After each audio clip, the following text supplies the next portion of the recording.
have been more than what people anticipated. We've gone through the COVID wave and we have shown our resilience as a country and as a people. So before I get into your sector, let me draw you in as a leading corporate on what your thoughts are on the India growth story, and then we'll talk about the role of Maruti Suzuki. Where are we placed? Where have we been placed? And how do you see the India growth story? Well, first of all, I think the India growth story has been a great one, especially the last 10-15 years. It's been a great story, and we have actually climbed up the rankings as far as the economic strength is concerned, as far as the total economy volumes are concerned. And with this comes obviously a lot of volumes in all sectors of the economy. And for example, automobile is no different. In fact, with the economic growth, the per capita income is increasing. We have seen great infrastructure being developed. Although we may not be world class, but we are towards that. And I think going forward, I can only say there is a lot of optimism. In fact, I was reading a report very recently as far as the positive sentiment of consumer is concerned. India ranks the #1 large economy in the world today. So now Maruti Suzuki, it has become synonymous with affordable passenger cars, and that's how I look at it as well. And you are in your 40th year right now, so many congratulations. Thank you. 1982 people said the market for cars is not there. So people said this is a risk, but Maruti set up a manufacturing unit. And after the merger with Suzuki, today how much has the market changed in these 40 years? Were the risks of 1981-82, did they continue for 10 years, 20 years? When did the risk become an opportunity? Yeah, so I think if you look at 1980s when Maruti Suzuki started, Indian per capita income was less than $500. There was no industry which was producing world-class components. We had a huge section of population below poverty line. We had no infrastructure, whether the ports, I mean, we have a limited infrastructure, whether it was ports or roads. So as far as car manufacturing was concerned, it was thought that car was only the domain of very rich people. Very rich people buy cars. And in fact, you'll be surprised, there were only two manufacturers of cars, Hindustan Motors and Premier Padmini, where the total production in the early 80s was about 40,000 to 45,000 cars annually. So when this project came up, the Maruti Suzuki project, we had all the negatives. In fact, as far as the economic system of India was concerned, it was largely tilted towards socialism, licensing. And therefore, it was not considered a great destination to invest. And to that extent, I must say, looking back, Suzuki made a big bet on coming and investing in India. And that bet proved to be, the chances of success were slim. But I think, looking back, a couple of things which really made Maruti Suzuki big was this amalgamation of some of these Japanese technology and work ethics into Indian and adjusted to the Indian condition and culture. And also that this desire to grow was always there. And I think the desire to grow as a nation has always been there, but somehow suppressed, because of maybe various different economic scenarios that we saw. And suddenly you saw that, when we started developing local vendors for components, and I think in that sense, Maruti Suzuki is actually the earliest, if I am allowed to say, of that Make in India concept. We were actually the people who developed and localized the industry, which helped us get the volumes, which we later did. And of course, I would say around the mid-90s, when there was more liberalization and the consumerism also flourished. and we had very good economic growth, and suddenly you found the market which is very big. So from 40,000 a year, today in this financial year, in the calendar year we just completed, 2022, the industry in passenger vehicles have sold 38 lakh vehicles. So in a way, the first Maruti Suzuki, was the first Maruti Suzuki 800. DIA 6479 is the number. Oh, yeah, yeah. Which I am told. Yeah. That DIA 6479, which you have restored to glory. And I'm told it is in your company headquarters now? Yes. Is it in Haryana? Yes, in Delhi head office. So that first Maruti Suzuki car becomes the symbol of entrepreneurship in a way. It's more than a car. It becomes a symbol of the India story, doesn't it? Yes. So is the company emotionally attached to that? Yeah, I can tell you. I can tell you. You know, Yeah. this car was delivered to a gentleman, Sikh gentleman, Harpal Singh. Yes. He used to live by Indira Gandhi at that time. Yes, sir, by the then Prime Minister Indira Gandhi. The first car of Maruti 800 which Maruti Suzuki ever made was given to Harpal Singh. He was an Indian airline employee, and he was in the lower middle management.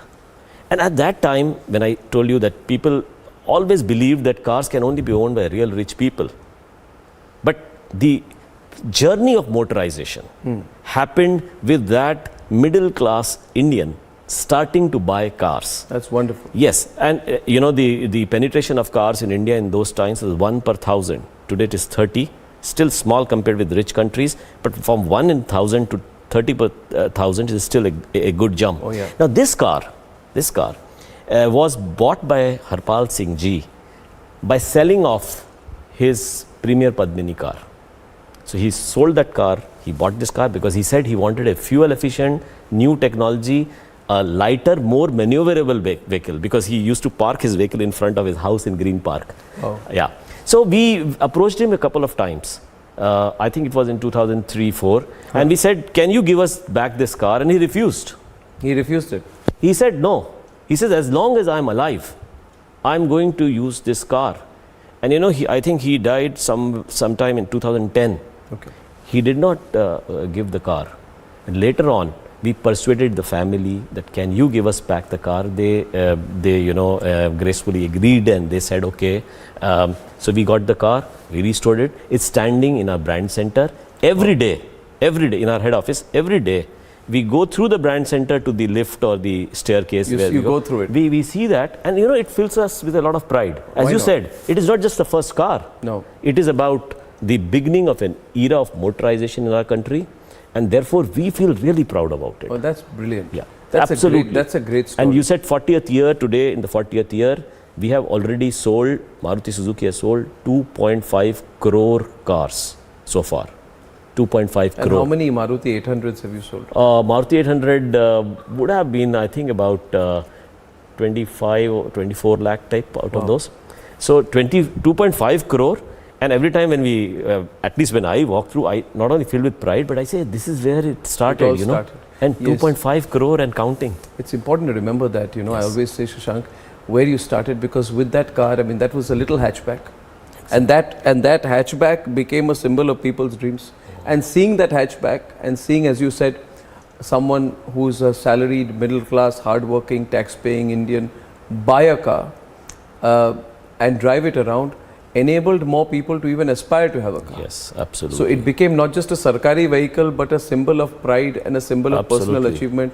And I think, you know, there's a real story. There's a real story there. Absolutely. So if I were to ask you, it's incredible, isn't it? I mean, see, we can all talk about numbers. You have had 50% of the market share in this country since then, and it fell short a little bit. I think it went to 43, 44%. Yes. Your company's goal is to get it back. but let me ask you this: why is it important to get it back? Isn't 40% enough? Isn't 45% enough? Why 50%? Why the market share? Firstly, of course, within that question is another question: how have you even managed to keep that market share in a country as diverse as India? I think if you were to say this to anyone in America, Western Europe, or even in East Asia, that we have almost 50% of the market share in the what is going to be the most populous country in the world. They wouldn't believe it. And this is not with any socialist practices. This is not with government help. This is purely in a market-driven economy. How have you managed to do that? And why is that market share so important for you? Yeah, so first of all, I must tell you, we are paranoid about performance, paranoid about volumes, paranoid about market share. But more importantly, we are paranoid about customer satisfaction. So unlike most other manufacturers, the first measure that we look every day is not how many bookings came or how many we sold, how much retail happened. It is what is our customer satisfaction score yesterday. So it is measured on a daily basis. How do you measure that? So there are, we have a lot of consumers who buy our cars every day, about 6,000 every day. Yeah. And we have about 60, 70,000 customers every day coming in our workshop every day. In fact, I think almost 70,000 or 75,000 per day.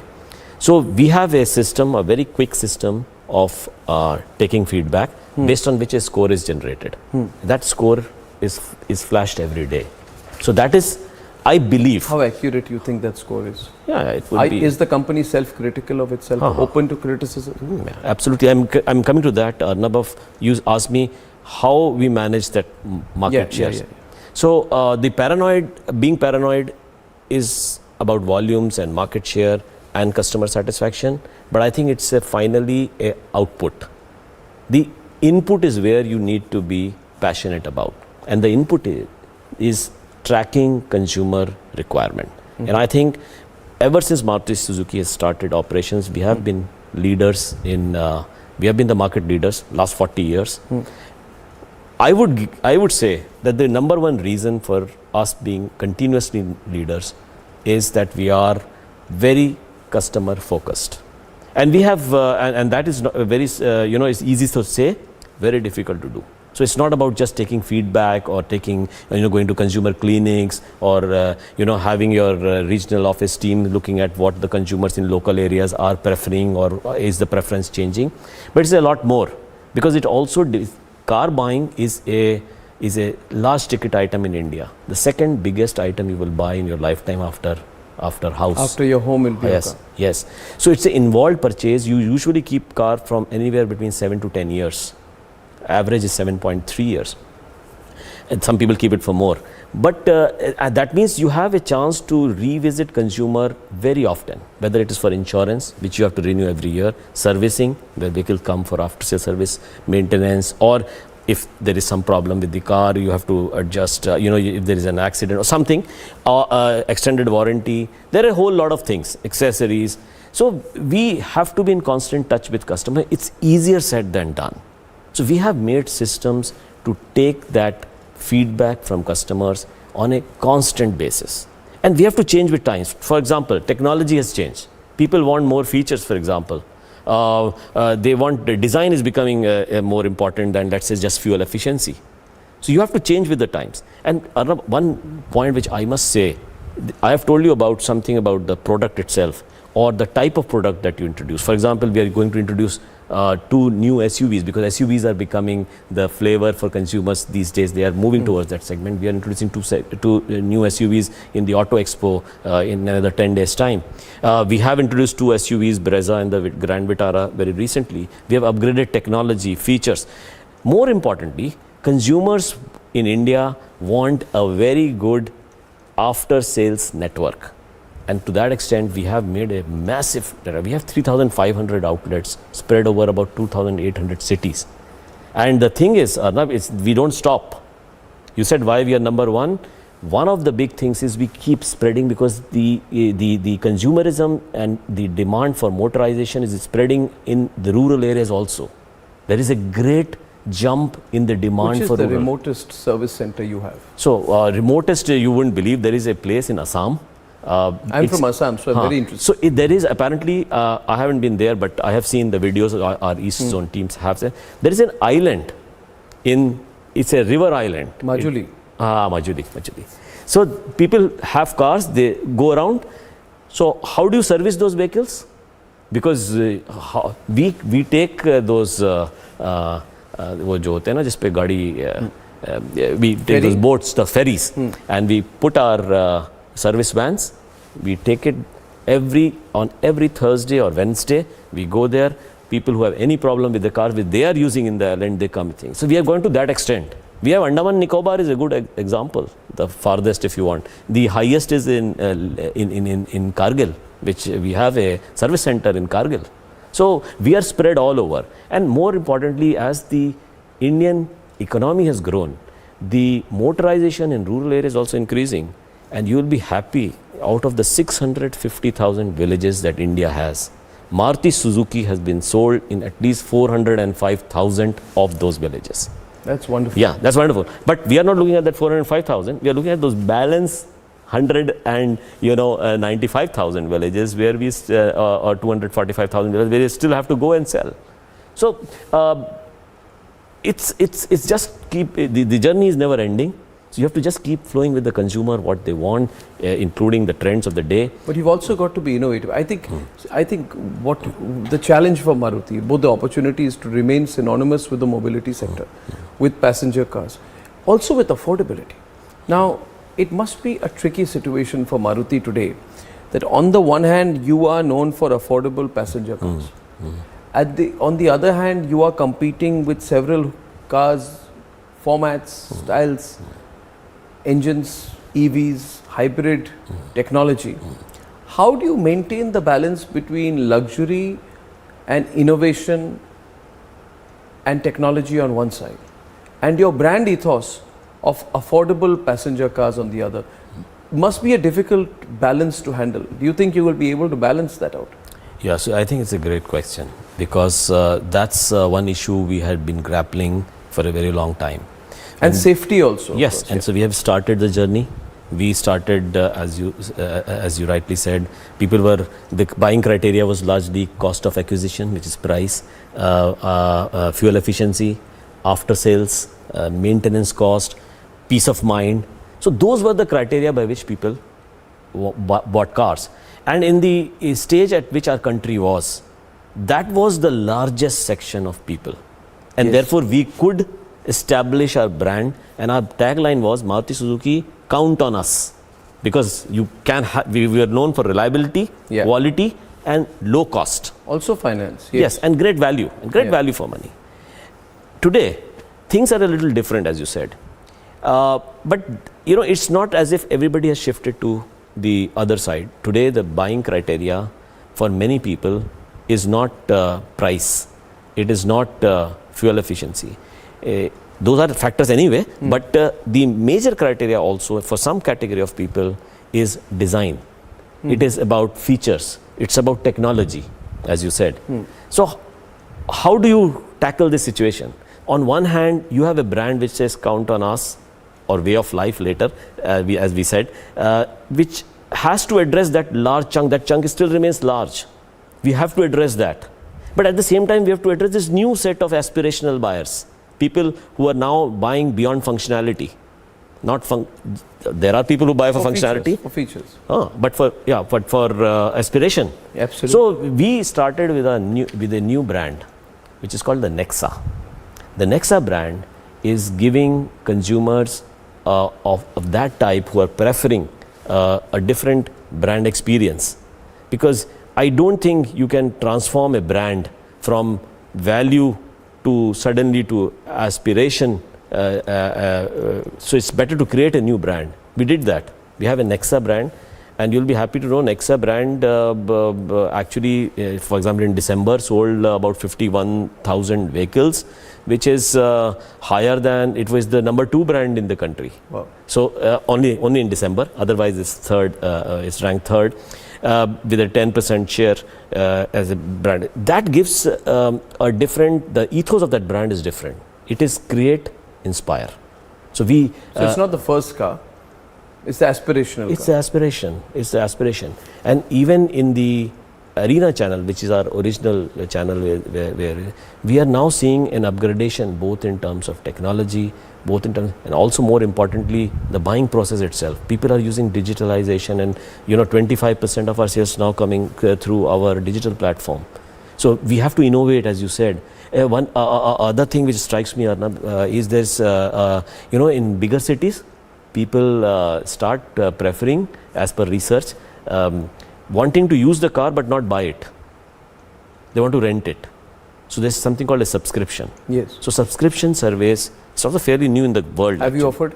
We are doing a subscription since 2019, and you will be surprised, 2020, we will be surprised that we started it in the COVID times. And, people, our research showed that it is not just for car, it is people want to take on rent furniture, television, and even I am told lehengas for marriages, which the lehengas earlier days where people used to debate कि यार ये नीला होना चाहिए, लाल होना चाहिए, इसमें सोने का वो होना चाहिए, वगैरह वगैरह. The entire family now you just take it on rent. Which is interesting, isn't it? Sociologically, as a country, we are changing from ownership to experience. Yes. Yes. And I guess for someone like you, you've seen the whole gamut of change personally also through all your years at Maruti and from your years at business school to now. Yes. I'm sure what you are seeing right now is not a trend you could have anticipated 10 years back. So do you also keep in touch with changing consumer preferences and behavior? And where do you predict it going next? I'm always keen to get a sense, and I'm sure your automobile industry is at the cutting edge of trying to predict where the future could be, and the future is literally 5 years away. So where do you see it going? Passenger vehicles, EVs, hybrid? What's going to be the tectonic shift in your industry, which probably you are anticipating and are preparing for? If you can share it, because I'm sure there are people in similar roles in different companies in the automobile sector who are making their own sense of the future. Sure. Whatever you can share. What do you think the big of course, shift is I can share. First of all, as I mentioned, how will you make sure that Maruti Suzuki is on top of that? Yes. So as I mentioned, we keep in constant touch with consumers to get the feedback and also a sense of what they are thinking. So we have studies, not just market research where you have some questionnaire answers or clinics, etc. But also study through ethnography, as they call it. Where you study how they use the vehicles, their the parameters of consumer psychology, which may not always be related to automobile, may be related to some other retail experience they may be having.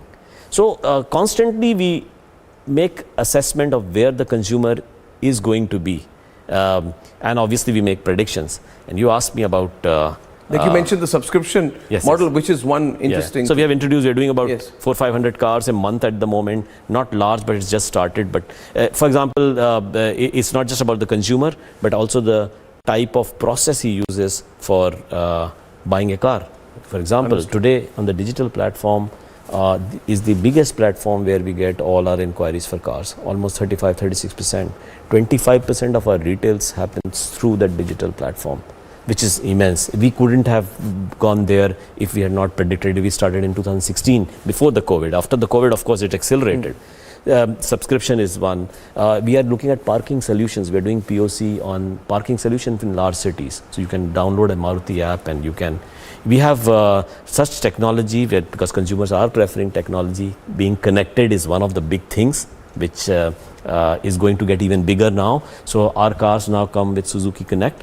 We can have an online assessment of what the car is doing in real time. You can tell what the guy. So for example, and you might ask, how does it help? For example, our brake pads, if they are changed every 20,000 kilometers, there are some consumers who are using the brakes too often. So you can go to them and say, listen, you are using your brakes too often. Those brake pads, therefore, you better get checked at 10,000. And it is preventive maintenance, so to say. You have a predictive maintenance also, where you can tell where things can go wrong in your car. So this is becoming increasingly a trend, connectivity. That's on the consumer requirement side. The consumer is getting younger, and we believe he's going to get younger even more, so people are going to buy larger number of cars. Third, we are predicting that the replacement car sector is going to go up dramatically. It is around 23-24% at the moment. We predict it would be 30-35.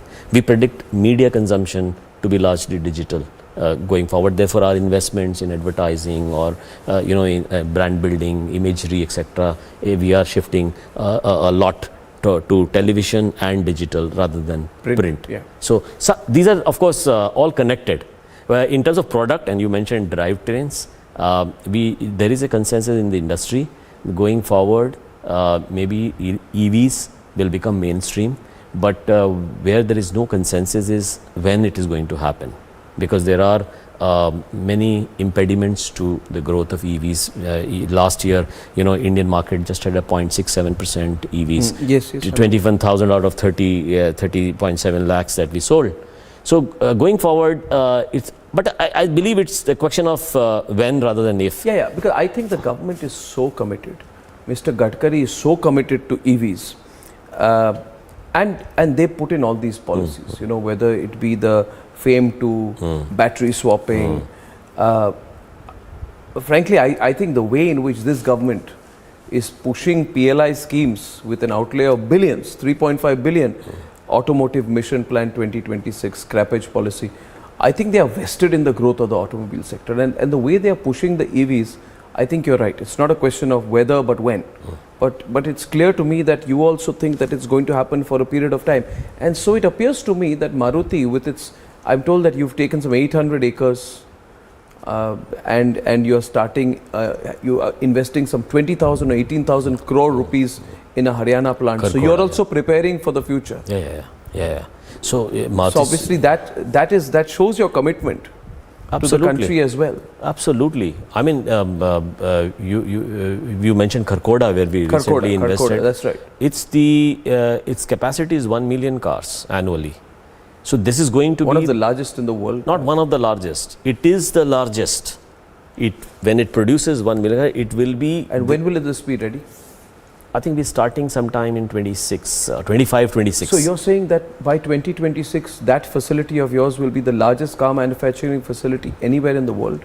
At a single location. At a single location. So 1 million. No global company can compete with you on that. General Motors? No, they have many plants. They may be producing more vehicles, but not at a single location. At a single location. Single factory producing 1 million cars. That's huge. Yeah. So the commitment is there. By the way, Arnab, since you mentioned about our commitment to this thing, we predict the Indian market to grow to about 6 million passenger vehicles by 2030. And our prediction is that the EV market at that time would be roughly in the range of about 17 to 20%. And therefore, the adoption of EV, and we were discussing EVs, the adoption of EVs will happen, I think at some point of time it will become really exponential. Yeah, I guess it's like in the, for example, DTH to cable television, how you watch television, then DTH to connected TV. You still consume the product, but where you consume it and how it grows, you never know when that point of inflection happens, when the growth becomes faster than you anticipate. So in this case of EV... But India adopts technology very quickly. I've heard this joke that we were the last country where the Blackberries came and the first where they became redundant. So we may come into a technology late, but we move very fast, and Indians are very adept at using technology. But at the current TCO, the total cost of ownership, where it is expected when the adoption of EVs will go up very fast. But I think the prediction out of the 6 million cars in 2030 is 1 million EVs. Which means cumulatively, if you take from today till that day, roughly about 44 million cars will be sold. Still a big volume. 3.5 million will be EVs. So what do you do for the balanced vehicles? So what Maruti Suzuki is doing, because we have to adhere to the emission norms which is prescribed by the government, and also it's now mandated by COP26, where you say that you have to be carbon neutral by 2050 as a world.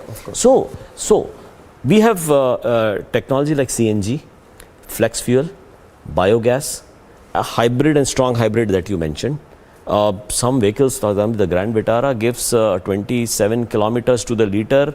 It's such a large vehicle, large SUV, is giving 27 kilometers to the liter because it's a strong hybrid, and it gives a great performance as well, because people get that feeling of EV 40 to 60% of the time. And that is where the future lies, because now with the highways being constructed everywhere, the length of travel as well as the speed of travel, the time of travel comes down.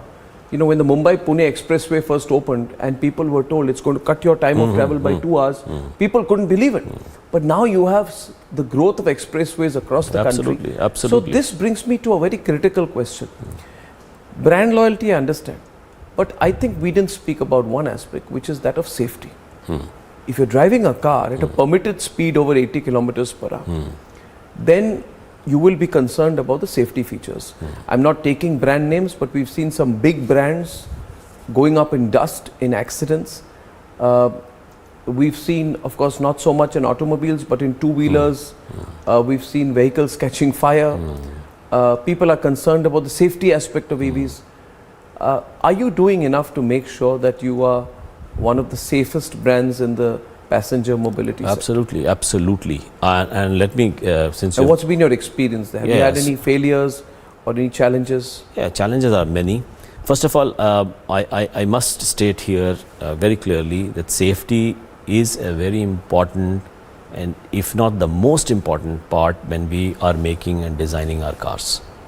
And of course, all our vehicles conform, and more than conform, all the regulations which are in place for safety. And more than that, because for example, if you see safety items like HUD, the heads-up display, the head-up display, or the 360 view camera, or the TPMS, the tire pressure monitoring system, ESC, ESP with hill hold, all these are not mandated by law, but we provide our vehicles, we provide them with these safety features. But I must make one point clear, which is that this safety is about, as they say in the industry, about 4 E's. One is education, which means in our country we have to have that culture of developing that safety culture in our country, without which, for example, you may make the best roads, best cars, but if people are driving on the wrong side. Trust me, I have strong views on that. Yeah. You have fantastic roads, but I don't think we are becoming a country of better drivers. So education. Absolutely. And to that extent, Maruti Suzuki has made 550 or more driving schools, where we are training people how to read signages, how to drive, what is the proper way of driving. Proper driving school. Yeah. Proper driving school, simulators, etc. That's education. The second E is what you call engineering. And that's what people mostly discuss, which is about engineering both of roads as well as vehicle. Now, vehicle engineering is also very important, and that's what I was saying, how we have in our cars both active and passive safety features. Active features are those which prevent an accident happening, like the TPMS, for example, or HUD, for example, or seat belt reminder, or speed reminder, and so on and so on. Those are active prevent accident. But what happens if accident takes place? These are the passive safety features, which is about seat belts, about airbag, which is about we have other safety features.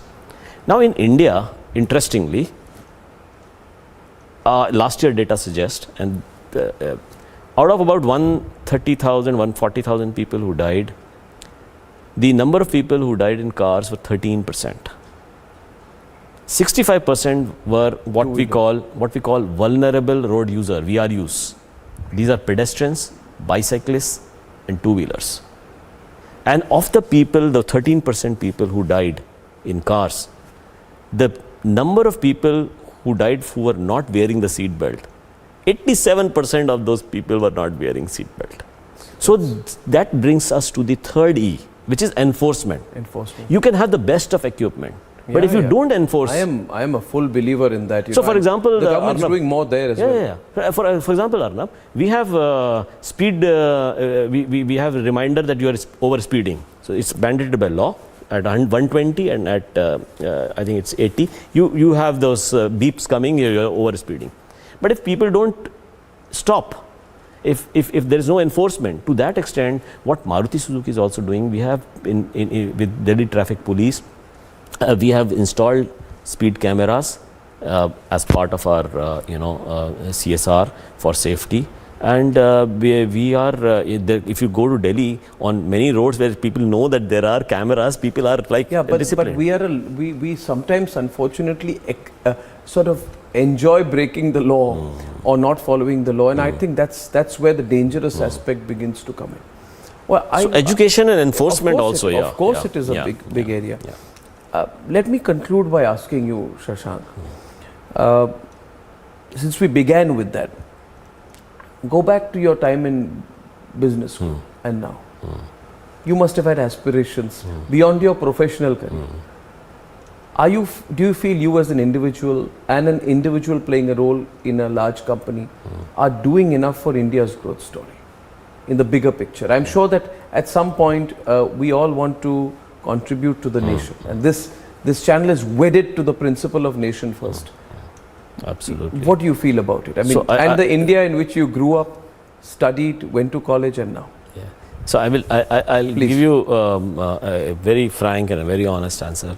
When I was in the business school, a lot of people wanted to go abroad because they thought there were opportunities in US, in UK, Canada, Australia, and I never went out, although I was always thinking, am I making a mistake? Because the stories I hear about the great prosperity, the great growth that those countries have, the great life that you can live there. So why not me? I can also do that. But you know what stopped me, and I'm being very straight and very frank, is that I thought that the government has invested so much in education. Of my education, I went to some of the best colleges and I wouldn't have gone there if it was like US. If you have to pay a large sum of money, I would never have had that money. But I thought, let us try to contribute as much as we can for our country, and to my good luck. And of course, I had a passion for cars. I went for automobiles. I had at that time, the contribution of automobile in the country was 2.7%. This is very early 90s, 2.7%. And today when I see it's around 7.5%, going up to 10, $100 billion, going up to $160 billion in that 5 trillion plan. So actually I am very proud, because 49% of manufacturing is in automobile. That I believe is, in a small way, my contribution also. Wonderful. Because all people who are contributing in the industry in their own respective areas, they are all contributing ultimately to the nation. So I am very, I said 40,000 per year was the sale at that time. And when I see 38 lakh sale in 2022, India is #1 manufacturer of two-wheelers in the world, #2 manufacturer of #1 also in tractors, #2 in buses, #3 in trucks, #4 in passenger vehicles, and very shortly we will be #3, overtaking Japan. Just wait for a couple of years. These are things which fill me with pride. Because while we are 30 cars per 1,000 people, still a long way to go. But what we have achieved is also something which we can celebrate. And we have to make sacrifices, both in terms of time, also in terms of giving up some of the other things. Like, for example, I feel, I give this example to my children, you have to give up some of the things if you have to focus on your passion. So I never went to US, for example. I never, although that thought frankly came to me many times, because many of our friends did that. Today, many of those friends who were in US have come back, they have come back because they feel, this is the India growth story is what, and I keep telling them, and this is one of the programs like Nation Wants to Grow. I keep them, listen, you have come back to a nation that wants to grow. Absolutely, that's absolutely, and it all begins with that with that hatchback which was sold to Mr. Harpal Singh Yes. in 1982. What a wonderful conversation this is, Shashank. I wish you all the very best. Thank I you wish very your much. company Maruti Suzuki the very best. Thank you very much. And I have no doubt that we will be number one in passenger cars as well within our professional careers. God willing, yes. Thank you. Well, thank you. It has been a total pleasure. Thank you. Thank very you. much. Thank you, Shashank. Thanks.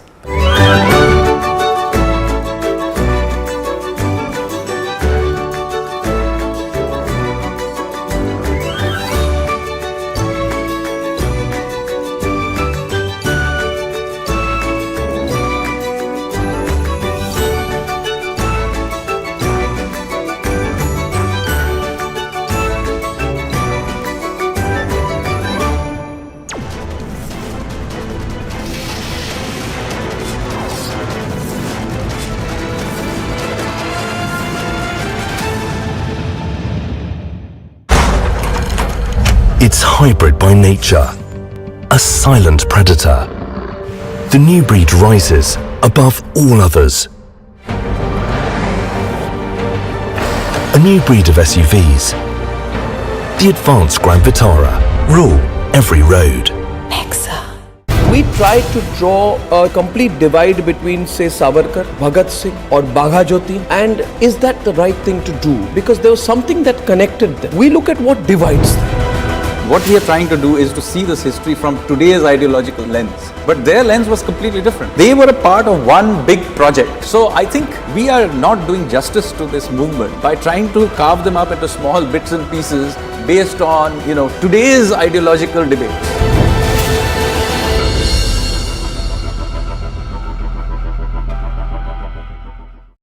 There are rumors that Pakistan has, conducted airstrikes in Nangarhar province of Afghanistan. So the Foreign Office of Pakistan has come out and said, this is untrue, this is fake news, we have done nothing of the sort. But if you remember last year, Pakistan did conduct airstrikes inside Afghanistan in two different provinces, and more than 40 people died, out of them 15 or 16 were children. So the Pakistani Air Force actually killed children inside Afghanistan, and the Taliban condemned it.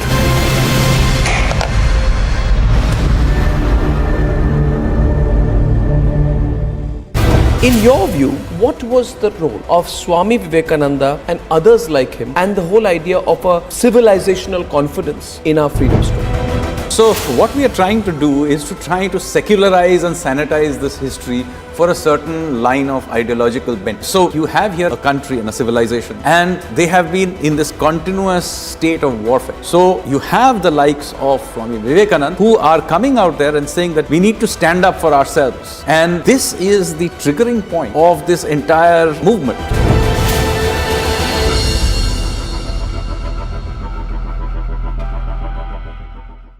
My question to you was that generations of Indians, you and me, have grown up feeling that all that brought us was a passive, non-violent resistance. Now, was that overplayed? What happens at independence is that most of these big leaders of the revolutionary movement have essentially been killed or they have died from natural causes. And so the revolutionaries don't have any leadership left. So when India becomes free, it comes to be ruled by one faction of the Congress party. Here is where I think they really went wrong. They deliberately go out there and suppress alternative narratives.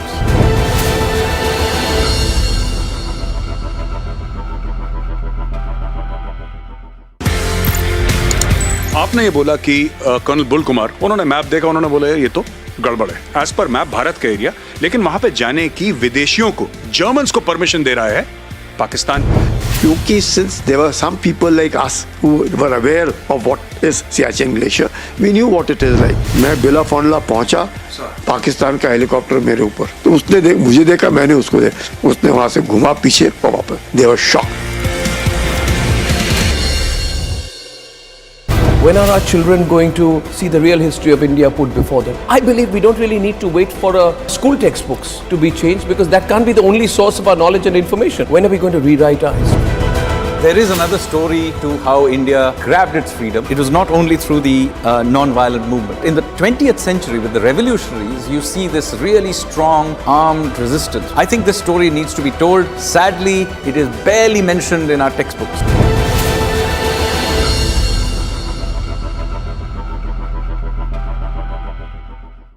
In this revolution of ideas, obviously there were various influences. Were Indian figures like Chhatrapati Shivaji inspiring the revolutionaries more, or was it global events? The revolutionaries were characters of their own time. But a very important inspiration was also the long history of India's resistance to foreign occupation. And of course, Hindu revivalism is an important part of it. How they saw themselves, holding the Gita in one hand, a revolver in the other hand, and making oaths. So you can see Hinduism, particularly the Shakti strand of Hinduism, having a deep influence on the way many of these revolutionaries saw themselves.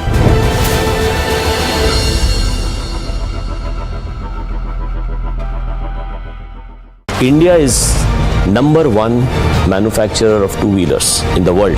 Number one also in tractors. Number two in buses. Number three in trucks. Number four in passenger vehicles. And very shortly we will be number three, overtaking Japan. Just wait for a couple of years. I'm told that you've taken some 800 acres, you are investing. देखिए, नीतीश जी और लालू जी में चूहा बिल्ली का खेल प्रारंभ हो गया है। फिर एक बार पलटी मारने वाले हैं नीतीश कुमार, क्योंकि तय हुआ था कि 4-5 महीने के भीतर तेजस्वी को मुख्यमंत्री बनाएंगे। कल भी जो जगता बाबू का बयान आया है, या उसके पहले भी इन्होंने बयान दिया, बयान क्या था? वो कह रहे कि दही चूड़ा का तिलक लगा दिया, दिल्ली जाए वो, ताकि यहाँ गद्दी छोड़ दें। तो जगता बाबू एक बार नहीं 3-3 बार यह बयान दे चुके, और जगता बाबू जो बोलते हैं वो लालू यादव की जुबान बोलते हैं। और ये सुधाकर सिंह का जो बयान है, ये लालू यादव का बयान है। लालू यादव ही नीतीश कुमार पर दबाव बनाने के लिए जल्दी छोड़िए बिहार की गद्दी और जाइए केंद्र की राजनीति कीजिए, तेजस्वी को बनाइए बिहार का मुख्यमंत्री। और अब ये कह रहे हैं कि 2025, कौन देखा 2025 में क्या होगा? बीजेपी की सरकार बनेगी बिहार में, तेजस्वी कहाँ लौट कर आएंगे? लालू को भी मालूम है, कोई नहीं जानता है कि 2025 में क्या होगा। This is Alisha Ajaynar reporting from Mumbai, and this is Republic. It's raring for adventure. A fierce hunter.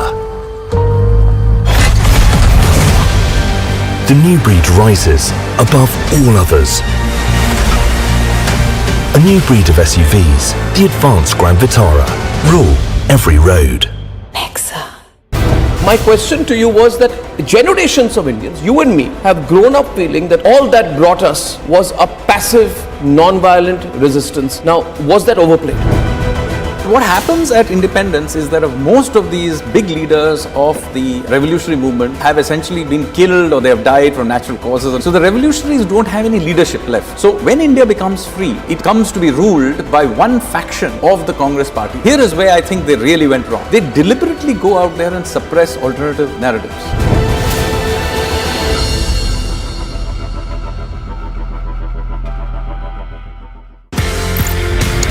आपने ये बोला कि कर्नल बुल कुमार, उन्होंने मैप देखा, उन्होंने बोला ये तो गड़बड़ है। एज पर मैप भारत का एरिया, लेकिन वहां पे जाने की विदेशियों को, जर्मन्स को परमिशन दे रहा है पाकिस्तान। क्योंकि since there were some people like us who were aware of what is Siachen Glacier, we knew what it is like. मैं बिला फॉन्डला पहुंचा, पाकिस्तान का हेलीकॉप्टर मेरे ऊपर, तो उसने मुझे देखा, मैंने उसको देखा, उसने वहां से घुमा पीछे और वापस। They were shocked. When are our children going to see the real history of India put before them? I believe we don't really need to wait for school textbooks to be changed, because that can't be the only source of our knowledge and information. When are we going to rewrite our history? There is another story to how India grabbed its freedom. It was not only through the non-violent movement. In the 20th century, with the revolutionaries, you see this really strong armed resistance. I think this story needs to be told. Sadly, it is barely mentioned in our textbooks.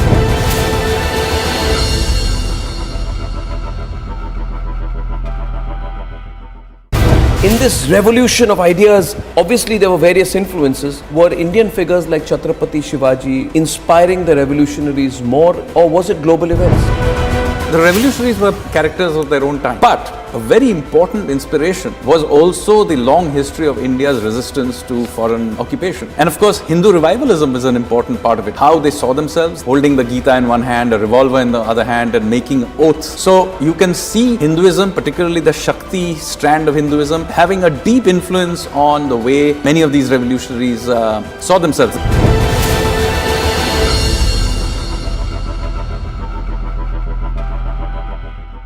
India is number one manufacturer of two-wheelers in the world, number one also in tractors, number two in buses, number three in trucks, number four in passenger vehicles, and very shortly we will be number three, overtaking Japan. Just wait for a couple of years.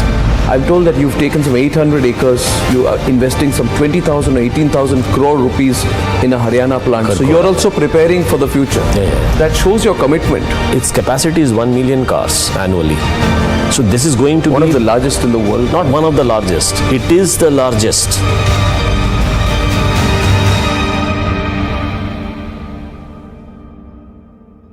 We tried to draw a complete divide between, say, Savarkar, Bhagat Singh or Bagha Jyoti, and is that the right thing to do? Because there was something that connected them. We look at what divides them.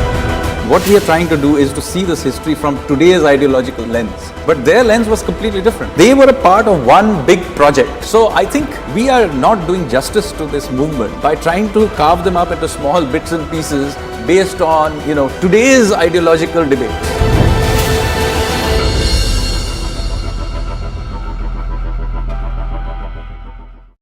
There are rumors that Pakistan has, conducted airstrikes in Nangarhar province of Afghanistan. So the Foreign Office of Pakistan has come out and said, this is untrue, this is fake news, we've done nothing of the sort.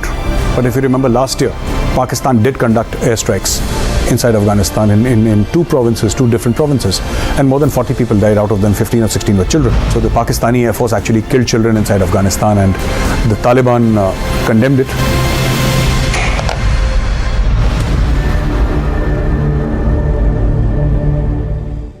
In your view, what was the role of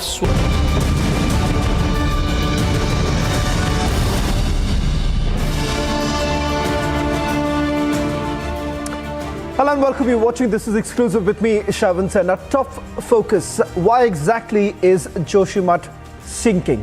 Who exactly is to be blamed? Joining us on this broadcast would be a special guest, but up first, these are the headlines we are tracking for you at this hour.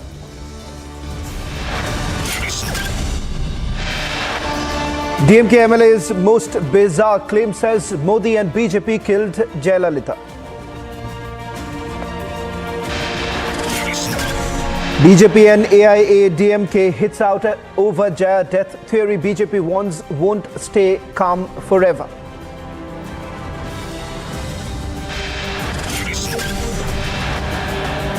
Rajouri-like terror attack attempt thwarted. 2 terrorists killed. Huge cache of arms and ammunition recovered in Poonch.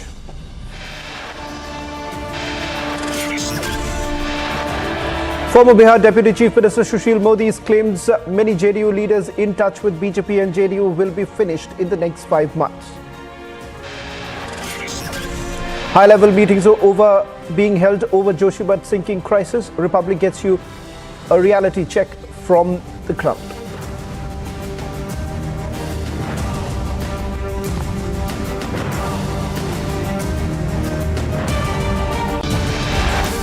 A massive political fight breaks out in Tamil Nadu over DMK MLA's comment. During a speech, the DMK legislator alleged that BJP and the Prime Minister is behind the death of former Tamil Nadu Chief Minister J. Jayalalitha. Now, AIA-DMK has jumped into the controversy and has hit out. First, listened to the controversial comment of the MLA and then the AIA-DMK reaction. We're also getting in some more reactions coming in from the BJP. We'll put out all this in a short while from now, but first listen in to the controversial remark made by the legislator. Andamma settu pochu. Andamma yaar konnadu? Modi da konnutar. Andamma na pradhamarku dikka poren solichu. Yen pradhamarku dikkanum? Ennai thavara evanu nikka koodanu sonna. Andamma BJP da konnadu. Idu bahirangamaga naan kutrachaattai naan sumuthukiren. அந்த அம்மா செத்து போச்சு. அந்த அம்மாவை யார் கொன்னது? மோடி தான் கொன்னுட்டார். அந்த அம்மா நான் பிரதமருக்கு டிக்க போறேன்னு சொல்லிச்சு. ஏன் பிரதமருக்கு டிக்கணும்? என்னை தவிர எவனும் நிக்க கூடாதுன்னு சொன்னான். அந்த அம்மாவை பிஜேபி தான் கொன்னது. இது பகிரங்கமாக நான் குற்றச்சாட்டை நான் சுமத்துகிறேன்.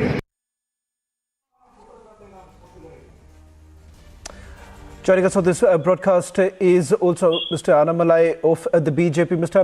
Annamalai, thank you very much for speaking to Republic TV. Straight away, let me begin by asking you, do you believe that this is yet another attempt that has been made by the DMK to only try and provoke and perhaps also create that mystery over the death of J. Jayalalitha?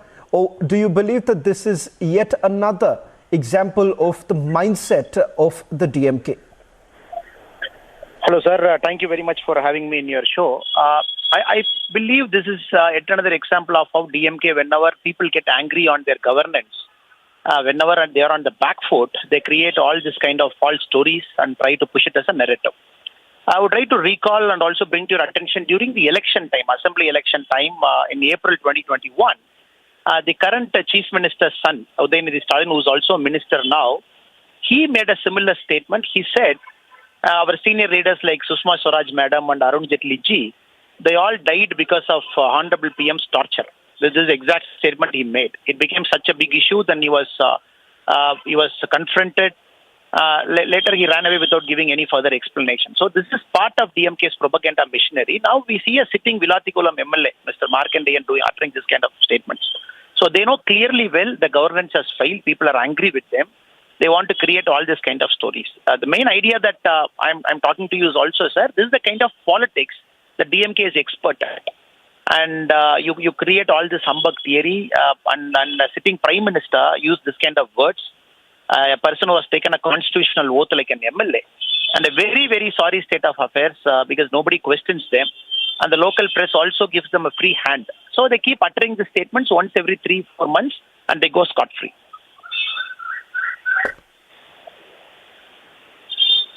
Mr. Annamalai, you believe that this is yet another attempt that has been made by the DMK government to try and perhaps distract the people of Tamil Nadu from the failure of governance. But the fact of the matter is that this is not the first time when such a controversy has hit. And the question here is that also, Mr. Annamalai, as far as the BJP is concerned, over the death of the former Chief Minister of J. Jayalalitha, you all have been asking for a clarity on this entire matter. What is it that you would like the government to do at this point in time to end the mystery over the death of J. Jayalalitha to end for once and for all? Okay. Previously, when the ADMK government was in power, they have constituted a judge as an inquiry committee, Armugaswamy. And after a long extraordinary delay, he has submitted the report which came during the DMK's period time a couple of months before. That report itself was creating more confusion than giving any answers to that original question of how Madam Jayalalitha died. And that report was purely political in nature. It was taking pot shots at different factions of ADMK. Nobody was very happy. And we have to understand the Armugaswamy report came, though it was constituted by ADMK, it came under the DMK government, where they were creating politics over the report for the last 3-4 months. So I believe the death of Madam Jayalalitha is a settled issue. As far as I am concerned, the parts of the Armugaswamy Commission report is very clear with respect to the treatment protocol and everything. Parts of the report was political in nature, where DMK wanted to take pot shots at ADMK. With respect to the current MLA's utterance, I completely believe it is a very clear-cut case of them trying to create a very false narrative. And more importantly, not giving respect to the office of the Honorable Prime Minister, and more importantly, trying to take people to ransom once again, because people are very angry. If elections happens now, DMK will lose all 39 seats in Tamil Nadu, Lok Sabha. So they want to create this kind of narrative. They want to create emotional issues. You must have recently seen the Tamilagam, Tamil Nadu, the Dravidian, the North-South, the Aryan Dravidian. This is the only thing they speak. They don't speak about development and any other kind of thing. This is one more attempt for them to prolong the narrative till the 2024 Lok Sabha elections. Mr. Annamalai, one last question that I would like to take from you with regards to what is it that the BJP would essentially demand from the DMK at this point in time, and also perhaps the AIADMK, given the fact that, a lot of questions still being raised about how exactly the government has essentially dragged their feet on this entire matter. Sir, when Mr. M.K. Stalin ji was the opposition leader of the state, he ran his campaign for the whole election campaign on the mystery of Madam Jayalalitha's death. He said if he comes to power, he will find out, he will constitute an inquiry committee. He was not very happy with the previous government's inquiry committee. But still, after becoming CM, he released the report to the public. He tabled that in the assembly as well. So meaning the CM has come to terms with respect to the inquiry committee formed during the ADMK time, and he doesn't speak anything else after coming to power. So he only politicized it during his term as the opposition leader. So what we BJP demand is immediately take action on the MLA. He is not some normal karyakarta. Every day, every month, you see some major DMK functionary abusing some woman, abusing the President of India, abusing the Prime Minister of our country. So what is the message it is going to give to the common citizen of our state? Anybody watching a TV, any educated person, any child watching a TV, what is he trying to understand? That MPs and MLAs are beyond law, they can say anything and everything and get out. So, importantly, take action on them. Take action on them. Party action, and this is a fit case for even filing a criminal case, which some of our party karyakartas have already gone to the police station and filed a complaint. That is number one, sir. Number two, the CM has to come out and open and say, as the Chief Minister of the state, is he happy with the Agarwal Commission report? Is he accepting the statements made by that commission? Or if it is not, is he going to put one more commission to go to the bottom of the issue? It is for the CM to clarify. Because he was the person who was creating a lot of allegations when he was the opposition leader. Well, thank you very much, Mr. Annamalai, for speaking to Republic TV and putting this into perspective. It remains to be seen whether at all the DMK will essentially walk the talk or continue making those conspiracy theories. Should we focus now to the other story that we have been tracking very closely? Some more breaking news also coming in on the matter of Joshimath, where we are now given to understand Principal Secretary, the Prime Minister, has held a high-level review meet on the Joshimath situation. In fact, the Government of India is consulting with the experts and are assisting the state government to prepare a short, medium and a long-term plan. One team of the NDRF and 4 teams of the SDRF have already reached Joshimath. Affected families are being shifted to the safe locations. In fact, we are also picking up that the Secretary, Border Management and members of the NDMA are likely to visit Uttarakhand tomorrow to assess the situation. Chief Secretary of Uttarakhand has already briefed the Prime Minister's office from Joshimath. In fact, we've also spoken to some of the experts to get a better understanding of what's the situation on the ground. Who exactly is really responsible? And was this for the first time that cracks would develop into the houses in that particular area? Is this just a man-made disaster, or are there natural elements to it? Listen in to what Dr. Sen had to say, tell my colleague Deepthi a short while back. I want to welcome the director of the Dehradun-based Wadia Institute of the Himalayan Geology, Dr. Kalachand Sen. He is with us. Dr. Saab, thank you so much for speaking to us on Republic. First up, sir, why don't you tell us why is Joshimath sinking? What is the situation right now, sir? The situation at Joshimath is very grave. We have been observing a lot of cracks that have been developed into the walls and ceilings of houses. We have been seeing gushing out of waters from different places. And there are multiple reasons what has caused these subsidence of this Joshimath town and cracks development into the walls. First of all, number one point, that the Joshimath is built up or developed over a debris or moraine. These are nothing but very loose materials got from the landslide caused by an earthquake long back, maybe 5,000, 6,000 years back. So you can understand that time when Sankaracharya, that place was here, it was not developed this much today what we have been observing. And particularly, second point is that Joshimath has been a gateway to the Himalaya. If you want to go to Badrinath, if you want to go to Oli, if you want to have a visit into the UNESCO heritage site, if you want to have some sort of trekking, if you want to have any sort of things through Joshimath only, you go different places. Most of the people, whether they are pilgrims, whether they are tourists, whether they are trekkers, they make this Joshimath as a base, then from there they go. And Joshimath also has been an important place strategically, and a lot of road constructions have been going on. From hydroelectric power project also, a lot of activities, tunnel constructions and etc. going on. So what is happening in course of time today, we have observed that there have been tremendous developmental activities over the Joshimath town. And if we look into the ground rock or basement rock over which the city or the town have been built, they are not that much strong, which is not able to sustain the load being exerted by the structures, properties, the hotels, restaurants are there into the town. So the overburden load has been excessive.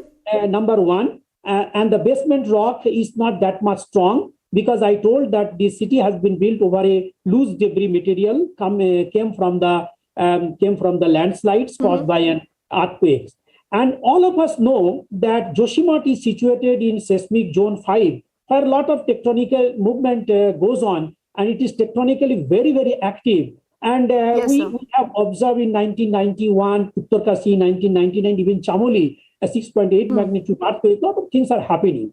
So if we look into the subsurface, there are a lot of activities, tectonic, neotectonic going on.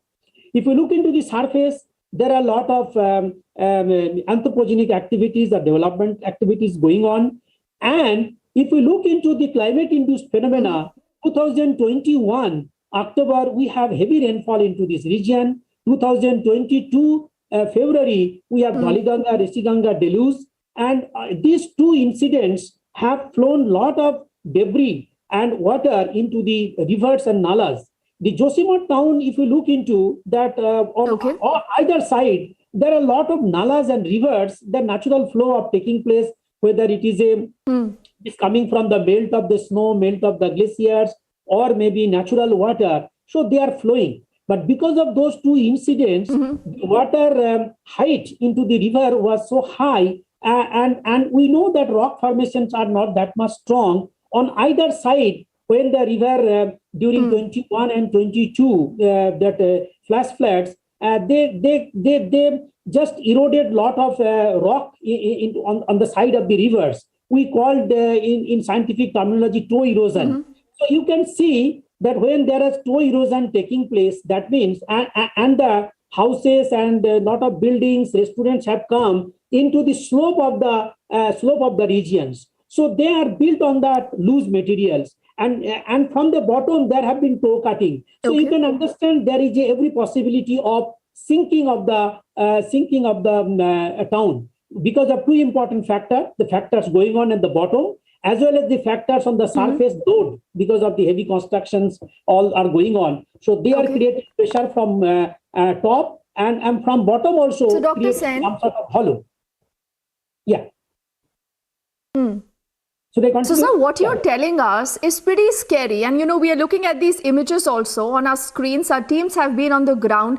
People say suddenly, their well-built houses actually developed cracks. A lot of these cracks, then they noticed water is gushing out of this. We do know that the Prime Minister's office has intervened. They're tracking what's going on. What should be done immediately, sir? Before we take this conversation ahead, it's important, I think, to address the issue that can anything be done even now? Yes, you know that we have already seen that development of the cracks, etc., and the city is fully stressed by different type of pressures. And now, without going to immediately, without any scientific investigation, first job is that we need to stop all the developmental activities, number one, and government has taken the initiative in that direction. Number two, that wherever we have seen all the development of the cracks, and those houses should be abandoned, and people have to be evacuated, and they have to be given a shelter elsewhere temporarily at this moment. So we have to find out in Uttarakhand state, problem is that most of the part we are having hilly region. So we have to find out a stable part where people can stay for a long time. The temporary solution is time being is fine. So these two immediate measures, immediate action is required, which is a part of the administration, and these things are happening.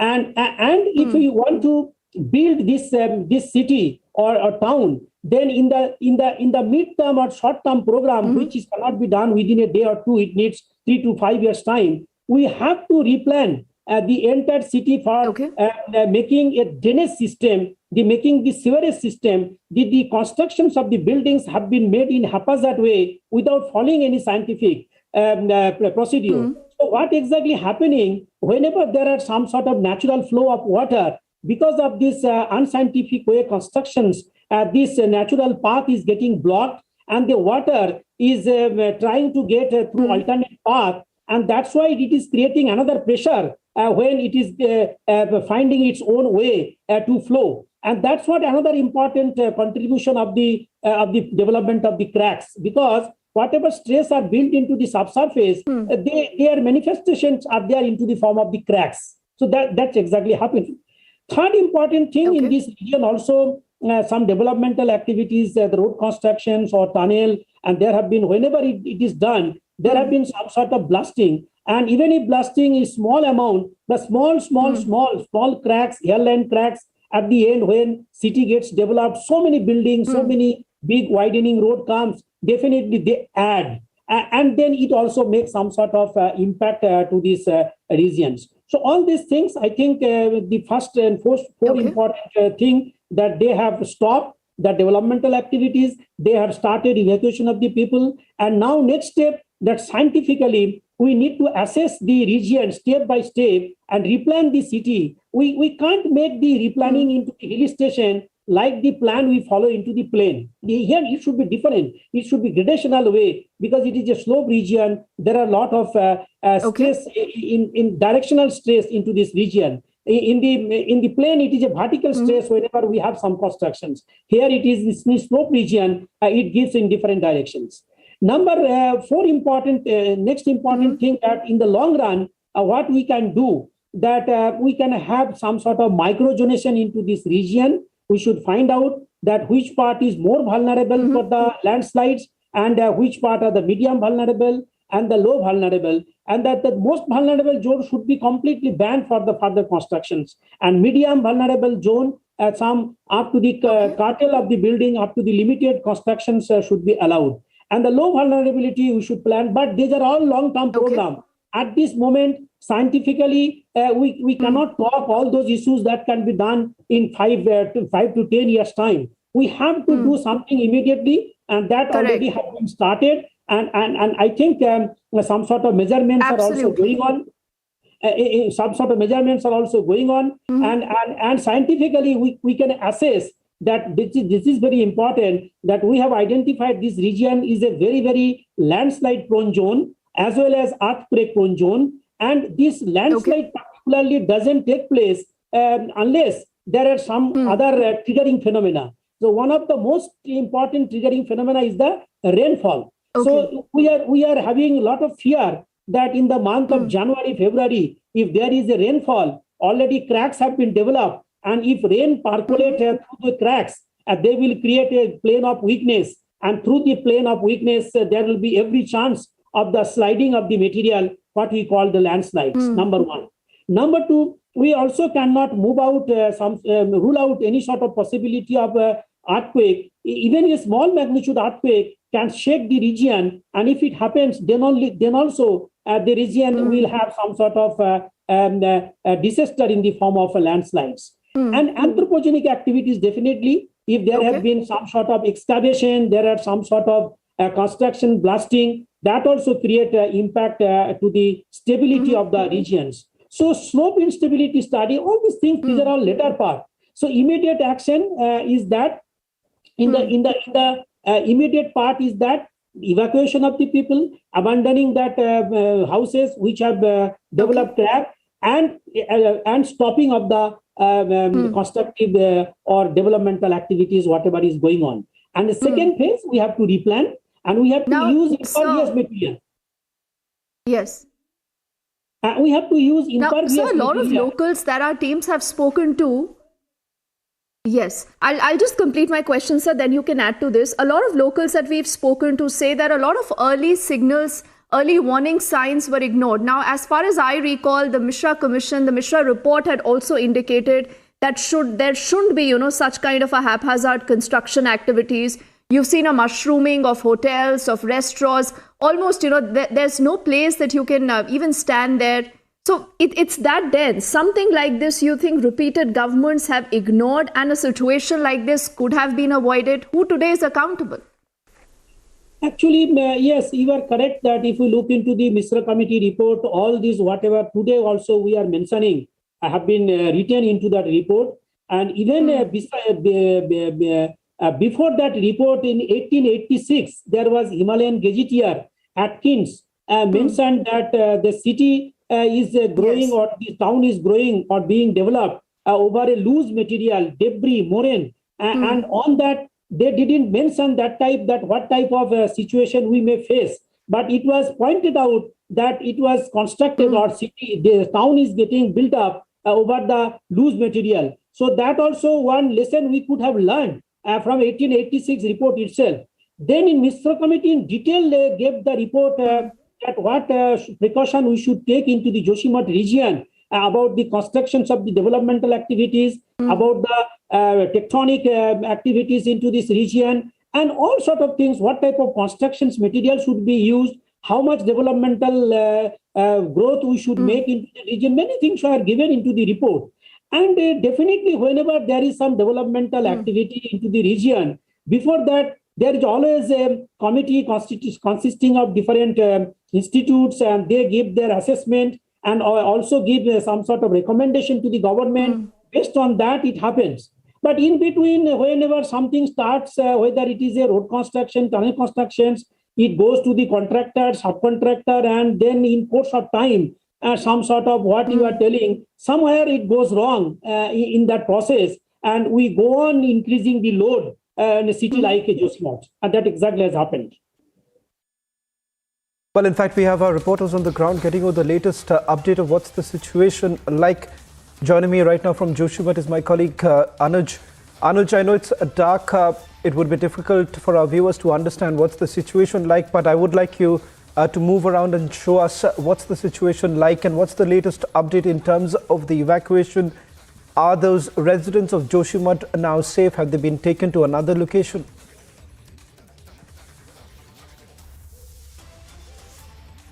Well, Shavan, we need to understand that this is not limited to one or two families, but these are numbers of people who are here and whose residences are damaged. There are cracks on the roads, there are cracks on the walls. So that is something what we are seeing. Many of them have been evacuated, but many of them still living in these residences only.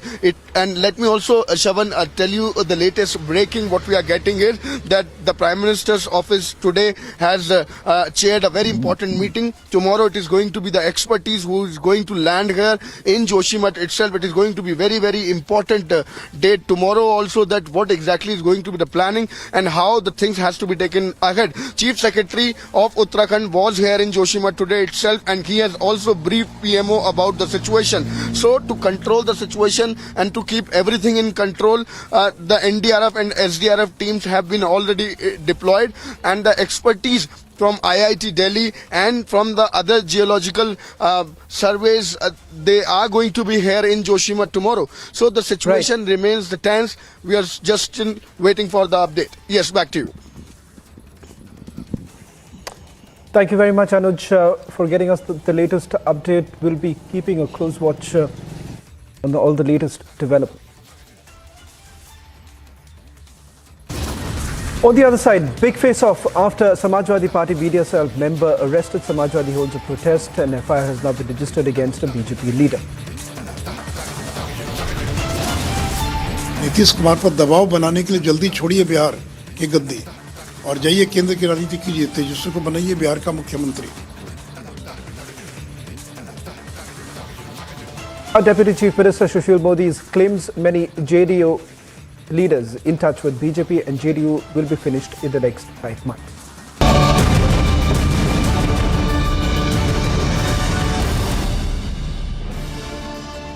In this revolution of ideas, obviously there were various influences. Were Indian figures like Chhatrapati Shivaji inspiring the revolutionaries more, or was it global events?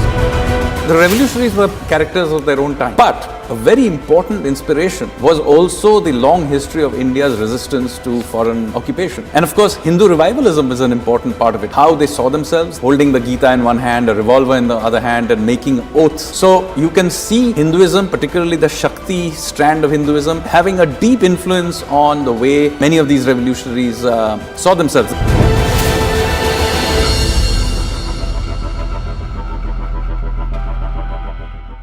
India is number one manufacturer of two-wheelers in the world. Number one also in tractors. Number two in buses. Number three in trucks. Number four in passenger vehicles. And very shortly we will be number three, overtaking Japan. Just wait for a couple of years.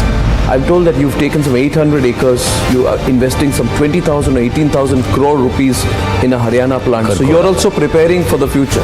That shows your commitment. Its capacity is 1 million cars annually. So this is going to be one of the largest in the world. Not one of the largest. It is the largest.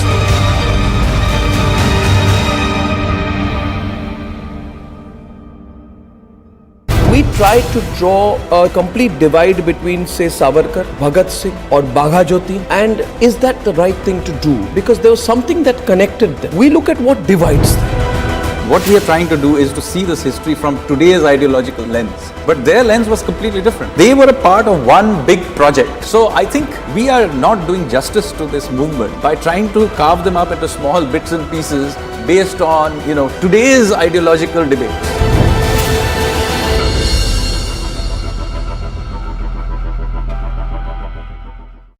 There are rumors that Pakistan has, conducted airstrikes in Nangarhar province of Afghanistan. So the Foreign Office of Pakistan has come out and said, this is untrue, this is fake news, we have done nothing of the sort.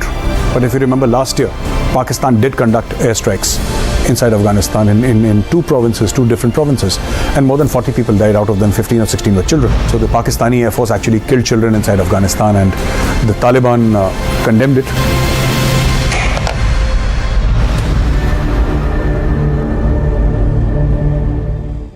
In your view, what was the role of Swami Vivekananda and others like him and the whole idea of a civilizational confidence in our freedom struggle? So what we are trying to do is to try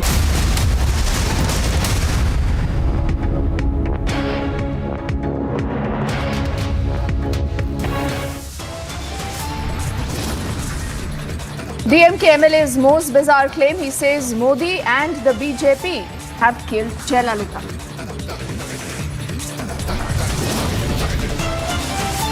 The BJP and the ADMK hit out over the Jaya death theory. The BJP warns will not stay calm forever.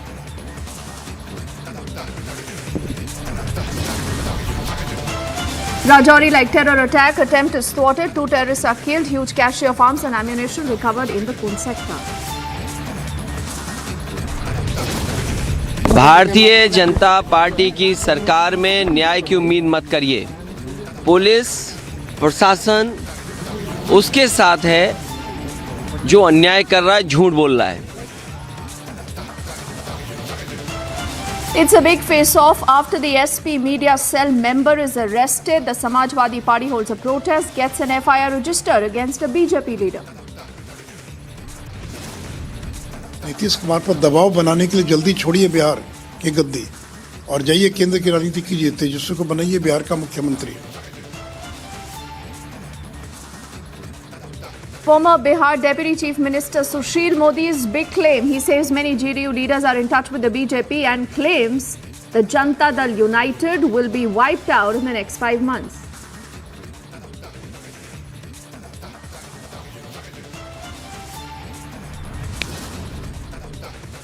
Principal Secretary to the Prime Minister holds a high-level review meeting on the Joshimath situation. NDRF and the STRF teams are rushed. Evacuation continues.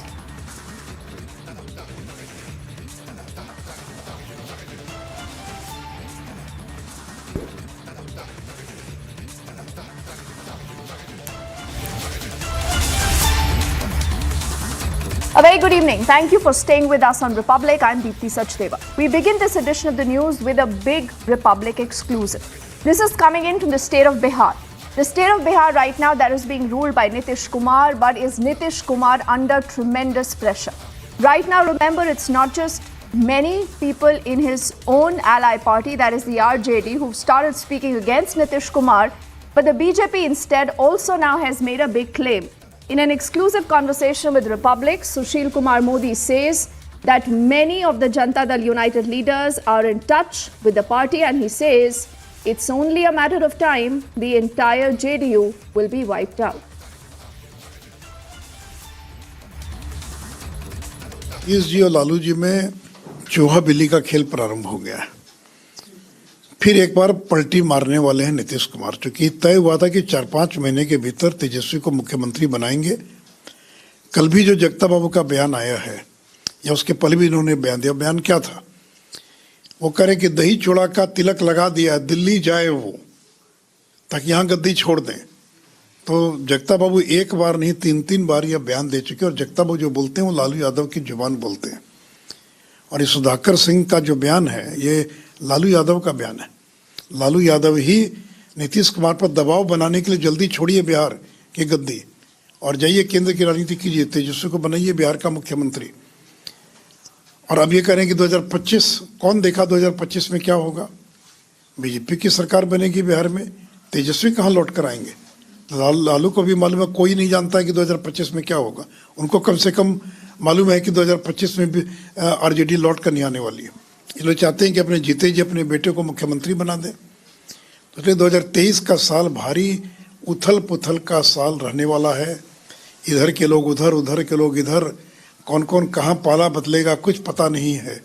तो इसलिए नीतीश जी ने जो एक पत्थर फेंक दिया है और भारी उथल पुथल बिहार के अंदर होने वाली है। तो आप जो बोल रहे हैं सुधाकर सिंह का बयान, लालू यादव का बयान है, तो क्या आपको लगता है कि नीतीश जी को आरजेडी या तेजस्वी यादव और लालू यादव मिलकर अपदस्थ कर देंगे? क्योंकि सीटों की संख्या तो काफी कम है जो चाहिए उन्हें। तो कर ही सकते हैं। बीजेपी भी साथ देगी? नहीं, हम क्यों साथ देंगे? ये उनका आंतरिक मामला महागठबंधन का। लेकिन वो तो जिस दिन चाहेंगे लालू यादव अपने बेटे को मुख्यमंत्री बना देंगे। उनको 2-4-5 सीटों की आवश्यकता है। जदयू के बड़ी संख्या में लोग उनके साथ जाने के लिए तैयार है। कुछ लोग इधर आने के लिए तैयार, कुछ लोग उधर जाने के लिए तैयार है। तो जिस दिन वो चाहेंगे अपने बेटे को मुख्यमंत्री बना देंगे। अन्यथा सुधाकर सिंह पर आज तक कार्रवाई क्यों नहीं हुई? भाई आज कितना दिन हो गया? भाई 2 दिन, 1 दिन के भीतर कार्रवाई हो सकती थी, लेकिन आज तक कार्रवाई नहीं हुई। तो जितना गाली दे सकते हो गाली दो। भाई हम बीजेपी ने कभी शिखंडी शब्द का प्रयोग नहीं किया, हमने कभी बेशर्म शब्द का प्रयोग नहीं किया, हमने कभी पलटीमार शब्द का प्रयोग नहीं किया, हमने कभी नाइट वॉचमैन का शब्द का प्रयोग नहीं किया। तो ये सारे शब्दों का प्रयोग तो जो राष्ट्रीय जनता दल कर रही है। So even as the BJP, ladies and gentlemen, is making that absolutely big claim, what is Nitish Kumar doing? Nitish Kumar right now is on a yatra, and on the yatra he has made a bizarre comment.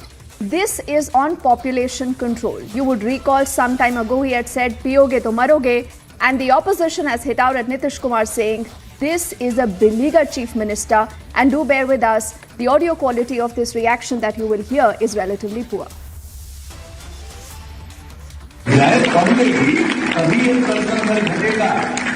असली चीज तो वही है। और आजकल जब महिला नहीं पढ़ी हुई है, हम मर्द लोग अपना जिस तरह से रोज रोज अपना करते ही रहता है, लेकिन उसको तो ध्यान में नहीं रहता है कि हमको रोज एक पैदा नहीं करना है। हम महिलाएं पढ़ी रहती हैं तो उनको सब चीज का ज्ञान हो जाता है कि भाई कैसे हमको बचाएंगे। We also have our colleague Prakash, who's managed that big scoop from the Deputy Chief Minister, joining us live right now. You know, Prakash, many would say that Nitish Kumar is an astute politician.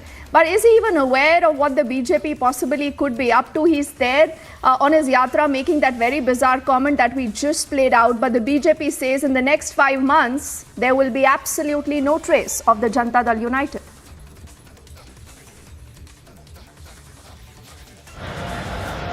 Well, ever since Nitish Kumar's party has been relegated to 43 or 45 assembly seats in the Bihar Vidhan Sabha elections of 2020, he's lost the plot and he is losing ground with each passing day.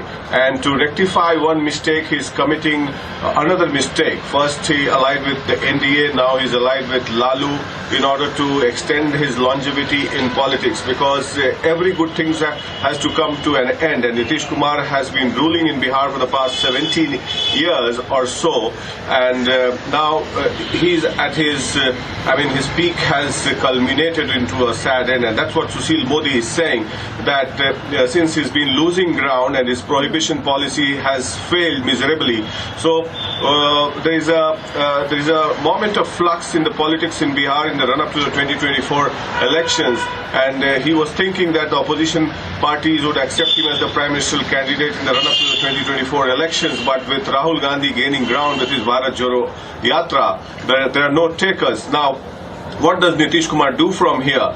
Now, he's caught in a fix, and Tejasvi Yadav also with a significant number, only 5 to 6 assembly seats less, and they want to take control over the party. And the JDU MLAs are a confused lot, which way they should go. So majority of them will go to the BJP. Now, it's a cat and mice game between the BJP and the RJD, and the Congress party MLAs also holds the key if there is any breakaway in the Congress party. So it will be a strong tug of war between the BJP and the RJD, as the Congress MLAs and the JDU MLAs can be poached or not. So Sushil Modi making it clear that it's a matter of time that the JDU will crumble and its MLAs will switch their loyalties to the BJP and some to the RJD. Then there will be a political slugfest between the BJP and RJD to form the government. That's what he has been meaning, and he's saying that many MLAs are in touch with the JDU, with the BJP, I'm sorry. Okay, you know, Prakash, is there any reaction that we've heard from the JDU post this big interview of Sushil Kumar Modi with Republic? Have they even responded? Because this, many say, is a consistent fear. A lot of the JDU cadre perhaps right now is confused. They do not know what Nitish Kumar really is up to. So is Nitish Kumar getting isolated, not just when it comes to the state, but obviously the national big picture, as you just underscored?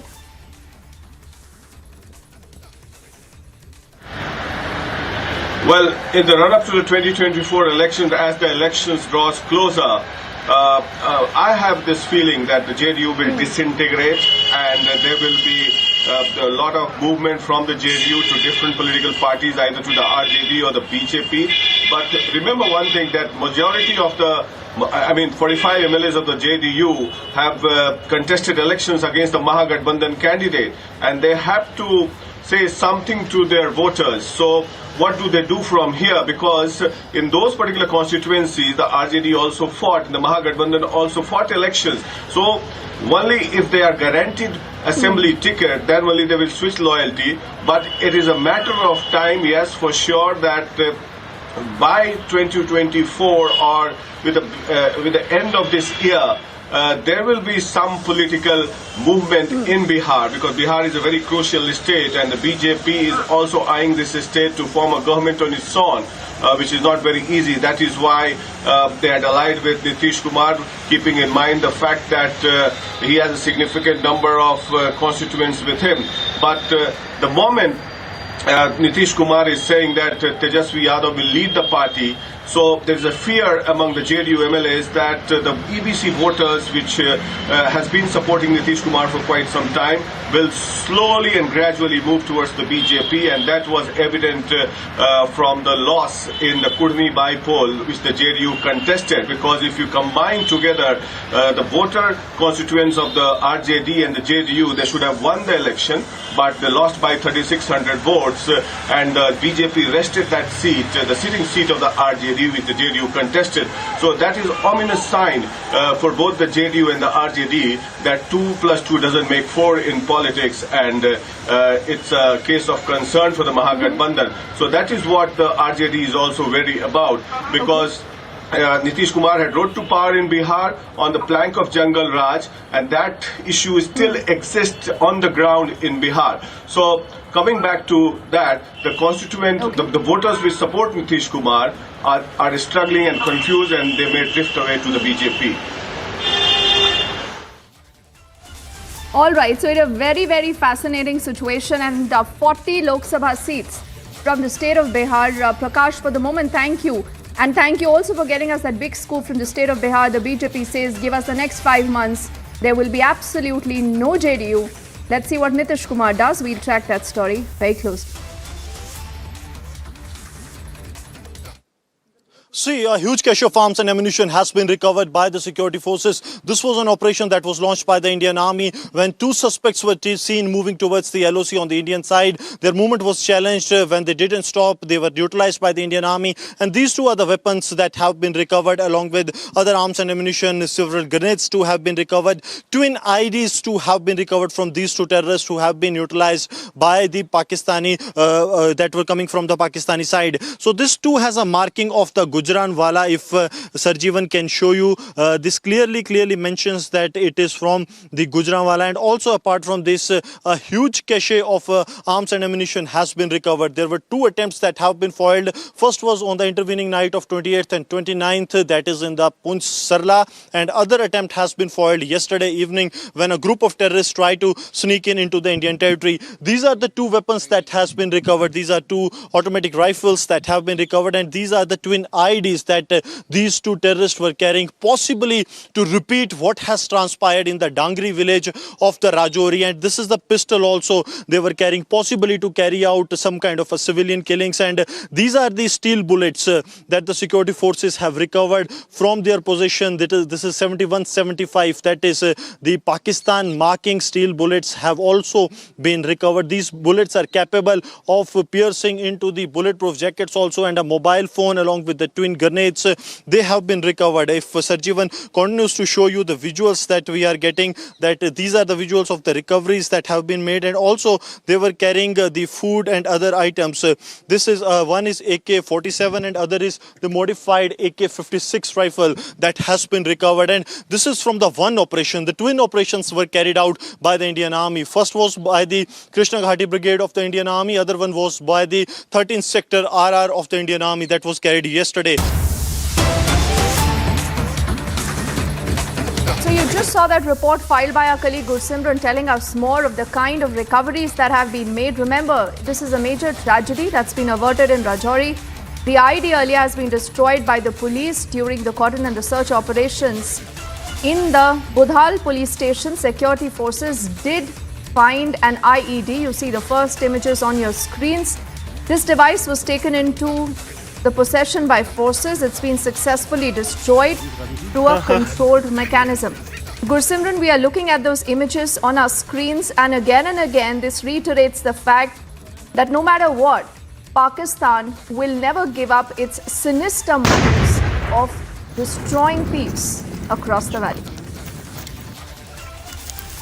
Meant to disrupt the peace, and now it is targeting the areas where the Hindus are in the minority. Now the Rajouri, it seems that the Rajouri and Poonch districts are on the target of the Pakistan, and this is another such attempt that an ID was placed on the roadside by the Pakistani terrorists, possibly on the directions of the handlers from across the border. But this was timely detected by the Rajouri police, and in the Budhal area, which is a far-off area of the Rajouri district, it has been detonated using the controlled explosion.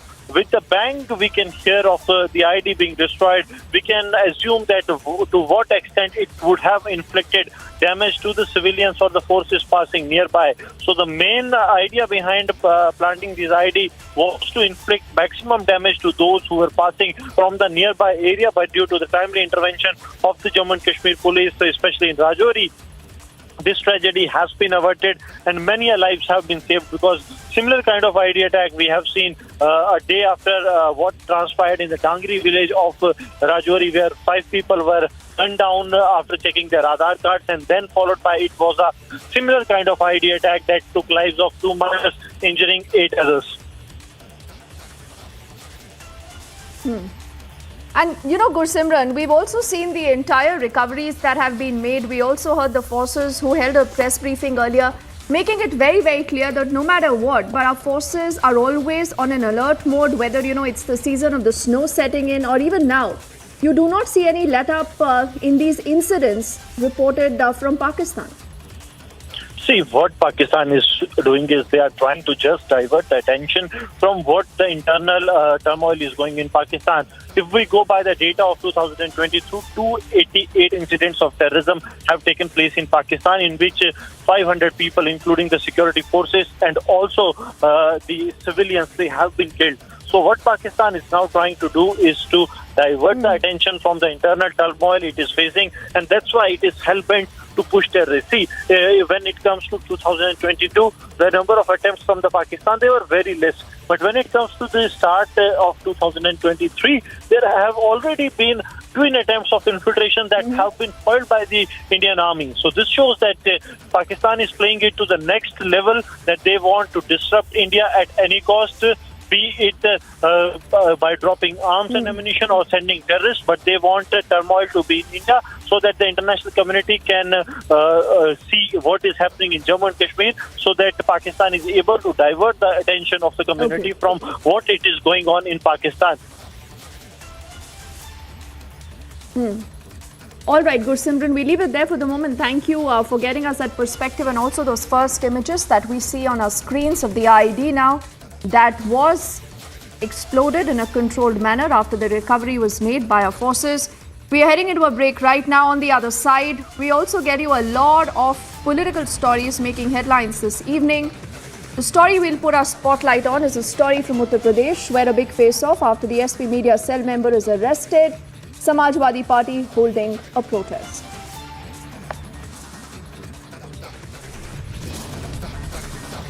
Also, the Principal Secretary to the Prime Minister holds a high-level review meet on Joshimath, and the NDRF, the SDRF teams now have been rushed. Evacuation continues.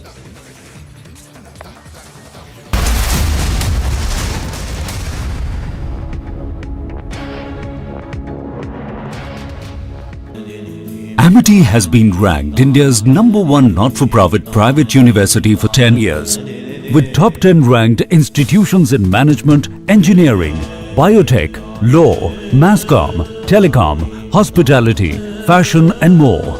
Yet another top ranking for Amity University. We tried to draw a complete divide between, say, Savarkar, Bhagat Singh or Bagha Jyoti, and is that the right thing to do? Because there was something that connected them. We look at what divides them. What we are trying to do is to see this history from today's ideological lens. But their lens was completely different. They were a part of one big project. So I think we are not doing justice to this movement by trying to carve them up into small bits and pieces based on, today's ideological debates.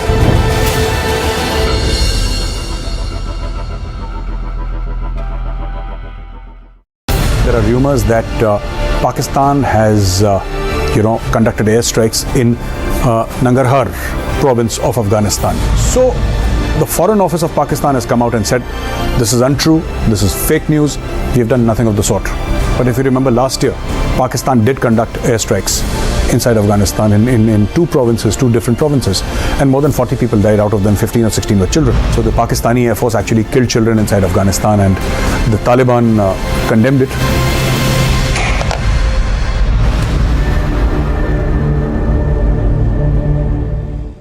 In your view, what was the role of Swami Vivekananda and others like him and the whole idea of a civilizational confidence in our freedom struggle? So what we are trying to do is to try to secularize and sanitize this history for a certain line of ideological bent. So you have here a country and a civilization, and they have been in this continuous state of warfare. So you have the likes of Swami Vivekananda who are coming out there and saying that we need to stand up for ourselves. And this is the triggering point of this entire movement.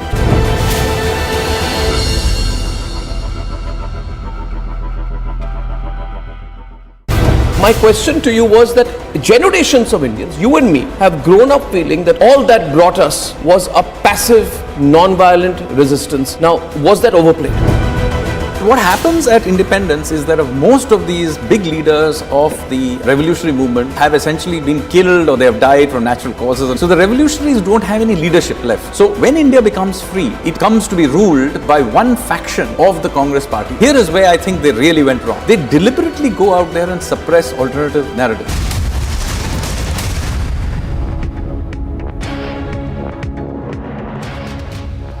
Welcome back. Let's get you more on a story that has grabbed headlines in the state of Uttar Pradesh. This after a Samajwadi Party office bearer was arrested on Sunday for allegedly making indecent and derogatory remarks on the social media. Outraging over Manish Jagan Agarwal's arrest, you had scores of the Samajwadi Party workers, including the SP chief Akhilesh Yadav, who were on the streets outside the Uttar Pradesh police headquarters. They've also demanded his immediate release. We've seen a lot of high drama. Let's quickly get you everything you need to know.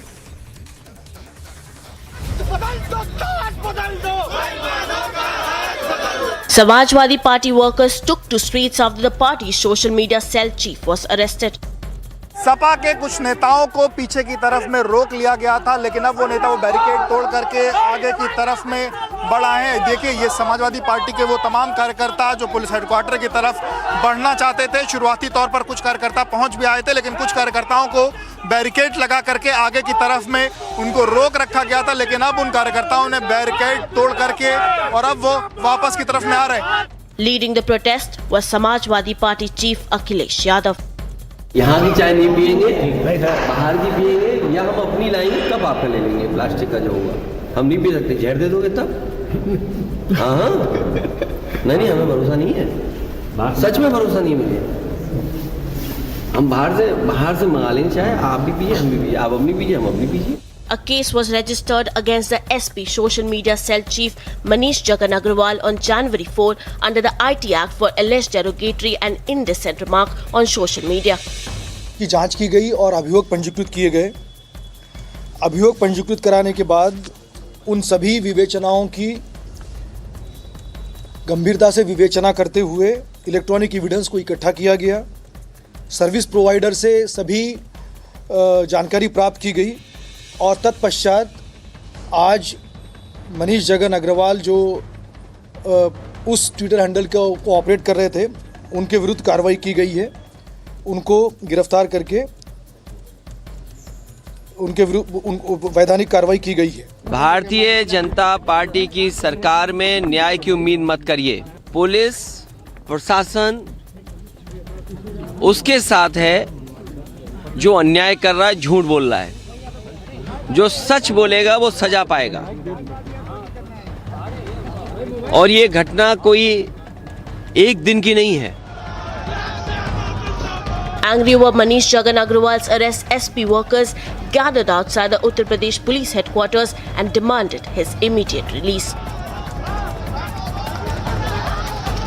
अन्य राष्ट्रीय अध्यक्ष जी ने जो बात किया, वैधानिक बात, और ये देखिए जो सही है कि समाजवादी पार्टी के कार्यकर्ताओं को उन अपराधों में भी जेल भेजा जा रहा है जो कि अपराध नहीं है, जो बेलेबल ऑफेंस है। आप भी जानते हैं कि सुप्रीम कोर्ट ने 66 पे श्रेया सिंघल बनाम भारत सरकार के मामले में ये बयान दे चुकी है कि उसमें आप किसी को भी IT एक्ट में गिरफ्तार नहीं कर सकते। The BJP has hit out at the support of the arrested SP leader and claimed that Samajwadi Party is providing security to abusive leaders.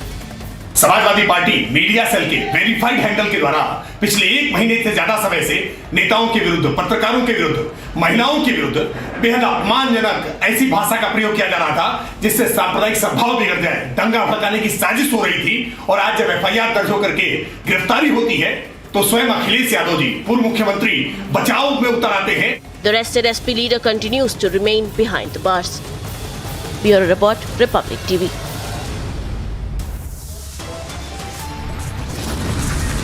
We head into a break. Right now on the other side, the BJP and the ADMK hit out over the Jaya death theory. The BJP warns will not stay calm forever.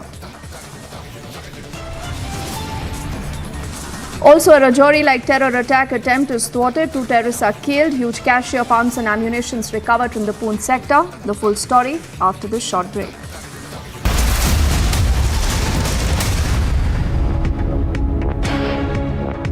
My question to you was that generations of Indians, you and me, have grown up feeling that all that brought us was a passive, non-violent resistance. Now, was that overplayed?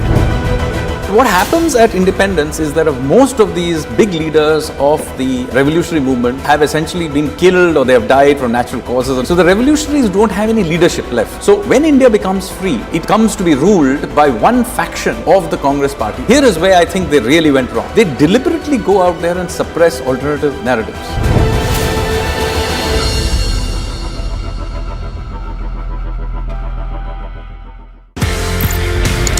आपने ये बोला कि colonel bull Kumar, उन्होंने map देखा, उन्होंने बोला ये तो गड़बड़ है। एज पर मैप भारत का एरिया, लेकिन वहां पे जाने की विदेशियों को, जर्मन्स को परमिशन दे रहा है Pakistan.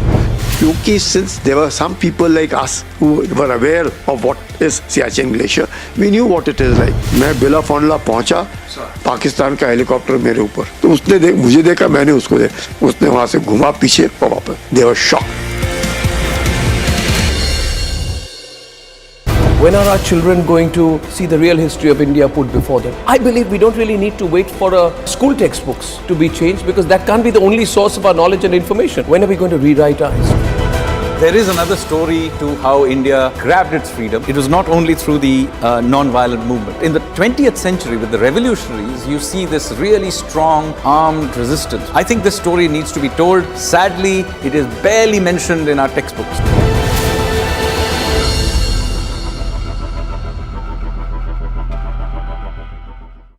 In this revolution of ideas, obviously there were various influences. Were Indian figures like Chhatrapati Shivaji inspiring the revolutionaries more, or was it global events?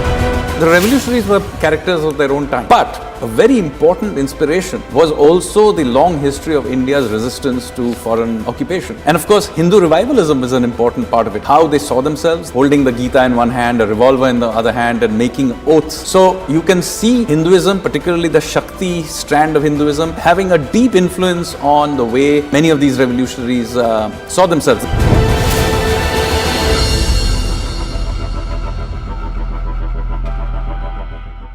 India is number one manufacturer of two-wheelers in the world. Number one also in tractors. Number two in buses. Number three in trucks. Number four in passenger vehicles. And very shortly we will be number three, overtaking Japan. Just wait for a couple of years. I'm told that you've taken some 800 acres. You are investing some 20,000 or 18,000 crores. When are our children going to see the real history of India put before them? I believe we don't really need to wait for school textbooks to be changed, because that can't be the only source of our knowledge and information. When are we going to rewrite our history? There is another story to how India grabbed its freedom. It was not only through the non-violent movement. In the 20th century, with the revolutionaries, you see this really strong armed resistance. I think this story needs to be told. Sadly, it is barely mentioned in our textbooks.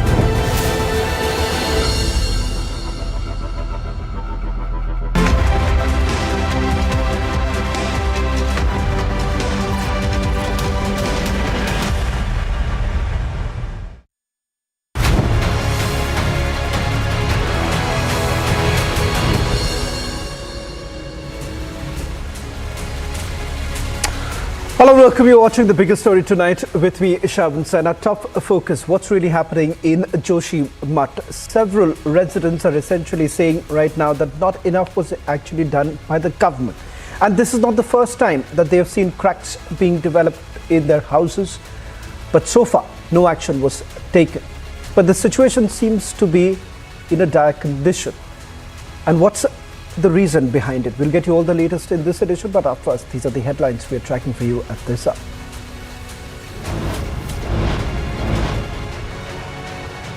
DMK MLA's most bizarre claim, says Modi and BJP killed Jayalalitha. BJP and AIADMK hit out over Jaya death theory. BJP warns won't stay calm forever.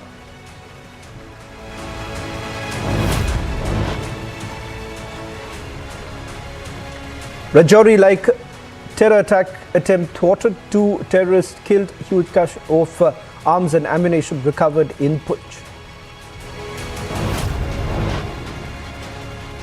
Big face-off after Samajwadi Party media cell member arrested. Samajwadi Party holds protest, gets an FIR registered against a BJP leader. Former Bihar Deputy Chief Minister Sushil Modi's claim many JDU leaders in touch with BJP, and JDU will be finished in the next 5 months.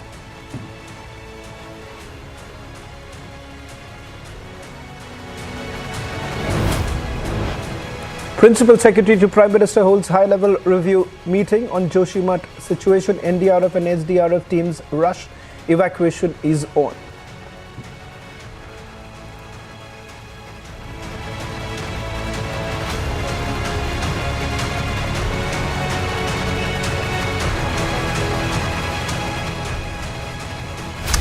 Starting this edition with the day's top story, the situation in Joshimath. Why exactly is Joshimath now sinking? And what is it that the government is really doing about it?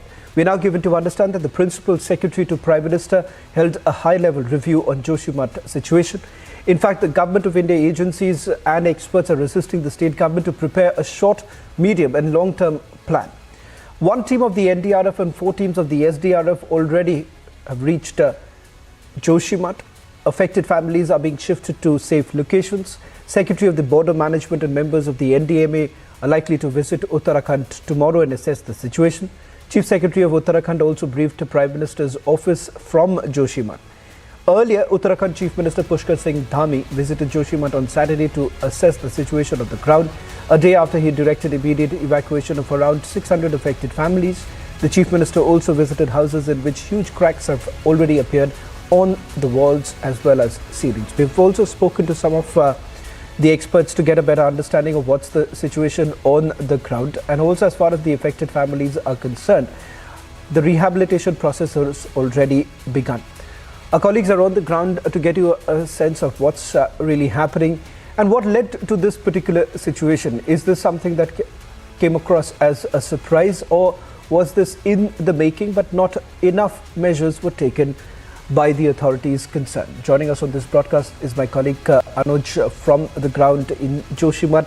Anuj, you've been there for over 48 hours getting a sense of what's the situation like. First, I want you to give us a sense of what's the current situation like. How many residents are still present? How many of them have already been shifted to a safer location? Give us a fresh update of the situation like, and then perhaps we'll also take our viewers through what are the steps that have been taken so far.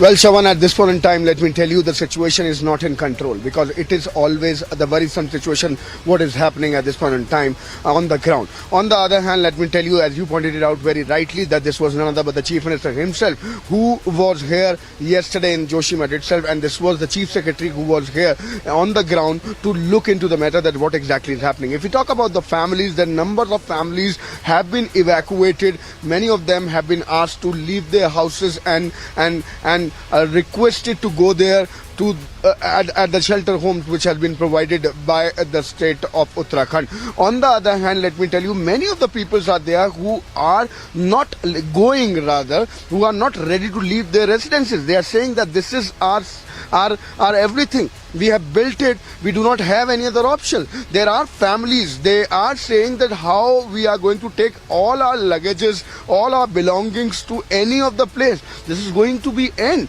That is something what is there in their mind. So that is the reality what we are seeing at this point in time on the ground, because let me also tell you, Shawan, this is not limited to 1 or 2 or 3 or 5 families, but this is more than 600 families what we are seeing at this point in time.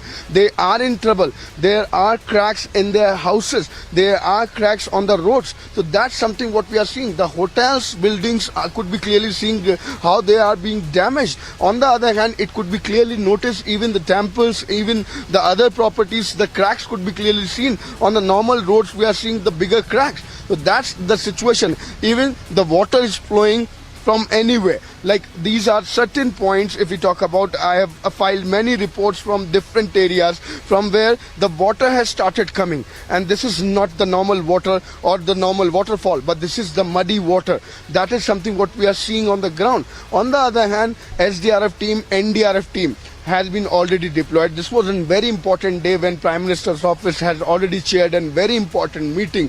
These were the top officials of Uttarakhand who were present in that very meeting, and everything has been discussed. Now tomorrow, let me tell you, Shavan, this is going to be another development in this particular movement. If we talk about in this particular situation, if we talk about, there are going to be the expertise from every department, geological department, from IIT Roorkee, from other departments. They are going to be the expertise who are going to land here in Joshimath tomorrow. They are going to look deep into the angle that what exactly is the reason. On the other hand, if we talk about the locals whom we are talking about, talking to, and the families sharing their pains, they are saying that this is the project of end. This is the project of tunnel, and that is why the major blast has been done, and that is why all this is happening. Rather, the locals are complaining, Chavan. They have been telling us, they have been complaining about this particular cracks and this kind of damages from last 1 year, but this has been not noted by the concerned authorities. That's something what has been stated by the locals. But on the other hand, these are the locals who are in pain. These are the residentials of Joshimath. These are the people of Joshimath who are in pain. There are tears in their eyes, and they are saying what exactly has to be done they are not aware of. Yes, the government is trying their level best. The NDRF, the SDF, the other teams has been already deployed. The expertise are trying to get the solution. The expertise are trying to get the answer for the same, that why this has happened. The samples has been collected, but on the other hand, till now there is no solution, and the situation is getting worrisome. On the other hand, let me also tell you, Shavan, if we talk about the Met Department, then this is an alert, because Met Department is being considering it, is being noting it whenever it is going to be the snowfall over here, when it is going to be the rain over here. The situation is expected to be more than worse.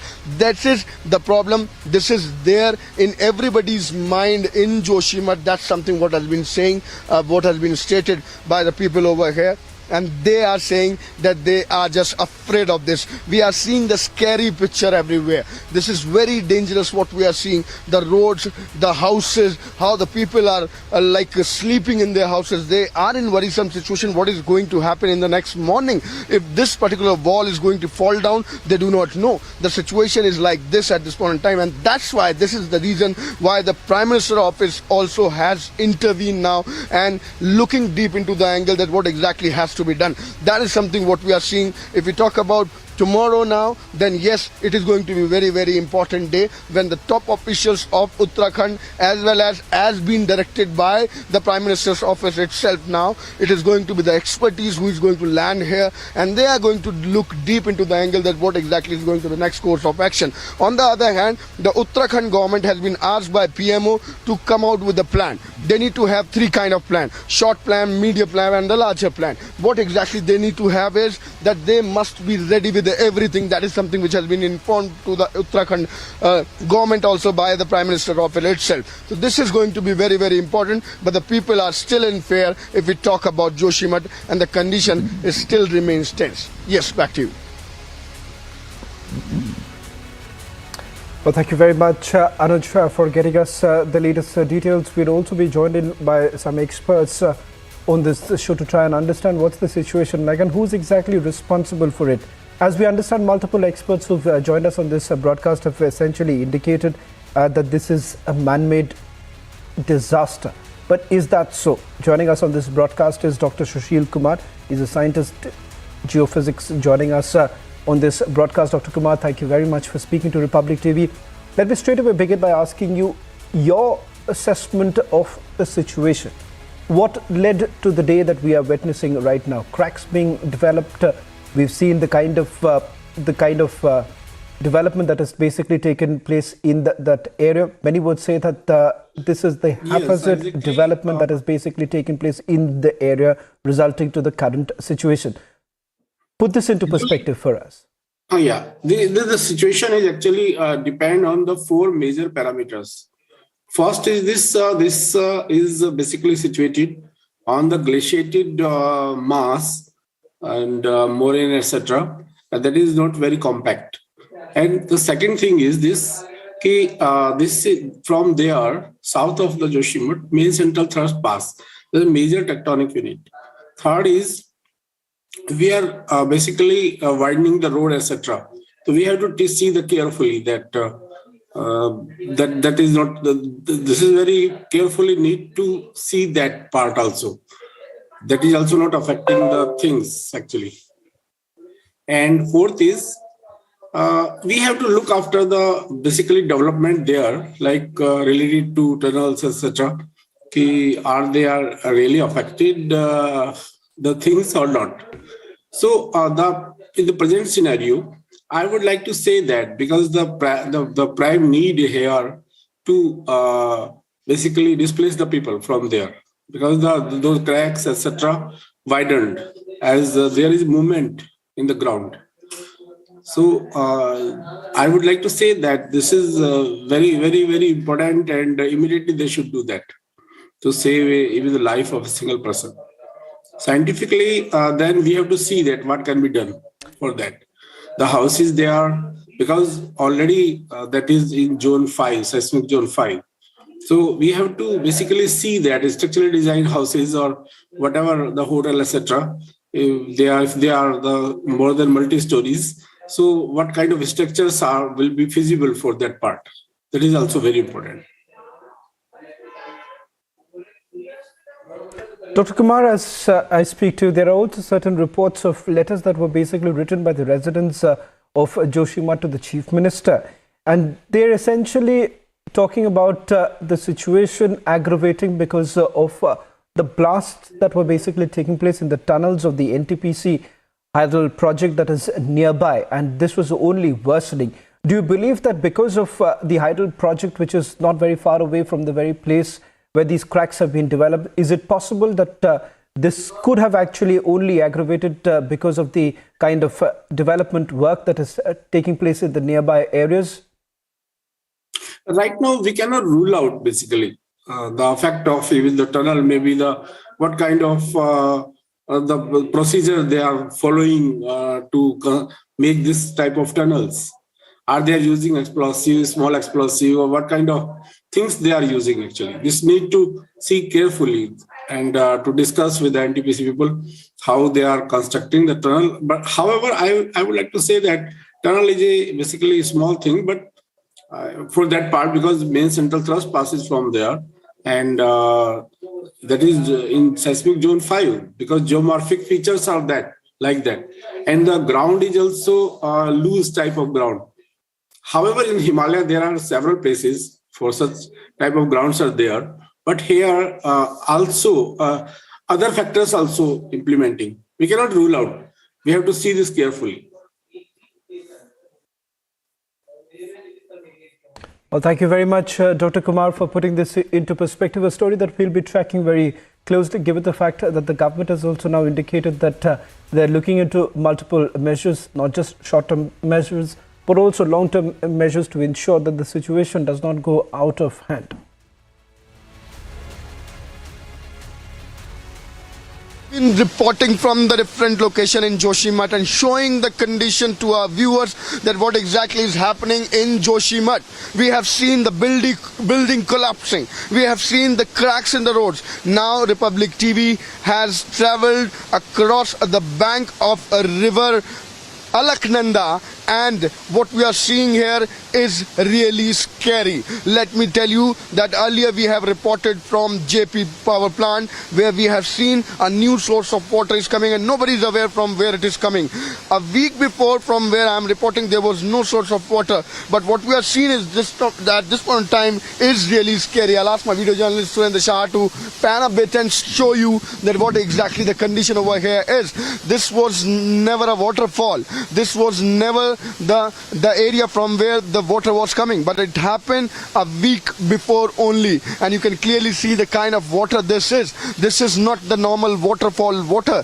This is the muddy water, and nobody knows from where it is coming now. And as you can see the flow, as you can see the power, then yes, it is really going to be very, very dangerous. And as seen in the pictures, how much scary this is. The people are in worrisome situation. They are worried that what is going to happen next.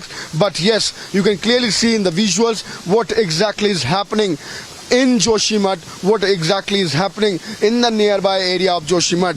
This is the same highway which connects you from Badrinath to Joshimath, from where I am reporting, from the bank of river Alaknanda, and the condition is clearly visible that how dangerous it is. With video journalist Surendra Shah, I am Manoj, and this is Republic. Shifting focus to the other story that we are getting to you tonight is another possible Rajouri type attack that was averted by the Indian Army. In fact, 2 terrorists were killed in Poonch's Balakot sector of the LOC. Terrorists were carrying AK rifles, 2 IEDs. Meanwhile, a major tragedy was averted in Rajouri, and the IED that was destroyed by Rajouri police in Buddha.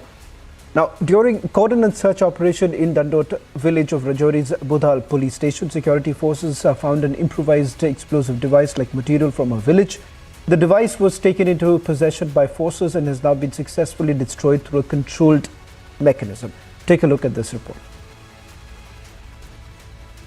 2 infiltration bids foiled within a span of 10 days along the line of control in Poonch, Rajouri district in J&K. The security forces on the line of control were maintaining high alert based on intelligence inputs of likely infiltration attempts. On 29th December, at approximately 7:30 p.m., alert sentries on the fence in Poonch sector observed suspicious movement of 3 to 4 individuals moving from across the line of control towards the LC fence. The weather and visibility was bad due to heavy rains.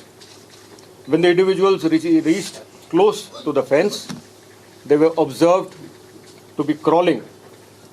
The alert sentries challenged the movement, in which firefight broke out between the terrorists and own troops, in which 1 or 2 terrorists were hit with own bullets. The injured terrorists were pulled back by the other terrorists into the jungle, taking advantage of the bad weather conditions. See, this is the recovery that has been made from the other operation that Indian Army carried out. This is the fatigue of the Indian Army, the combat dresses they were carrying, the gloves and other these batteries, the daggers, each and everything these terrorists were carrying. This is in the second operation that has been carried out by the Indian Army, and possibly it was an attempt to carry out a bat attack as they were carrying a camera with them also, because this has been the modus operandi of the Pakistani terrorists, that what they actually do is that they carry a video camera with them, carry out a bat attack on the forward post, and then circulate these videos. These are the thermal cameras that they were also carrying. Some pistols have also been recovered. However, these terrorists were injured and managed to return back. See, they were planning something really very big, 3 charges. Now also they were carrying the medicines with them, the tapes and other things, and also a huge cache of dry fruits they were also carrying with them. So they have come with a plan to carry out something really big, possibly a Fedayeen kind of attack that they wanted to record it. They were carrying this recorder also, this video recorder with them of Panasonic company. So this shows that how desperate Pakistan is, that they are time and again making these attempts. This is the dagger they were actually carrying with them. What it seems from all these things, that first plan was to carry out a bat attack, followed by it was a Fedayeen attack or something, as they were carrying a huge cache of arms and ammunition, as well as the warlike stores with them, and also to heal themselves in case of any injury. They were carrying almost a first aid kit with them. So this is the extent to which now the Pakistan has come, that starting from the big weapons like AK-47, AK-56 and the IEDs that they are trying to recreate what has happened in the Dangri village of Rajouri, to these kind of bat attacks plans that have been done, and the night vision binoculars that the Pakistan is trying to push here for its terrorists. This is what the Pakistan is now actually up to. This is the huge cache of arms and ammunition. Bharatiya Janata party की सरकार में न्याय की उम्मीद मत करिए। Police प्रशासन उसके साथ है जो अन्याय कर रहा है, झूठ बोल रहा है।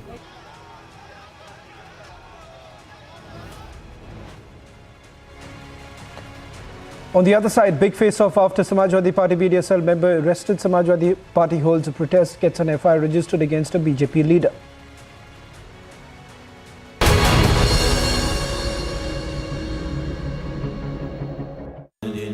Amity has been ranked India's #1 not-for-profit private university for 10 years, with top 10 ranked institutions in management, engineering, biotech, law, masscom, telecom, hospitality, fashion and more. Yet another top ranking for Amity University. In this revolution of ideas, obviously there were various influences. Were Indian figures like Chhatrapati Shivaji inspiring the revolutionaries more, or was it global events? The revolutionaries were characters of their own time. But a very important inspiration was also the long history of India's resistance to foreign occupation. And of course, Hindu revivalism is an important part of it. How they saw themselves holding the Gita in one hand, a revolver in the other hand, and making oaths. So you can see Hinduism, particularly the Shakti strand of Hinduism, having a deep influence on the way many of these revolutionaries saw themselves.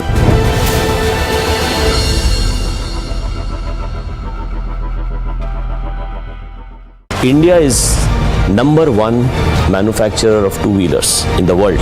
Number one also in tractors. Number two in buses. Number three in trucks. Number four in passenger vehicles. And very shortly we will be number three, overtaking Japan. Just wait for a couple of years. I'm told that you've taken some 800 acres. You are investing some 20,000 or 18,000 crore rupees in a Haryana plant. So you're also preparing for the future. That shows your commitment. Its capacity is 1 million cars annually. So this is going to be one of the largest in the world. Not one of the largest. It is the largest.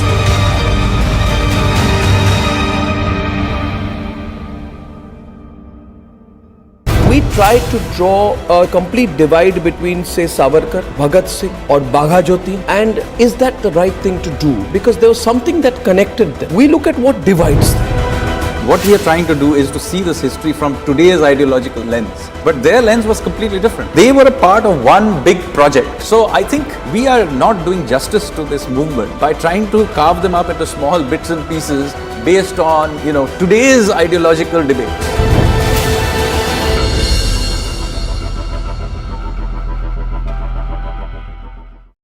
There are rumors that Pakistan has, conducted airstrikes in Nangarhar province of Afghanistan. So the Foreign Office of Pakistan has come out and said, this is untrue, this is fake news, we have done nothing of the sort. But if you remember last year, Pakistan did conduct airstrikes inside Afghanistan in two different provinces, and more than 40 people died, out of them 15 or 16 were children. So the Pakistani Air Force actually killed children inside Afghanistan, and the Taliban condemned it.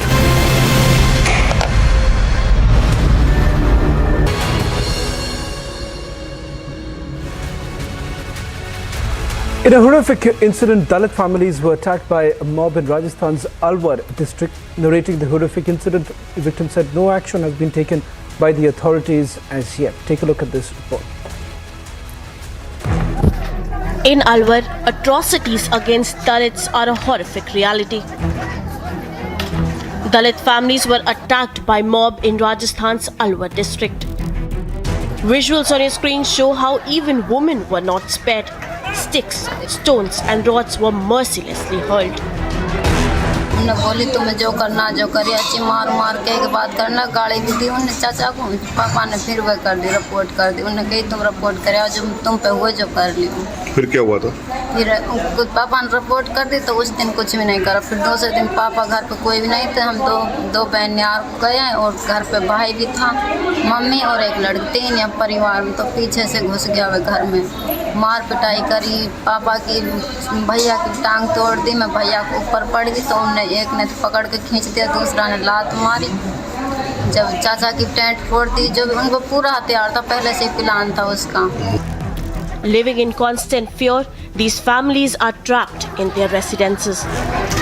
काफी ज्यादा बरसाए थे वहीं से पत्थर जो आप देख रहे हैं उधर से पत्थर आए थे छतों पे से इनका एक ही घर है यहाँ मेघवाल समाज का बाकी सारे चारों तरफ इनके मोमडन से तो सारे छत पे चढ़ गए थे और जैसे कि पत्थर मारे तो ये अंदर घर में घुस गए थे फिर वहाँ से कूदे कुछ आदमी इधर से आए हैं तो फिर लाठी डंडा से जैसे इनको लड़की थी एक मुक्ता नाम की जिसके गर्भ था 4.5 महीने का वो उसको यहीं पे पटक के लात घूंसों से अच्छे से लाठी दिए एक सुरेश नाम का जो लड़का था वो पैर गर्भ गिर गया sir They claim that despite raising alarm, no action has been taken by the authorities. Amid the attack, several Dalits were critically injured, while continuous torture on pregnant lady led to miscarriage. Soon after, Dalit community staged massive dharna demanding stern action against the attackers.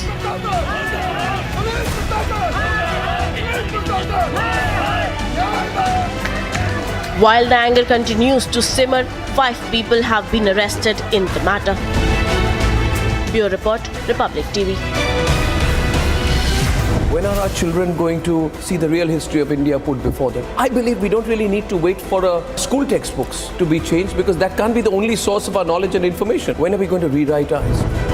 There is another story to how India grabbed its freedom. It was not only through the non-violent movement. In the 20th century, with the revolutionaries, you see this really strong armed resistance. I think this story needs to be told. Sadly, it is barely mentioned in our textbooks.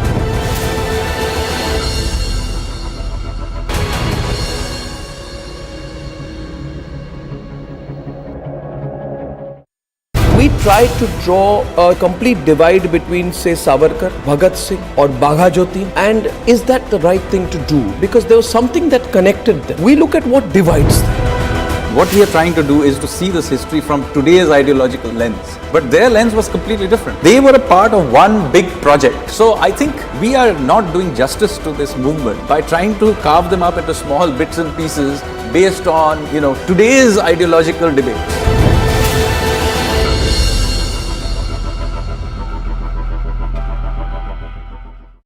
There are rumors that Pakistan has, conducted airstrikes in Nangarhar province of Afghanistan. So the Foreign Office of Pakistan has come out and said, this is untrue, this is fake news, we have done nothing of the sort. But if you remember last year, Pakistan did conduct airstrikes inside Afghanistan in two different provinces, and more than 40 people died, out of them 15 or 16 were children. So the Pakistani Air Force actually killed children inside Afghanistan, and the Taliban condemned it.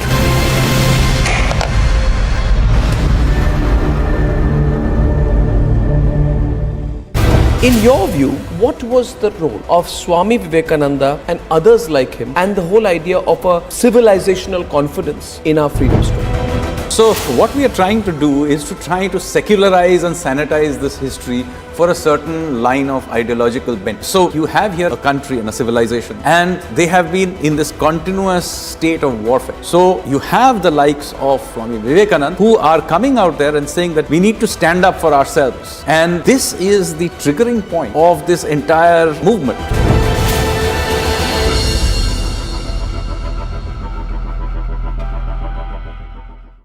My question to you was that generations of Indians, you and me, have grown up feeling that all that brought us was a passive, non-violent resistance. Now, was that overplayed? What happens at independence is that most of these big leaders of the revolutionary movement have essentially been killed, or they have died from natural causes. So the revolutionaries don't have any leadership left. So when India becomes free, it comes to be ruled by one faction of the Congress party. Here is where I think they really went wrong. They deliberately go out there and suppress alternative narratives.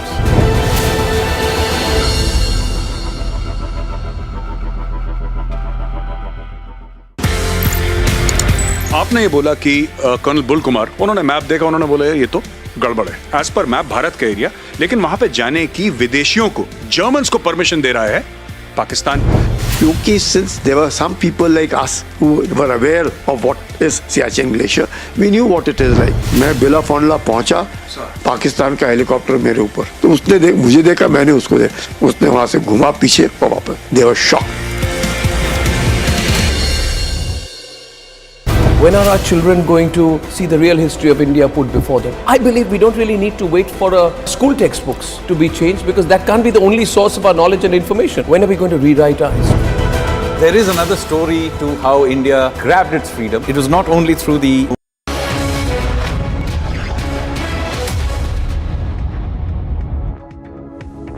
A very good evening. The show's called Superfast 50. I'm Deepthi Sachdeva. In the next 30 minutes, a quick check of everything that you need to know in a big impact of the Republic campaign. Tata Sons chairman has now responded. He's finally issued a statement on the Air India P-Gate case. He says that the matter is of personal anguish to him. He also says Air India's response should have been much swifter in the entire case. He's also gone ahead to admit that the airline did fall short of addressing the entire situation. The eyewitness of the Air India P-Gate spoke to Republic. The eyewitness narrates how the victim had to literally sit through the flight in that condition for over 2 hours. Now, the eyewitness of the urination case also says that Air India staff were informed about the incident, but they were not prompt in extending any help. Recalling the ordeal that the victim faced, the eyewitness further says that the victim's bag and clothes were drenched in urine. Although there were vacant seats available, but the victim was made to sit on the same seat again. In more news, the Principal Secretary to the Prime Minister earlier has held a high-level review meet on the Joshimath situation. The Government of India agencies, experts are all assisting the state government of Uttarakhand right now to prepare a short, medium and a long-term plan. One team of the NDRF, 4 teams of the SDRF already have reached Joshimath. The affected families are also being evacuated. The Secretary of the Border Management and members of the NDMA are expected to visit Uttarakhand tomorrow and assess the situation. Also, the Chief Secretary of Uttarakhand has briefed the Prime Minister's office from Joshimath. Meanwhile, the Uttarakhand Chief Minister, Pushkar Singh Dhami, says that the study was going on in the Joshimath crisis. He is further assured that the Prime Minister's office is continuously taking stock of the entire situation. 11 more families in Joshimath were earlier moved to safety as the number of houses developing cracks in the sinking town have now crossed 603 as per reports. After directions from the Ministry of Home Affairs to go all out against terror in Jammu and Kashmir, the Indian Army has launched a massive house-to-house search operation in Kishtwar. Jawans of the 26th Rashtriya Rifles of the Indian Army, along with Jammu and Kashmir Police, carried out the operation. After the Indian Armed Forces noticed suspicious movement near a village in the Balakot sector of the Poonch district in Jammu and Kashmir, forces neutralized 2 terrorists near the line of control earlier. Another possible Rajouri-type attack averted by the Indian Army, where terrorists were carrying AK-47 rifles to IEDs, quite similar. In fact, the plot was to carry out firing in the hinterland and then IED attack that has been foiled. These, remember, are desperate attempts of infiltration by Pakistan. Many also say to divert from their internal turmoil. This major tragedy then has been averted in the Rajouri sector, where the IED was earlier destroyed by the Rajouri police that you can see on your screens during the cordon and the search operations that we have reported earlier. Security forces found an IED-like device from a village. This device was then taken into possession by the forces and there has been a controlled explosion. Speaking exclusively to Republic TV, the BJP leader Sushil Kumar Modi says that it is a matter of time when the JDU will be completely decimated. Nitish Kumar will be ousted from the CM's post. He's also further said that many JDU leaders are feeling suffocated and they are in touch with the BJP. From Bihar to Uttar Pradesh, where the Lucknow police arrested the Samajwadi Party worker Manish Jagan Agarwal from Hazratganj. He, remember, is said to be the handler of the party's Twitter account. Now, this arrest is coming after 3 cases were registered against him for allegedly making objectionable remarks on Twitter through the party's social media handle. After the Lucknow police arrested the SP worker, Samajwadi Party workers held massive protests in Lucknow. And after the arrest, we also saw the party chief, the former chief minister of the state of Uttar Pradesh, Akhilesh Yadav, reaching the police headquarters. He was seen engaged in almost a verbal spat with the cops, where he even refused to have tea that was being offered to him, and he says he does not trust the police. He further added that who knows, the cops could have poisoned his tea. पिएंगे बाहर की पिएंगे या हम अपनी लाएंगे, कब आपका ले लेंगे प्लास्टिक का जो होगा, हम नहीं पी सकते, जहर दे दोगे तब? हाँ नहीं हमें भरोसा नहीं है, सच में भरोसा नहीं है मुझे। हम बाहर से मंगा लेंगे, चाहे आप भी पीजिए हम भी पीजिए, आप अपनी पीजिए हम अपनी पीजिए। And after these protests, the BJP spokesperson Rakesh Tripathi has said that the Samajwadi Party is openly protecting abusers. He's condemned these protests that broke out outside the police headquarters in Lucknow.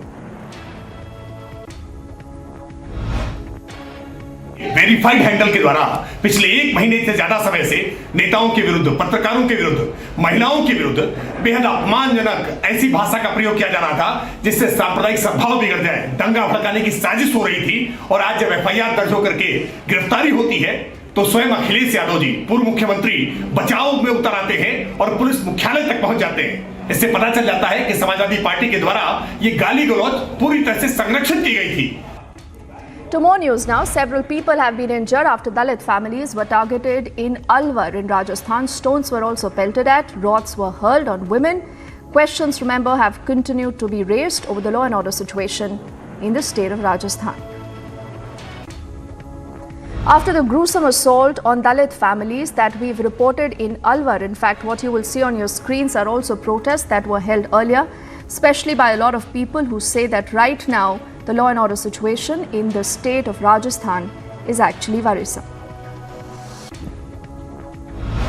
Let's also move on to get you our next story that you will see on your screens very shortly. The Congress party has gone ahead to slam the BJP over the Ram Mandir issue. You would recall the BJP again and again has said that this is a promise that they have fulfilled, but the Congress says that this is an issue that is being politicized.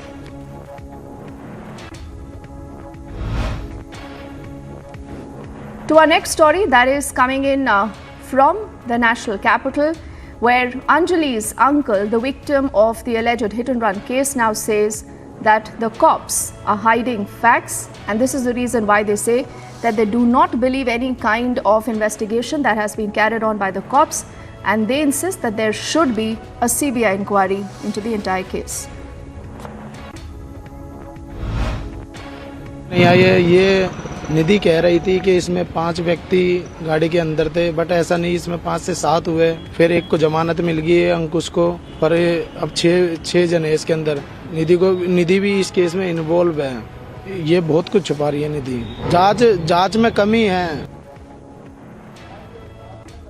The Prime Minister will be inaugurating the 17th Pravasi Bharatiya Divas, that's tomorrow in Indore in Madhya Pradesh.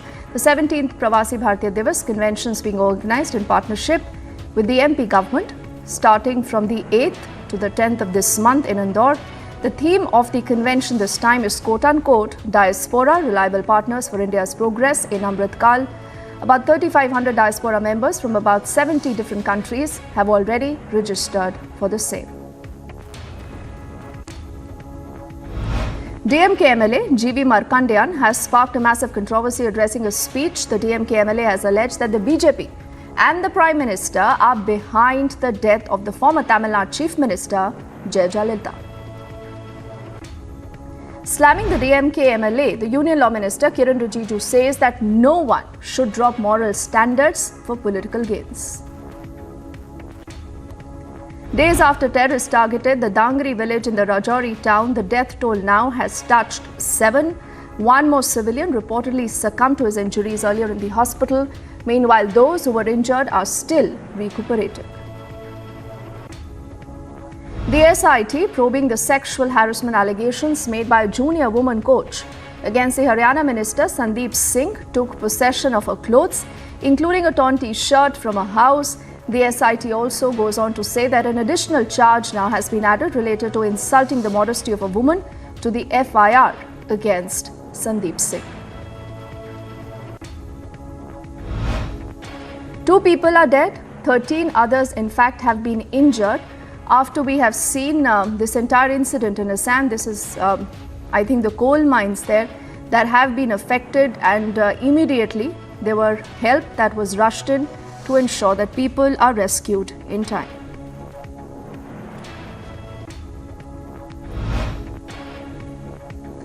Let's shift our focus now to our other next big story that you see on your screens.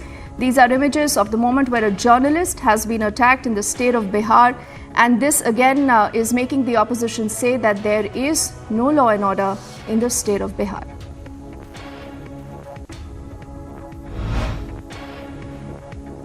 A day after the Punjab Minister Fauja Singh Sarari resigned from the cabinet after an extortion controversy, now the BJP has slammed the Aam Aadmi Party. In fact, they go on to say that this is a typical behavior from the Aam Aadmi Party, and they also say accountability should be fixed.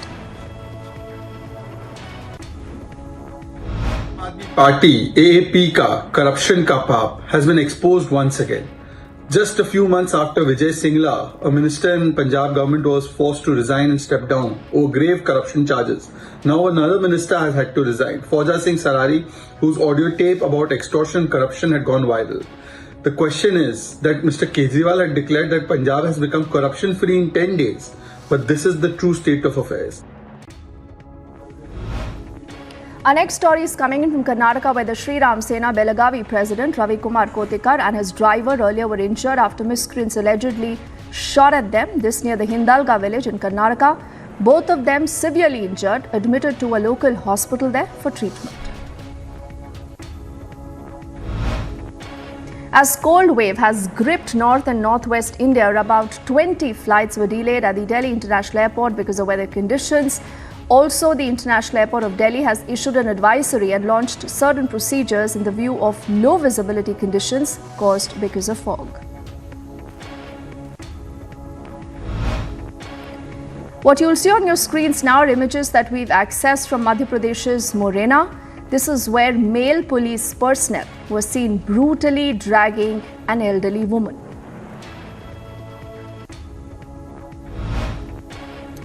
Let's shift our focus to more international updates that we are tracking at this hour. The story coming in from China, where China's State Council Joint Prevention and Control Mechanism against COVID-19 have released the 10th edition of the Virus Prevention and Control Protocol. Now, the new plan stresses on monitoring of mutated variants and prevention of severe cases. One person is dead, several others injured after two trains collided on the Metro Line 3 of the Mexico City. Among those injured, the train driver was critically injured, and 4 passengers who were trapped in the train also now have been rescued. President Joe Biden's scheduled first visit to the southern border in El Paso in Texas. Hundreds marched through the streets. This is coming after the president announced last week that Cubans, Nicaraguans, Haitians and Venezuelans will be expelled to Mexico if they enter the US illegally. The Colombian president, Gustavo Petro, arrived in Caracas for a meeting with the Venezuelan counterpart, Nicolas Maduro. Now, the presidents have discussed topics like peace process, investments, review of a bilateral trade agreement, also opening of the bridges linking both countries. Passengers warmly welcomed the starting of the first train arriving at a newly reopened crossing point on the border between Hong Kong and mainland China. The busy station had been shut close to about 3 years since the beginning of the pandemic. Tens of thousands of Filipino Catholics participated in the first walk of faith on Sunday in Manila on the eve of the annual feast of the Black Nazarene. The event marked the first such celebration since the start of the pandemic. Thousands of Israelis were seen taking to streets to protest against Prime Minister Benjamin Netanyahu's new agreement. Also, the protesters say that the new government policies have threatened democracy and freedom. These demonstrators held anti-government banners and waved rainbow flags, while some others held signs reading quote-unquote, "Palestinian Lives Matter." The Ukrainian President Volodymyr Zelensky, in fact, has gone ahead to say that the Russian military continues to strike Ukrainian positions despite their declared ceasefire. Now, the officials have denounced the unilateral 36-hour pause as a ploy. They say it appears to have been ignored by some of Moscow's forces. A 6-year-old student shot at and injured a teacher at a school in Virginia during an altercation inside a first-grade classroom. No students were injured in the shooting episode. One police officer killed, 17 wounded in Mexico after an organized criminal group stormed the city of Culiacan in reprisal of the detention of the son of the drug lord El Chapo in Mexico. The streets were seen filled with burnt vehicles, also looted shops.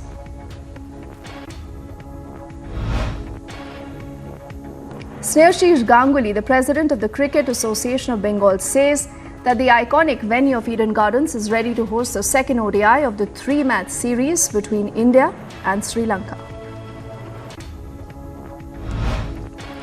Following his side's 91-run over Sri Lanka in the third T20, now the Indian spinner has expressed admiration for Surya Kumar Yadav's explosive knock, saying that he's happy to be in the same team as him.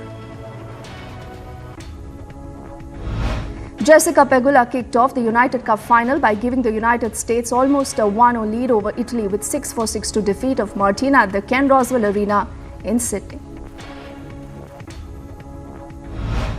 Quarterback Patrick Mahomes claimed his team, quote-unquote, had some good things going after the Kansas City Chiefs were qualified for the playoffs with a win over Las Vegas Raiders. Pep Guardiola says that the Manchester City's FA Cup third-round tie at home to Chelsea on Sunday will be different from the win they achieved in the Premier League.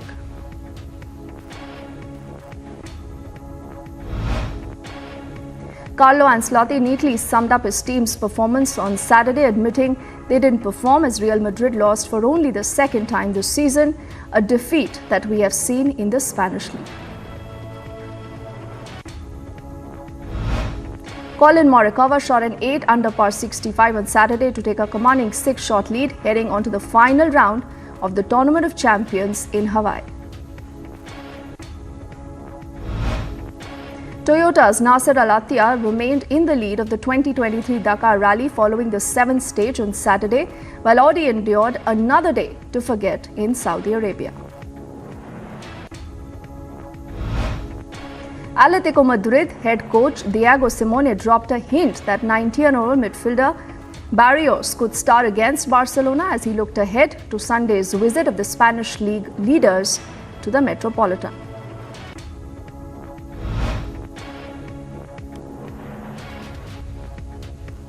And after leading France to another World Cup final, the coach will be signing up for another shot at the title, prolonging his contract now to the June of 2026.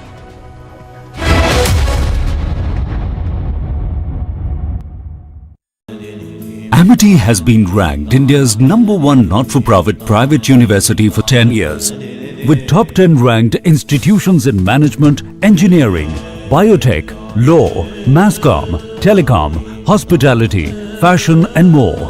Yet another top ranking for Amity University. My question to you was that generations of Indians, you and me, have grown up feeling that all that brought us was a passive, non-violent resistance. Now, was that overplayed? What happens at independence is that most of these big leaders of the revolutionary movement have essentially been killed or they have died from natural causes. So the revolutionaries don't have any leadership left. So when India becomes free, it comes to be ruled by one faction of the Congress party. Here is where I think they really went wrong. They deliberately go out there and suppress alternative narratives.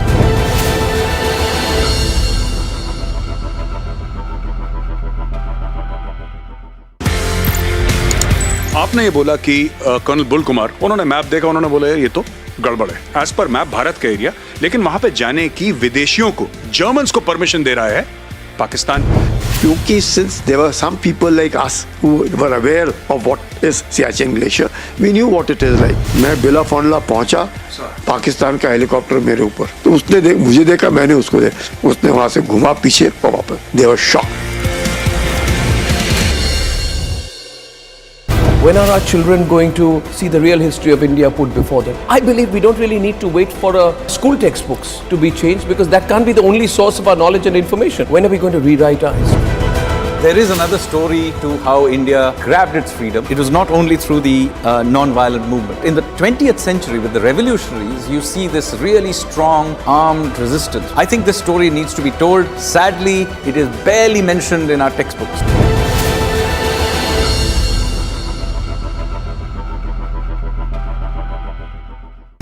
In this revolution of ideas, obviously there were various influences. Were Indian figures like Chhatrapati Shivaji inspiring the revolutionaries more, or was it global events? The revolutionaries were characters of their own time. But a very important inspiration was also the long history of India's resistance to foreign occupation. And of course, Hindu revivalism is an important part of it. How they saw themselves, holding the Gita in one hand, a revolver in the other hand, and making oaths. So you can see Hinduism, particularly the Shakti strand of Hinduism, having a deep influence on the way many of these revolutionaries saw themselves.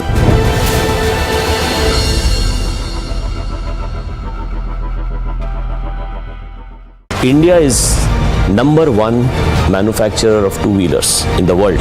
#1 also in tractors. #2 in buses. #3 in trucks. #4 in passenger vehicles. And very shortly we will be #3, overtaking Japan. Just wait for a couple of years. I'm told that you've taken some 800 acres. You are investing some 20,000 or 18,000 crore. I am Suesha Sawant reporting from New Delhi. This is Republic.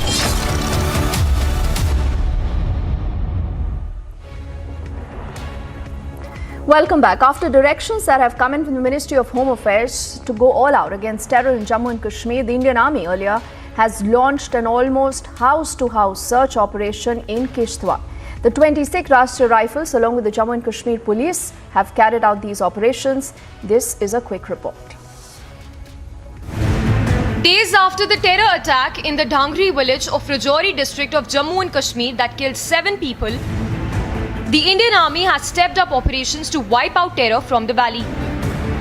Now the Ministry of Home Affairs has directed the forces to go all out against terror and leave no stone unturned in a bid to avoid any further attacks.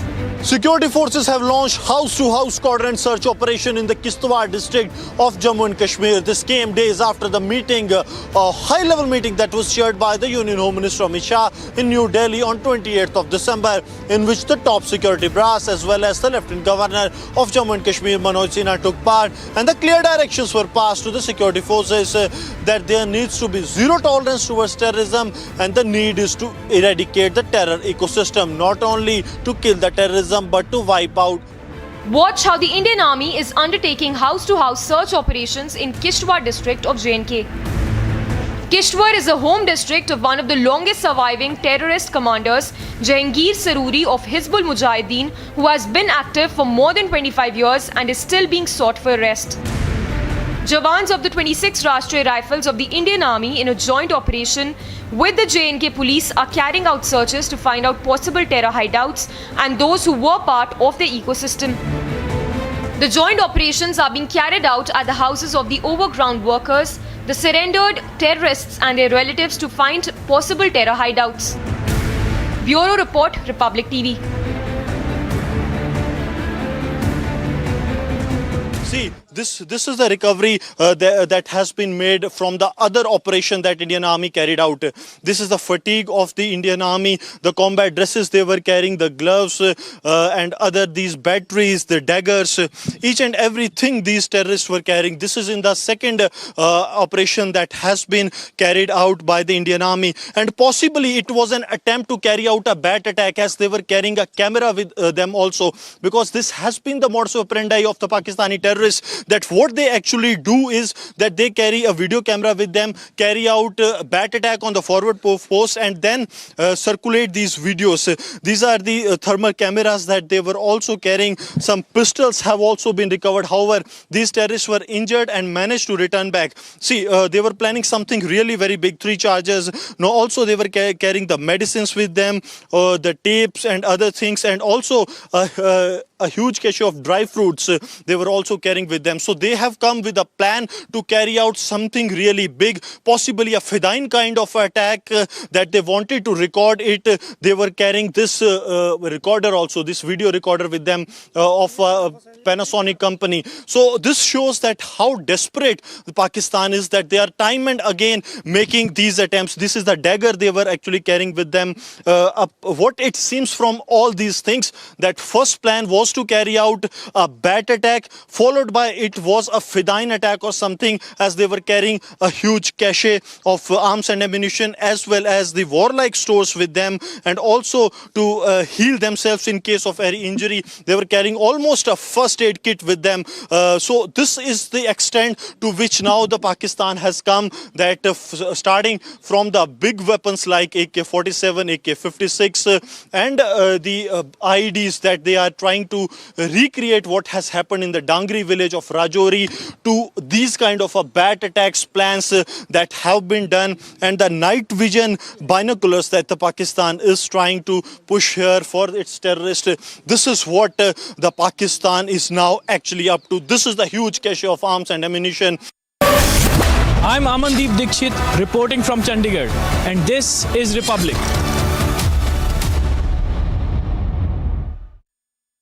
In this revolution of ideas, obviously there were various influences. Were Indian figures like Chhatrapati Shivaji inspiring the revolutionaries more, or was it global events?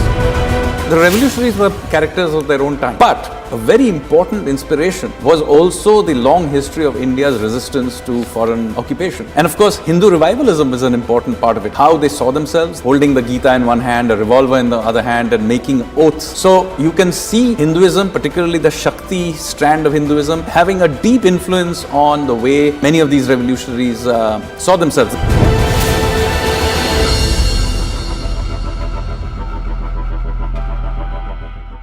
India is number one manufacturer of two-wheelers in the world. Number one also in tractors. Number two in buses. Number three in trucks. Number four in passenger vehicles. And very shortly we will be number three, overtaking Japan. Just wait for a couple of years. I'm told that you've taken some 800 acres. You are investing some 20,000 or 18,000 crore rupees in a Haryana plant. So you're also preparing for the future. That shows your commitment. Its capacity is 1 million cars annually. So this is going to be one of the largest in the world. Not one of the largest. It is the largest.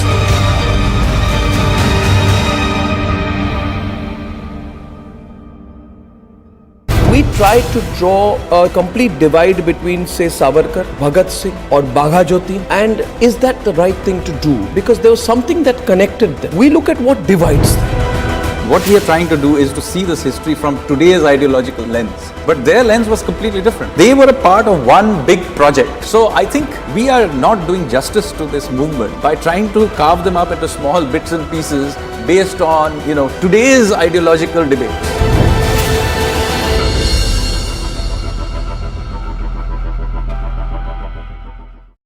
There are rumors that Pakistan has, conducted airstrikes in Nangarhar province of Afghanistan. So the Foreign Office of Pakistan has come out and said, this is untrue, this is fake news, we have done nothing of the sort.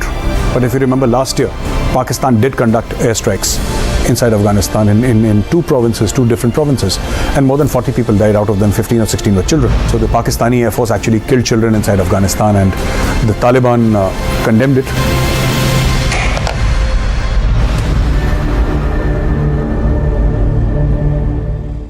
In your view, what was the role of Swami Vivekananda and others like him, and the whole idea of a civilizational confidence in our freedom struggle?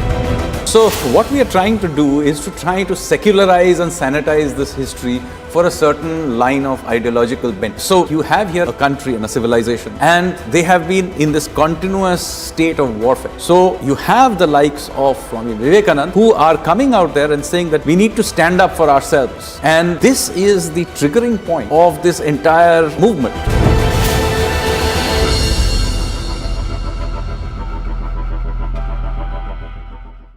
My question to you was that generation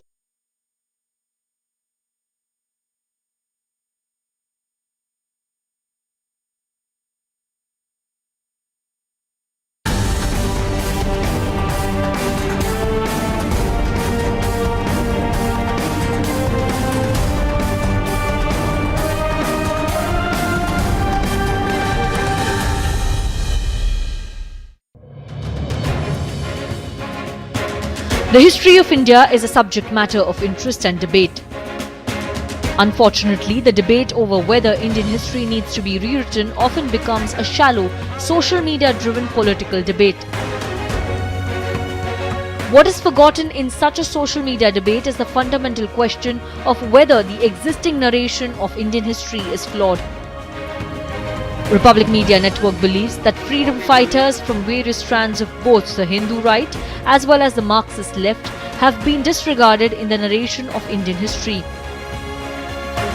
Our network also believes that individuals and legends like Netaji Subhash Chandra Bose, who posed a challenge to Nehruvian supremacy within the Congress and whose approach to the struggle for independence was different, have been cut out from Indian history. In our attempt to rekindle a discussion on presenting the true history of India, we are featuring the multifaceted Sanjeev Sanyal, whose book on Indian revolutionaries is making waves even before its release. Welcome, ladies and gentlemen, to yet another episode of our restarted series, The Nation Wants to Know. And today I have, on the first episode of The Nation Wants to Know in 2023, I have with me one of India's finest economists, one of India's finest authors, historians, speakers, and for me, one of my best friends, Sanjeev Sanyal. Sanjeev, it's a pleasure to have you. Thank you for having me on your show. No. And I want to begin with the disclosures. We go back a really long way. We do, to Delhi University of the early 90s. Absolutely. Who can forget that? Who can forget that? And also at Oxford, where you were doing your degree and postgraduate degree, and I was doing my master's. So we go back more than 25 years. Absolutely. Wonderful to see you again. Great and to I'm have so you. happy to see you doing well and having such a following of your own and performing so many roles both in the service of the nation as well as professionally. So thank you. Congratulations for that. Thank you. Now viewers, I will come straight to the point. And I do believe, viewers, this is a book that, first of all, it's not just a normal plug, but I'm saying this because I believe in it. I believe that this book is something which everybody, their parents and their children should read. It's a book called Revolutionaries, The Other Side, the other story of how India won its freedom. And the context setting for this is simple. The context setting is, Sanjeev, and I'd say this, that we keep talking about when are we going to rewrite our history? When are our children going to see the real history of India put before them? When will we see the truth being put out? When will we see others who have not been recognized being put out? I believe we don't really need to wait for our school textbooks to be changed, because that can't be the only source of our knowledge and information. And I think your book is a big contribution in that. Why do you call it The Other Side of How India Won Its Freedom? Well, because I think there is another story to how India won its freedom. It was not granted its freedom. It grabbed its freedom. And it was not only through the non-violent movement. There was, throughout the British occupation, a armed resistance to the British. This happened right from the beginning with the Marathas and Sikhs and so on. But in the 20th century, with the revolutionaries, you see this really strong armed resistance, which is not just within India, but spanning across the world, from California to Persia to Japan. There's this massive network that for half a century kept up this resistance. So I think this story needs to be told. Sadly, it is barely mentioned in our textbooks. Now, can I just tell you what the popular perception of this is? Not popular, maybe flawed, but the view has been, Sanjeev, that, oh, okay, there were a few revolutionaries. There were a few people who didn't believe with the moderates. The moderates were the good guys. The revolutionaries were these unpredictable lot of people. And extremists. Also, Extremists. Extremists is the word. And also very loosely congregated. There's no real intellectual, philosophical or organizational link between any of them. So before we go into the details of that, is that perception true? So this is exactly what I'm trying to challenge. You see, these events are quite recent. I mean, some of it is within living memory. So it's not the case that the likes of Raj Bihari Bose or Sachindranath Sanyal or Sri Aurobindo or Savarkar have been forgotten. They have not been forgotten. They are well-known names. But you get the impression that, whatever Bhagat Singh may have done or Netaji may have done is an individual act of bravery.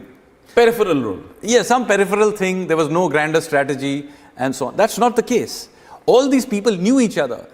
And this effort has been going on. So, for example, the INA is not the first attempt to cause a revolt in the British Indian Army. In the First World War also, Raj Bihari Bose and Sachindranath Sanyal tried to cause such an exact same revolt called the Gadar Revolt. It failed, it's a different matter, but it wasn't the first attempt. And same Raj Bihari Bose then in the Second World War actually sets up the INA. It's not Netaji who set up the INA, it is Raj Bihari Bose who set it up. It was his second attempt.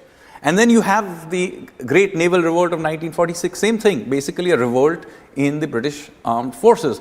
This was the key thing that the revolutionaries were trying to do.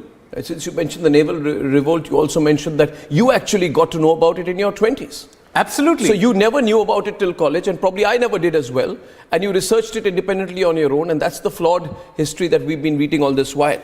So I take you to page 8 of your book. My first question to you is emanating from your book, and by the way, marvelous introduction out here. On the role of non-violence in achieving our freedom.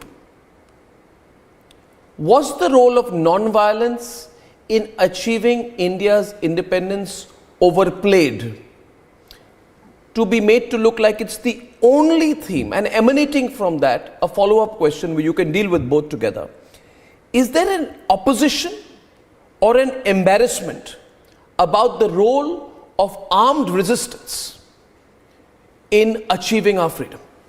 So an armed resistance is the most natural of things. Almost every other country in the world employed it to gain freedom. So nothing very unique to us.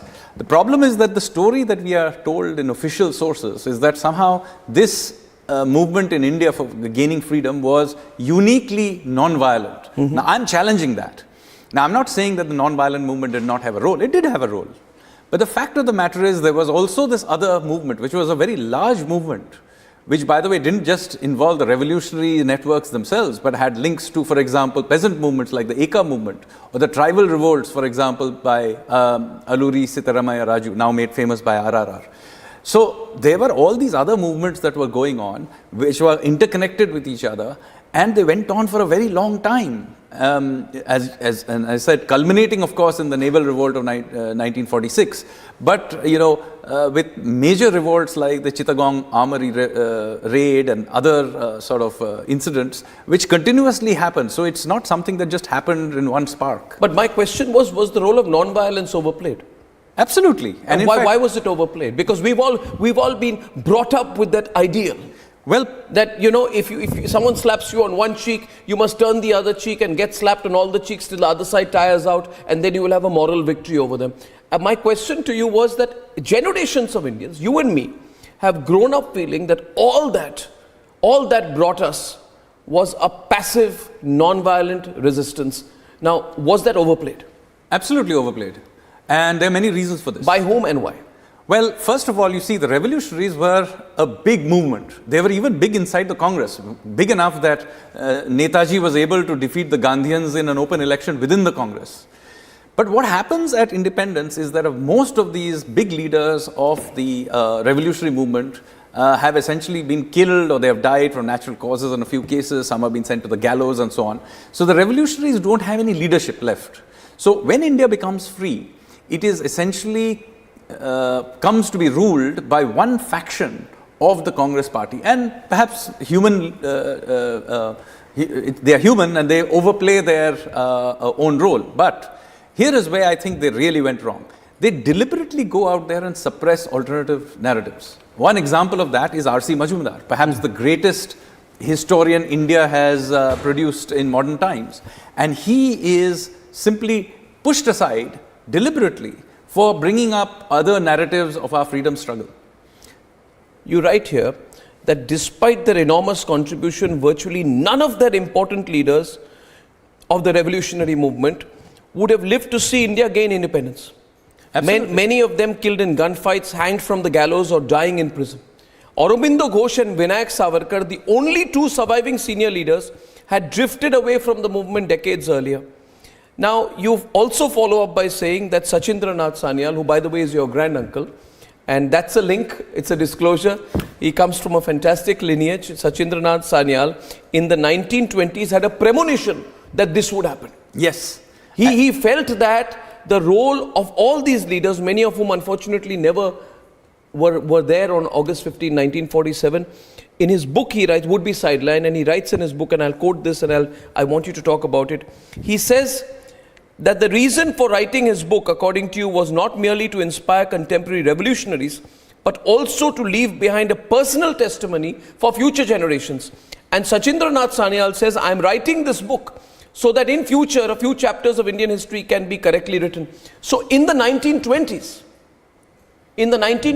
there was a sense growing that all these revolutionaries would be lost in terms of, they saw independence coming, but they felt that their contribution would be sidelined. Absolutely. Why was it so? Why was there this cynicism and pessimism growing? So I don't know why he had this premonition, but he turned out to be absolutely right. I mean, he himself died in 1942. But he wrote in the 20s. He wrote this in the 20s. But what is happening here is, I think, he has this premonition that many of his contemporaries are just going to be killed. He himself is that the reason? Or is it that the Congress party at that time or the quote unquote the loyalists to the British Empire within the Congress party were sidelining this group. Well, this friction within the Congress is there right from the beginning. We call it the extremists versus moderates in our textbooks. But in fact, I completely disagree with that. I think we should not use that phrase. I love the phrase nationalists versus loyalists. Yes, that's what the revolutionaries called it themselves. Yeah. Now, this friction is always there. And of course, the revolutionaries have this premonition that they might be sidelined afterwards. So they write this, but do remember that when they are writing these things, much of what they are writing is also underground.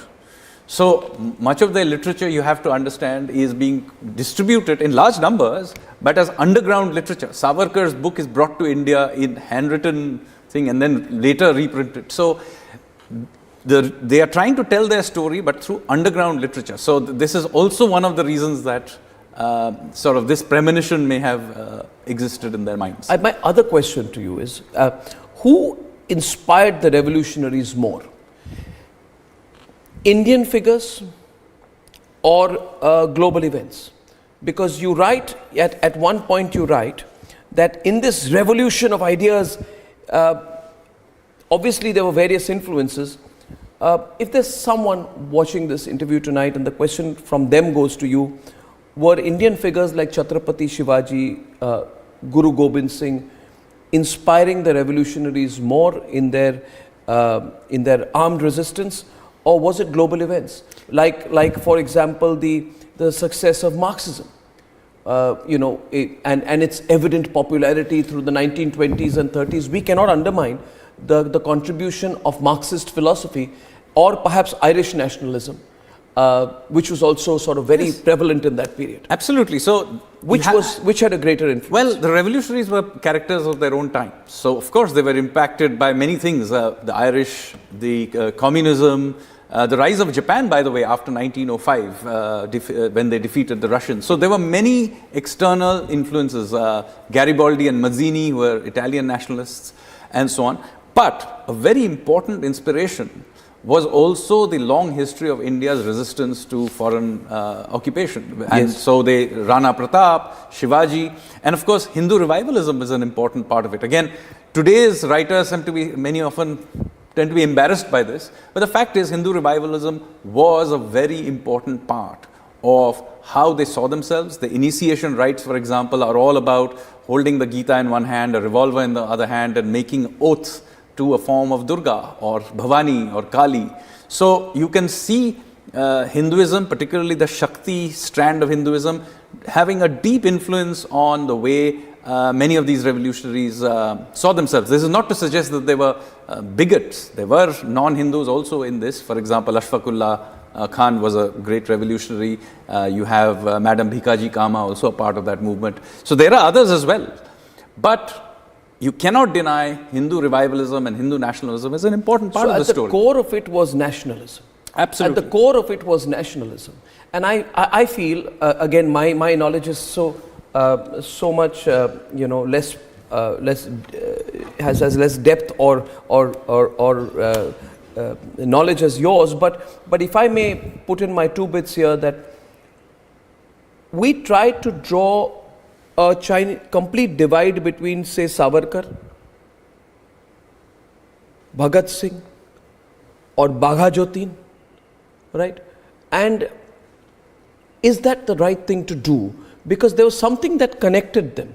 We look at what divides them. We don't talk about what's connecting them. In fact, Savarkar's work on 1857 is quoted by Bhagat Singh. Absolutely. And is a source of inspiration for Bhagat Singh. Absolutely. And it may seem surreal in today's world where there are these complete bipolarities, that how could Bhagat Singh be inspired by a work written by Vinayak Savarkar? So my next question is, was Savarkar, according to your book, Savarkar and Bhagat Singh and Bagha Jyotin all part of a connected history? Absolutely. And are we not even writing about that history? And have generations of Indians never known about those connections? So this book is an attempt to try and tell the story, because you see what we have done. But answer my question on that. So what we are trying to do is to see this history from today's ideological lens. But their lens was completely different. Like, for example, Bhagat Singh. his guru is Sachindranath Sanyal, who is explicitly anti-Marxist. Yeah. So they have, their linkages are different. You have, of course, the Hindu right is a part of the same movement. Yes. Later on, from the 20s, but more particularly in the 30s, you have Marxists in there. You have a large section within the Congress who is aligned to the revolutionaries, and as I mentioned, Netaji was actually able to defeat the Gandhians inside the Congress. So there is strong linkages between all of these characters, and this incidentally is true to this day. So many of the streams of today's politics are derived from this revolutionary period. For example, the CPI and the RSP are derived from the Anushilan Samiti. Yeah. As indeed is the RSS, who is also derived from the Anushilan Samiti. So there are different streams, but they were a part of one big project of armed resistance. And they did have many things interconnected in there. So Swami Vivekananda, interestingly, is a huge inspiration across the ideological spectrum. So I think we are not doing justice to this movement by trying to carve them up into small bits and pieces based on, you know, today's ideological debates. Well, I think it's very shallow, isn't it? I mean, let's look at the intellectual roots of who inspired, who are the inspirational figures who are common to all. And one name which emerges, but which I feel in the context setting of India's freedom struggle, we cannot remove the politics from the cultural revivalism. And I believe that it's very wrong to not talk about the role of Swami Vivekananda. Swami Vivekananda, in my view, and you've written about it, I'm so glad, and we are grateful to you for that, was an inspirational figure. Because as you write, and I want to quote what you write about Swami Vivekananda here. You say that although Swami Vivekananda was not a political figure, his rekindling of civilizational confidence had a huge impact across India and the political spectrum. Virtually all the branches of India's revolutionary movement would come to regard him as an inspirational figure. Absolutely. But then if we are to understand Swami Vivekananda, then we have to go back to Ramakrishna Paramhans, then we have to go back to another key figure of this movement, Rani Rashmoni, you know, who pushed back the British establishment Absolutely. at that time. These names are not even known. In your view, what was the role of Swami Vivekananda and others like him, and the whole idea of civilizational confidence in our history, in our Hindu history, in our Indic history, in our freedom struggle? So you had that. I feel that has been totally disregarded now. Yes, because as I said, I want you to answer this in as much length as you want to. So what we are trying to do is to try to secularize and sanitize this history for a certain line of ideological bent. So basically what is happening here is that you have here a country and a civilization which realizes in the late 19th century that it has been under occupation first by the British, but even before that under the Turks and Mughals and so on. And they have been in this continuous state of warfare. So you have the likes of course, Swami Vivekananda, but others as well, Dayanand Saraswati. You have people like Sri Aurobindo, yes, who are coming out there and saying that no, you know, we are a great people. We need to stand up for ourselves. Yes. And so this is the triggering point of this entire movement. It has impact even on the Congress, by the way, which originally, many people forget, was set up by the British themselves as a safety valve. So it's only with the triggering of this civilizational confidence that even within the Congress, you have the Lal Bal Pal trio coming up and beginning to sort of stoke a more aggressive anti-colonial line. Well, I mean, you mentioned the Congress being a safety valve, and that is evident to me with the fact that, you know, I find it so upsetting that when I was in school, we used to read a paragraph or two about A.O. Hume, yes, whereas we never realized what A.O. Hume was, and I feel A.O. Hume was nothing but a plant by the British. Absolutely, and A.O. Hume, the Congress was a British experiment. Absolutely, and there were many such experiments. So, for example, A.O. Hume creates this as a safety valve. But for example, the Gadarites, who had lots of Sikhs within them and operated to a large extent in places like Canada through the Gurudwaras, they were infiltrated by British intelligence. Agent called Hopkinson was infiltrated the Gurudwaras in Canada as a way of subverting nationalist ideas that were spreading through the network of Gurudwaras. And it's not very surprising that the Khalistan movement actually emerges out of those same Gurudwaras in Canada. To this day, this has an impact. So what I'm trying to say is that if we do not read this history, we do not understand why on earth is Khalistan movement in Canada of all places on. Well, because of Hopkinson. And by the way, Hopkinson was shot dead in the court by a Sikh Gadarite called Meva Singh.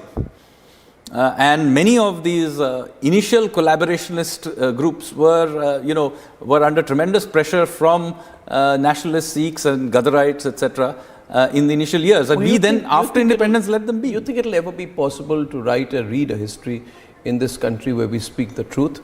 Where we say, for example, Sanjeev, that the Congress was set up by the British to contain the revolutionaries who, through their ideas, were sparking the birth of a new resistance against the British.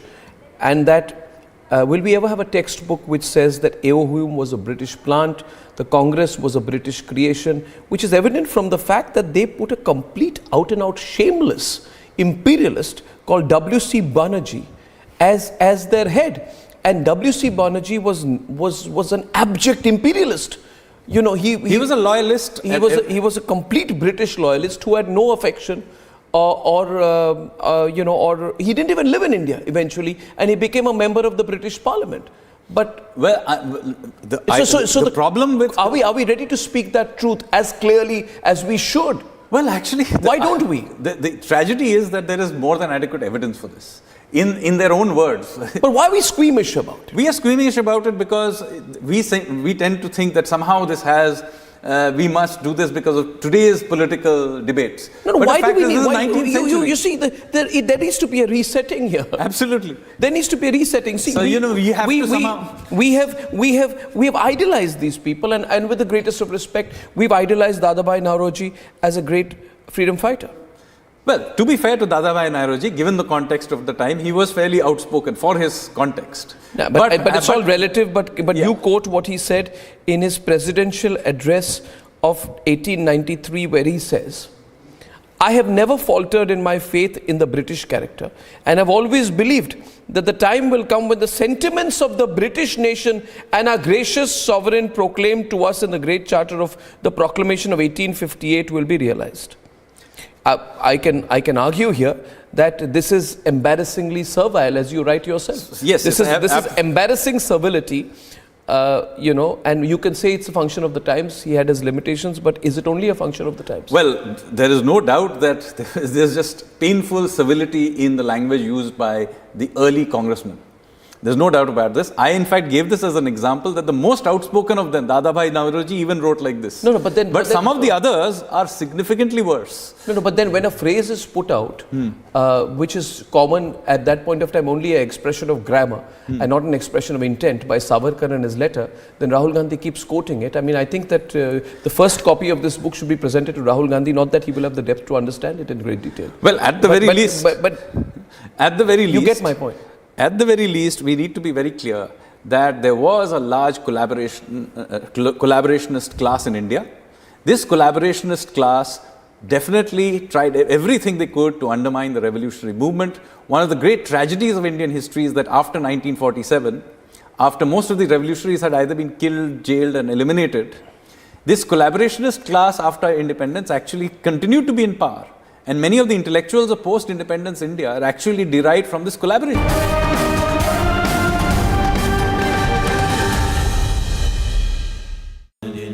Amity has been ranked India's #1 not-for-profit private university for 10 years, with top 10 ranked institutions in management, engineering, biotech, law, mass comm, telecom, hospitality, fashion and more.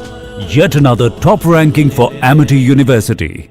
We tried to draw a complete divide between, say, Savarkar, Bhagat Singh or Bagha Jyoti, and is that the right thing to do? Because there was something that connected them. We look at what divides them. What we are trying to do is to see this history from today's ideological lens. But their lens was completely different. They were a part of one big project. So I think we are not doing justice to this movement by trying to carve them up into small bits and pieces based on, today's ideological debate.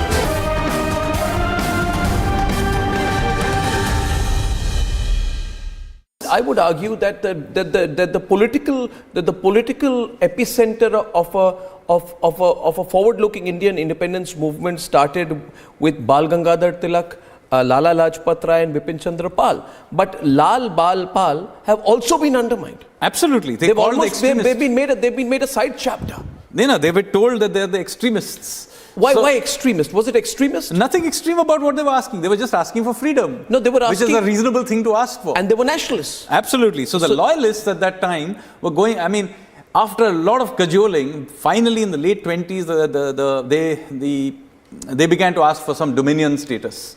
By which point the revolutionaries had moved on and created a constitution for the Hindustan Republican Association, asking for a democratic republic with universal suffrage. So the role of the Hindustan Republican Association, which Bhagat Singh actually wanted to rename as the Hindustan Republican Socialist Association. He did actually, after Sachin Sanyal was sent to jail. Sachin Sanyal was sent to jail, but his proposal was rejected in one of the initial meetings when he was also very young. But the role of the Hindustan Republican Association or the Hindustan Republican Socialist Association in actually demanding full freedom, universal suffrage, equality before the law, and for all citizens has never been written about. Absolutely. In any history book. So we've not even seen a real mention of the Hindustan Republican Socialist Association. Do you realize the kind of crime that has been committed in the name of writing history? So absolutely, both the HRA and the HSRA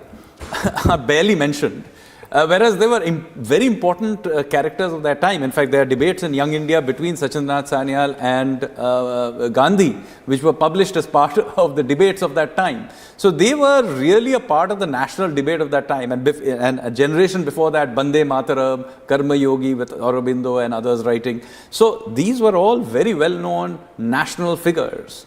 The debates of the time involved these revolutionaries, and yet we have quietly deleted them, and you'll get one small paragraph talking about the INA at best, and then everything else is about the Morley Minto reforms and so on. Okay, one other point, these people who call themselves left liberal, I always say there can be nothing called left liberal. The biggest oxymoron, because a leftist can never be liberal and those who are liberal can never be leftists. But the left liberals, quote unquote left liberals, have completely removed any element of revolutionary Marxist influence in our freedom struggle. That does not just end, but it begins with the complete alienation or elimination of Bhagat Singh from the writing of the history of India. Why is that so? Why has the role of the leftists been undermined? Many of whom had tremendous sacrifices, went underground. Were they also perceived to be a threat? Well, in the specific case of Bhagat Singh, he has been in some ways built up by the left as their contribution to the freedom struggle. But in fact, Bhagat Singh was a part of a movement which was almost entirely nationalist. Yes. His sort of guru, so to speak, was Sachindranath Sanyal, who was clearly anti-Marxist. Yes. And he himself in his text writes, Why I'm an Atheist, he mentions that almost everybody else is not a Marxist. They had to sort of make him kind of the founder of the movement, because the actual founder of the movement, who is M.N. Roy, who founded the CPI in Tashkent in 1920, he actually drifted off from the mainstream communist movement and therefore became a bit of an embarrassment. So the left had to kind of resurrect Bhagat Singh as kind of their founder, but he was not their founder at all. Even more embarrassingly, the CPI went and actually supported the British during the Second World War against the INA. Yeah. They have more than adequate literature of them mocking, for example, Netaji, which they will now try to be brush under the carpet. Interestingly, the group that got probably the largest group of Marxist revolutionaries that were there, ended up in a party that is now almost forgotten, which is the Revolutionary Socialist Party, RSP. It is today not a very important party, but there was a time when it was a significant presence, particularly in Bengal. And again, that party has more or less frittered away. So that's where it is at. And on the other end of the spectrum, of course, there is the RSS. Yeah. Its founder, Hegdewar, was the head of Anushilan Samiti in Maharashtra. And if you see the way the RSS is set up even today, it's directly derived from Sri Aurobindo's pamphlet called Bhavani Mandir. Bhavani Mandir. Where he describes exactly the network of akhadas, which is what the shakhas are. So there's an enormous contribution of this movement to even understand India of today. So viewers, if you can look at it, what Sanjeev Sanyal just said was, unfortunately, we have been looking at our history through the prism of political convenience. A servile history has been written, aimed at basically being a hagiography of the Congress leadership of a certain strand. Not that they had no contribution, but of a certain strand that's been overplayed. But in the last 2 minutes, if you just heard Sanjeev, you would have seen him refer to Bhagat Singh, Sachindranath Sanyal, Aurobindo. We've spoken about Swami Vivekananda, the intellectual roots. Rash Bihari Bose. Rash Bihari Bose, Swami Dayanand, Gadarites. The Gadarites. And it is impossible for us to even conceive sitting here today that when Sanjeev and I were in college, we never even knew about their contribution, and we were told they were simply irritants to the larger non-violent purpose of getting our independence. We've completely, we have completely mutilated our history, Sanjeev. Absolutely. We have mutilated our history. And now I want to, since you mentioned Aurobindo, and I go back to what we are unfortunately embarrassed about, but which is very relevant. Aurobindo. Fascinating individual here. Aurobindo Ghosh, brought up as an Anglophile, broke away.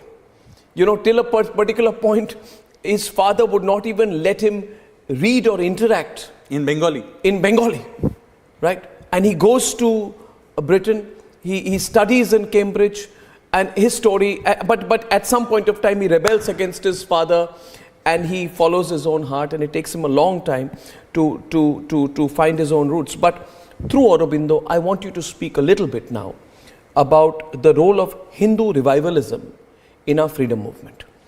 And the reason I'm saying this to you is because it's very easily said, oh, the RSS never contributed to India's freedom struggle. It's a sweeping statement which has been made. It is my contention, but you would articulate it better, that there was a significant role of Hindu revivalism in our freedom movement, because our Hindu roots can never be separated. It can never be separated from our history. I'm quoting to you here, Aurobindo Ghosh's Uttarpara speech of 1909, where Aurobindo Ghosh says the following: the Hindu nation was born with the Sanatan Dharma. With it moves, and with it grows. When the Sanatan Dharma declines, and if Sanatan Dharma were capable of perishing, with the Sanatan Dharma it will perish. The Sanatan Dharma, that is nationalism. This is the message that I have to speak to you. You have also written here that many post-independence historians, in an act of misplaced secularism, downplay the importance of Hindu revivalism in the freedom movement in general, and on the revolutionaries in particular. So we are faced with a very strange situation. You have these writers of history have completely blacked out the role of the communists, the Marxists, and they've also completely blacked out the role of the those who come from a Hindu revivalist tradition. Can you expand a little bit on this, the role of Hindu revivalism in our freedom movement? So we discussed earlier about Swami Vivekananda, yes, and Dayanand Saraswati and the Arya Samaj and so yes, on. What happens here is you have here a character, Sri Aurobindo, or Aurobindo Ghosh as he was known then. Yes. He is faced with this crisis, particularly because of his father, who was essentially extremely westernized and, what we could maybe even call a collaborationist class, which had developed particularly in Bengal, but other parts as well, who had benefited under British rule and in fact wanted it to be perpetuated. They had basically become brown sahibs.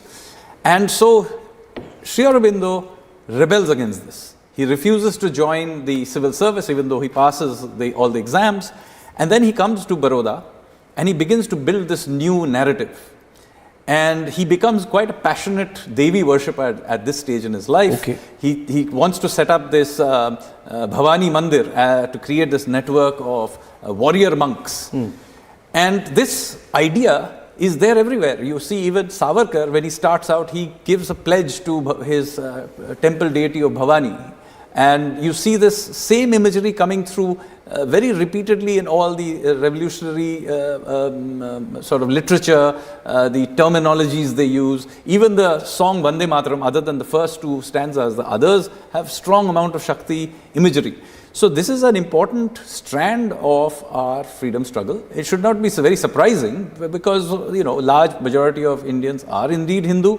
The fact that they consider this country as their sacred land would not unnaturally have inspired their freedom movement. So I have no idea why we should be embarrassed about it. It's a factual, it's just a fact of history. And there is absolutely no reason to be downplaying it at all. In fact, you've said also in the same page you write that many of the views held by the likes of Tilak, Savarkar and Bismil mark them out as Hindu nationalists, but readers should remember that their most trusted lieutenants were non-Hindus, John Baptista, Madam Bikaji Kama or Ashfaqullah Khan. And you go on to say that basically the unapologetic Hindu identity of Tilak and Savarkar does not make them bigots. Absolutely. And that's a learning for the times. Absolutely. For example, so the stereotyping which is going on right now in social media, elsewhere, by people who do not go into depth, is terrible. In fact, I think when I read your book, that made them a bigger threat. Absolutely. To the British. Because the fact that they brought everyone together. Yes. So Sachindranath Sanyal is an inspiration for Bhagat Singh. Now today, oh my God, how can somebody who belongs ideologically what we would today call to the right have inspired somebody from the left? Well, they would have probably laughed at this argument in the first place. Netaji, for example, was very much inspired by Shaktism, but he sort of, but he belongs to the left. Yes, he did, but he was also a big Durga Bhakt and inspired by Swami Vivekanand. So today's way of splintering all these people and trying to diminish them into these boxes is absolutely wrong. That's the whole Indian identity. That's Bharatiyata. We soak in every tradition. We bring in the best of all the traditions. Our Hindu philosophy. We learn about Irish nationalism. We talk about the Russian Revolution of 1917. We take the best ideas and we bring them into our own context. But that's not the way in which this has been written. One point here, page 34, you very interestingly quote, I'll take a few more minutes here. You say that, when, I think this is your reference to where you're writing in great detail to the support that Sayaji Gaikwad gave to Sri Aurobindo. And you talk about how the Delhi Darbar happened at that point of time, and Sayaji Rao Gaikwad was very careful to support Aurobindo but not be seen to be overtly supporting Aurobindo because he had to play a little bit of a middle role. Yes. He couldn't go completely foul of the British. So he went to the Delhi Darbar of 1911 when George V, I think, was visiting India. But when he went up to the dais, there was a single perfunctory bow. Then he walks back and he shows his back to the emperor. He's forced to write a letter of apology, but it was an act of defiance, I think, well thought out by Sayaji Rao Gaikwad. But Motilal Nehru, who was a witness to the event, was very upset at Sayaji Rao Gaikwad, which gives me a feeling that Motilal Nehru in 1911, unlike what the Nehru-Gandhi family, Nehru-Gandhi Vadra family, as I described them, would like us to believe, was quite servile himself to the British. And he says to Jawaharlal, he says, I'm sorry to say that Gaikwad has fallen from the high pedestal he once occupied in public estimation.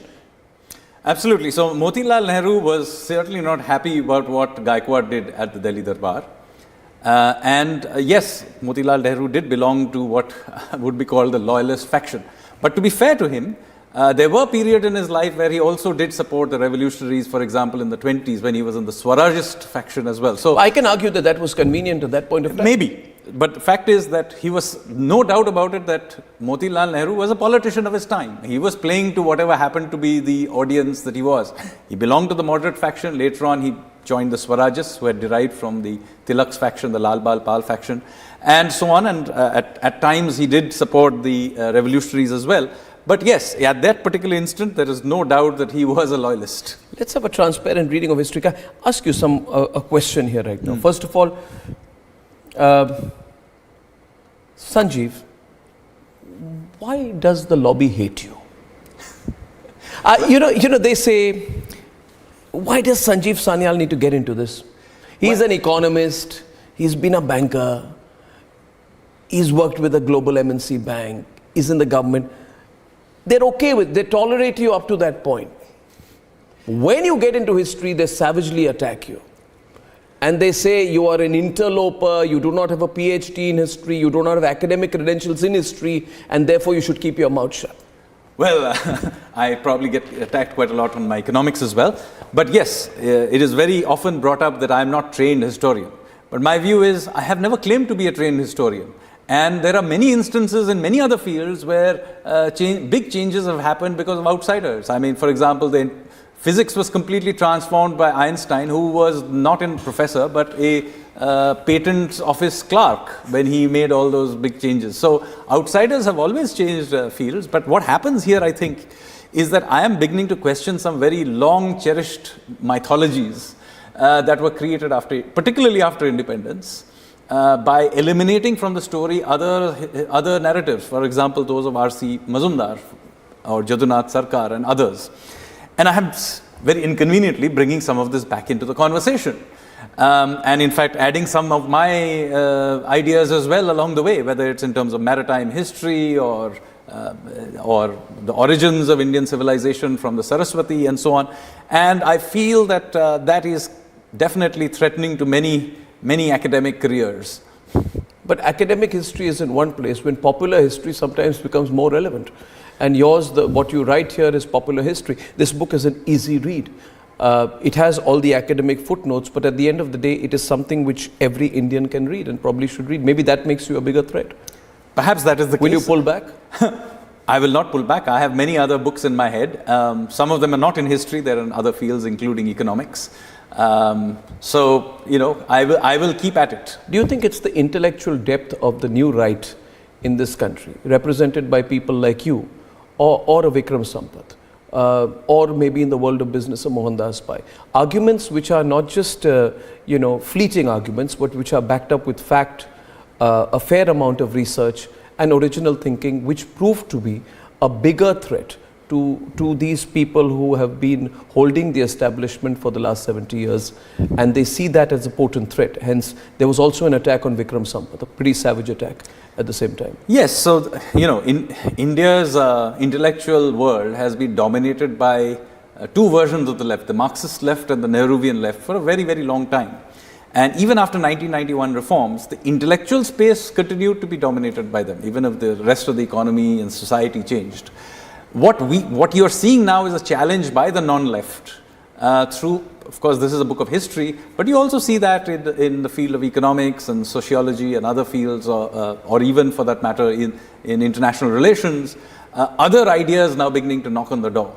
And I'm not surprised that the incumbents will feel threatened by that. Do you think our last question, since you have been a macroeconomics student and practitioner for most of your career, do you think as our economic cloud grows, our awareness of the depth of our Indic civilization needs to grow, and awareness of it needs to grow to really achieve what the Prime Minister speaks about? Absolutely. Being a developed nation. We can't just be developed economically and not in terms of self-awareness. So every civilization digs deep during its period of revival. I mean, you look at the Europeans, they dug back to the classical period when they went through the Renaissance. The Chinese are currently rediscovering a lot of their own history as they emerge. I mean, whether you like their belligerence on international affairs is a different matter, but certainly their revival is heavily dependent on understanding their own history in their own terms. And our own revival, as we are going through it, will be based on a better understanding from our own lens of our own history. And I think that is an absolutely important ingredient in the story. I think that's absolutely fantastic. Sanjeev, I have really enjoyed this. I've enjoyed catching up with you. I truly wish you and scholars like you all the very best. And I'm openly plugging for your book, which I never do. And HarperCollins, you know, this is a paid advertisement for them. But The Revolutionaries by Sanjeev Sanyal, ladies and gentlemen, your weekend read, your month's read or your week's read. Don't miss this one. Thank you very much, Sanjeev. Good meeting you again. Thank you. Thank you. Thank you. Thank you. Thank you. Thank you. Thank you.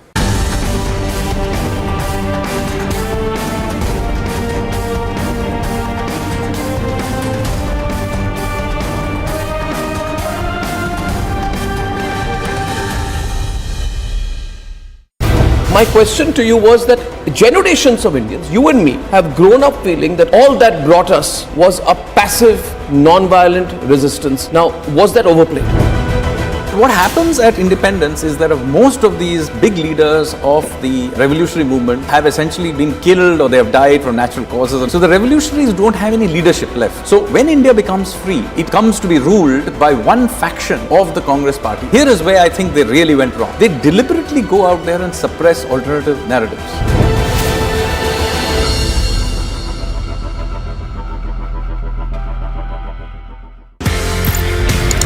आपने ये बोला कि colonel bull Kumar, उन्होंने map देखा, उन्होंने बोला ये तो गड़बड़ है। एज पर मैप भारत का एरिया, लेकिन वहां पे जाने की विदेशियों को, जर्मन्स को परमिशन दे रहा है Pakistan.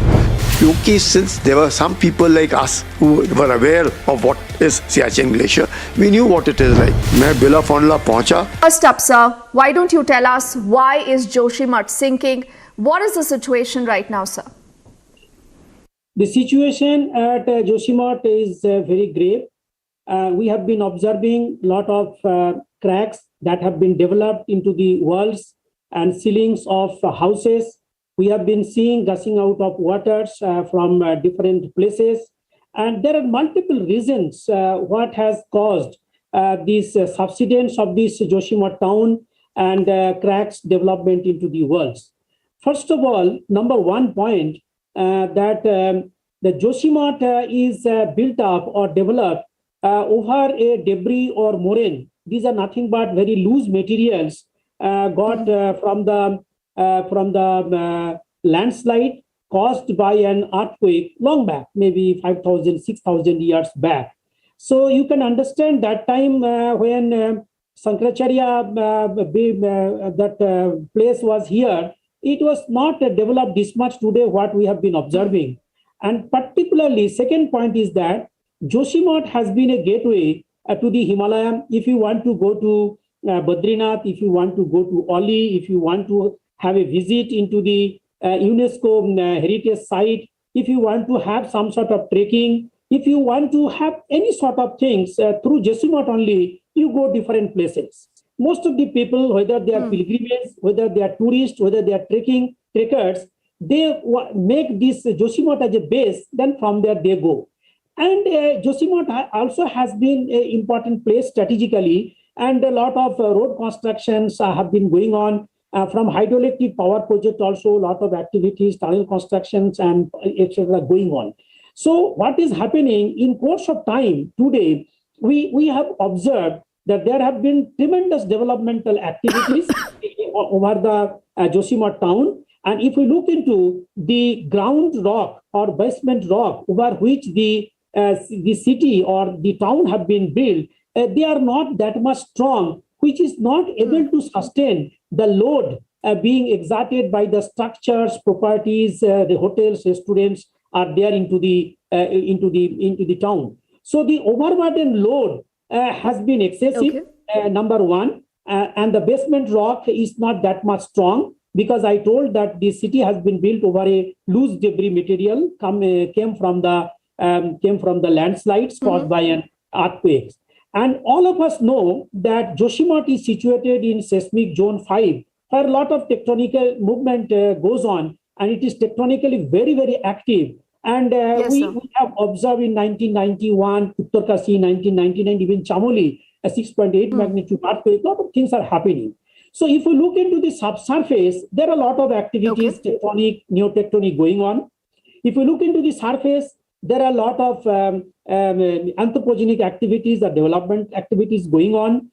And If we look into the climate-induced phenomena, 2021 October, we have heavy rainfall into this region. 2022 February, we have Daliganga, Rishiganga deluge.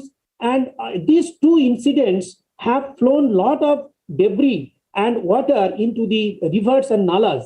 The Joshimath town, if you look into that, on either side, there are a lot of nalas and rivers, the natural flow of taking place, whether it is is coming from the melt of the snow, melt of the glaciers, or maybe natural water. So they are flowing. But because of those two incidents, the water height into the river was so high, and we know that rock formations are not that much strong on either side. When the river during 21 and 22 flash floods, they just eroded lot of rock on the side of the rivers. We called in scientific terminology toe erosion.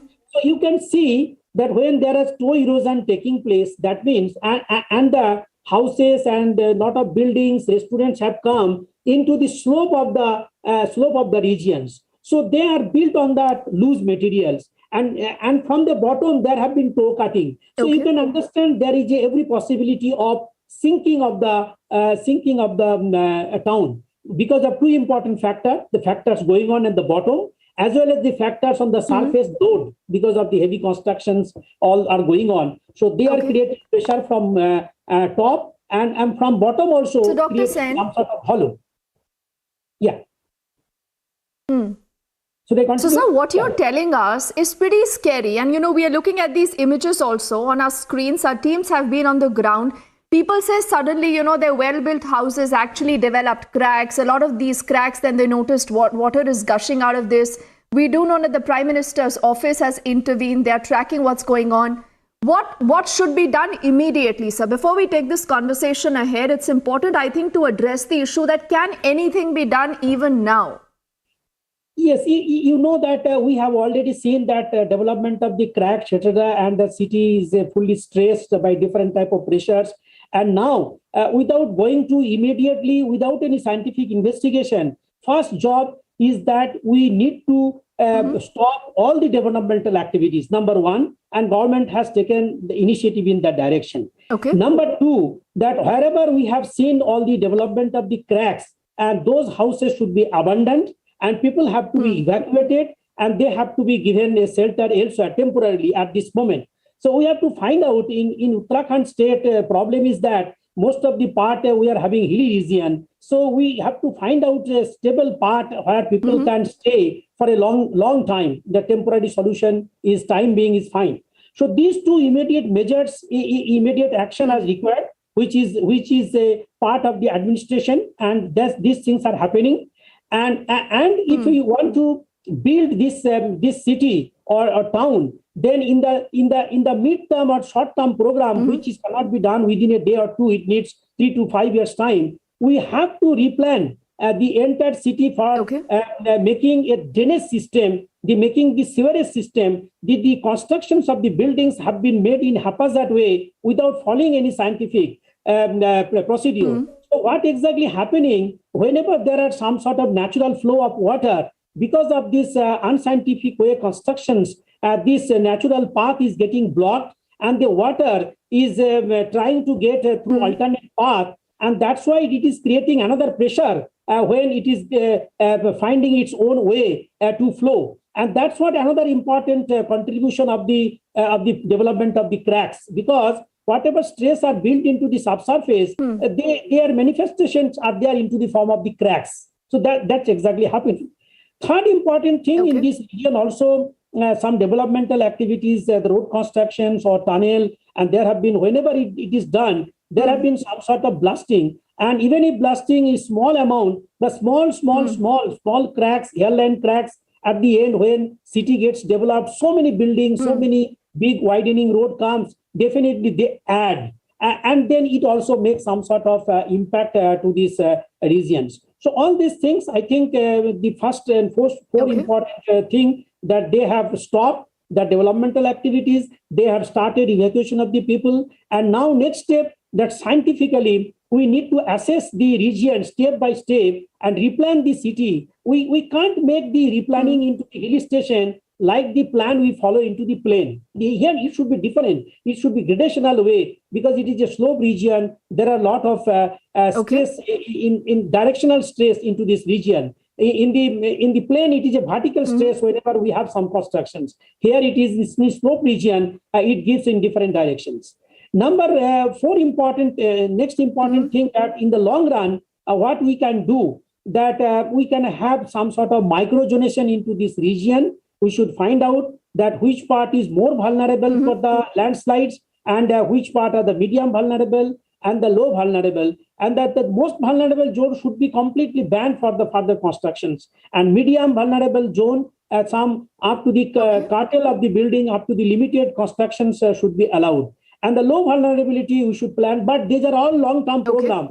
At this moment, scientifically, we cannot talk all those issues that can be done in 5 to 10 years time. We have to do something immediately, and that already has been started. And I think some sort of measurements are also going on. Some sort of measurements are also going on, and scientifically we can assess that this is very important. That we have identified this region is a very, very landslide prone zone as well as earthquake prone zone, and this landslide particularly doesn't take place unless there are some other triggering phenomena. So one of the most important triggering phenomena is the rainfall. So we are having a lot of fear that in the month of January, February, if there is a rainfall, already cracks have been developed, and if rain percolates through the cracks, they will create a plane of weakness, and through the plane of weakness, there will be every chance of the sliding of the material, what we call the landslides. Number one. Number two, we also cannot rule out any sort of possibility of earthquake. Even a small magnitude earthquake can shake the region, and if it happens, then also the region will have some sort of disaster in the form of landslides. And anthropogenic activities, definitely, if there have been some sort of excavation, there are some sort of construction blasting, that also create impact to the stability of the regions. So slope instability study, all these things, these are all later part. So immediate action is that in the immediate part is that evacuation of the people, abandoning that houses which have developed crab, and stopping of the constructive or developmental activities, whatever is going on. And the second phase, we have to replan, and we have to use impervious material. Yes. In this revolution of ideas, obviously there were various influences. Were Indian figures like Chhatrapati Shivaji inspiring the revolutionaries more, or was it global events? The revolutionaries were characters of their own time. But a very important inspiration was also the long history of India's resistance to foreign occupation. And of course, Hindu revivalism is an important part of it. How they saw themselves holding the Gita in one hand, a revolver in the other hand, and making oaths. So you can see Hinduism, particularly the Shakti strand of Hinduism, having a deep influence on the way many of these revolutionaries saw themselves.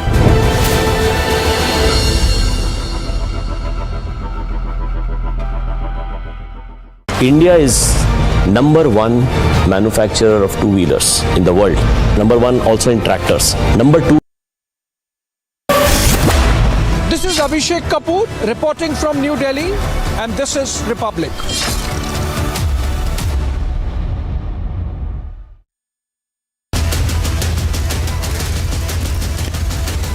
Burning question.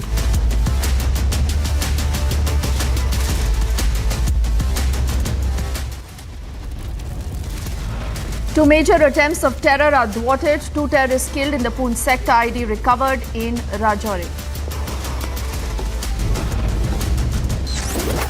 DMK MLA's bizarre claim. He says Narendra Modi and the BJP have killed Jayalalitha.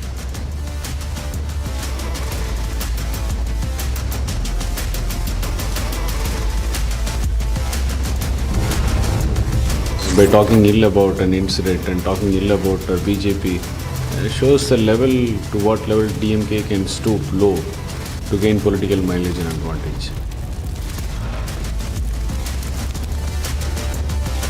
The BJP and the ADMK hit out over the Jayalalitha death story. The BJP warns will not stay calm forever.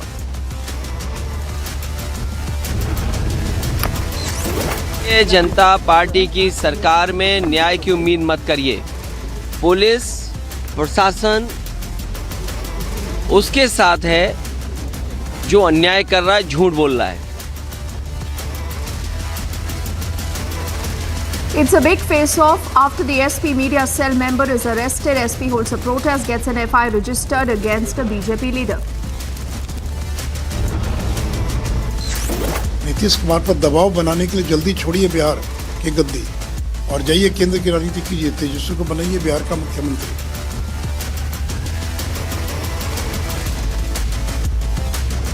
Sushil Modi claims many JDU netas in touch with the BJP. He says the JDU will be finished in the next 5 months.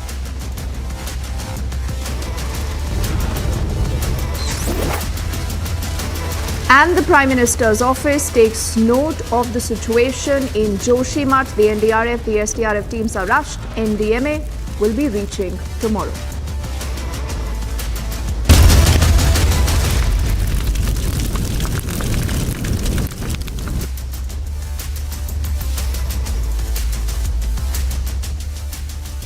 A very good evening. The show is called The Burning Question and I'm Deepthi Sachdeva. We begin this edition of the news with this big story that has garnered headlines ever since today. Now what's happened is that you have a DMK neta who on stage, while he's addressing his cadre, goes on to make an absolutely bizarre claim. He says that the BJP and Narendra Modi are to be blamed for Jayalalitha's death. Yes, you've heard that right. He is blaming directly the Prime Minister and he says there is the Prime Minister's hand, his involvement in the death of the former Chief Minister of the state of Tamil Nadu. When asked whether he has proof, he decides to run away. But the clear question is the DMK getting unnerved with the BJP's gaining clout in the state of Tamil Nadu? The BJP says yes. But how will the DMK even defend this comment? Let's bring up the entire story first up and then we debate. This viral video has triggered a big political face-off.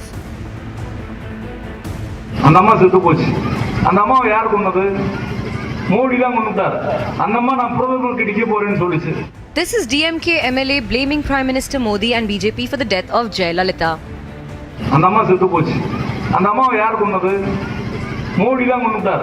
அந்த அம்மா நான் பிரதமருக்கு டிக்க போறேன்னு சொல்லிச்சு. ஏன் பிரதமருக்கு டிக்கணும்? என்னை தவிர எவனும் நிக்க கூடாதுன்னு சொன்னான். அந்த அம்மாவை பிஜேபி தான் கொண்டது. இது பகிரங்கமாக நான் குற்றச்சாட்டை நான் சுமத்துகிறேன். Law Minister of India Kiran Rijiju hit out at the DMK MLA. BJP warned that they won't stay calm forever. AIA DMK also questioned the low level of politics. If he has so much of credible information, why didn't he depose himself before this Armusami commission? So trying to play petty politics by pleasing his master Stalin, by talking ill about an incident and talking ill about BJP, shows the level to what level DMK can stoop low to gain political mileage and advantage. Not the first time that DMK is losing plot. It's the same DMK whose ally VCK demanded for a separate Tamil Nadu and the DMK stayed silent. Now its own leader is making personal attack at the Prime Minister of the country, making bizarre theories without any evidence. But the top leadership of DMK is silent. Can such grave allegations be made without any accountability? Let's debate.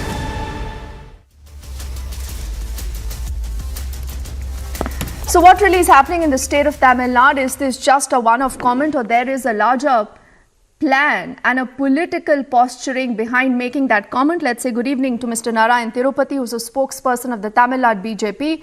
Prakash M. Swamy is a senior journalist. Karai Selvaraj is a leader of the MDMK and Jagdishwaran is a political analyst completing our panel. And I want to begin this edition of the debate by getting the first comment with Mr. Selvaraj. Now, Mr. Selvaraj, you along with the DMK are running the state of Tamil Nadu. Will you take responsibility for this comment that has been made by a DMK neta?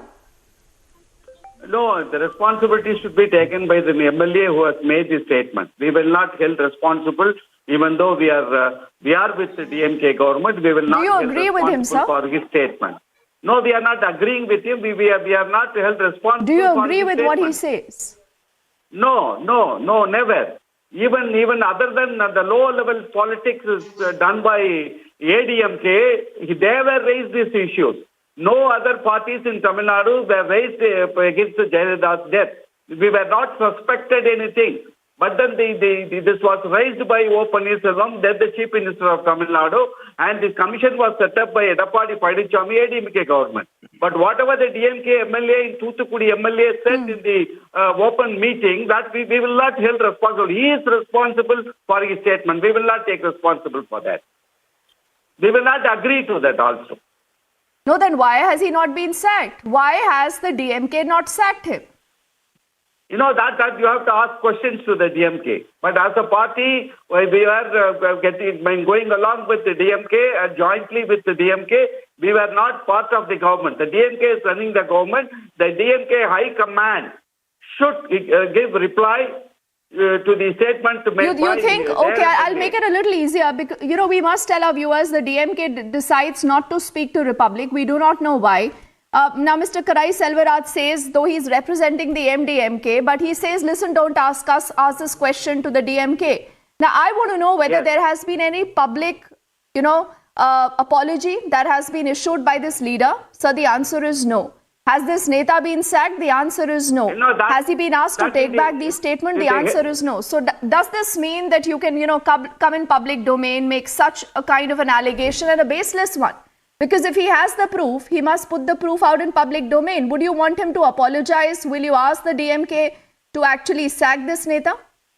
Mr. Selvaraj? They will respond. The High Command of DMK will respond to the allegations made by their MLA. They should ask for these apologies and that is their decision. That we will not get into that activity. They should do it. Unnecessarily making a comment on the Prime Minister of India, Modi, is responsible for the death of Jayalalitha. We are not agreeing to that. But the low-level politics is done by ADMK itself. They have spoiled the image of Jayalalitha. They asked for this inquiry. And the commission was set up by ADMK Chief Minister, then Chief Minister Edappadi Palanichami. They were all the ADMK party leaders for the leadership competition. They have raised all these issues.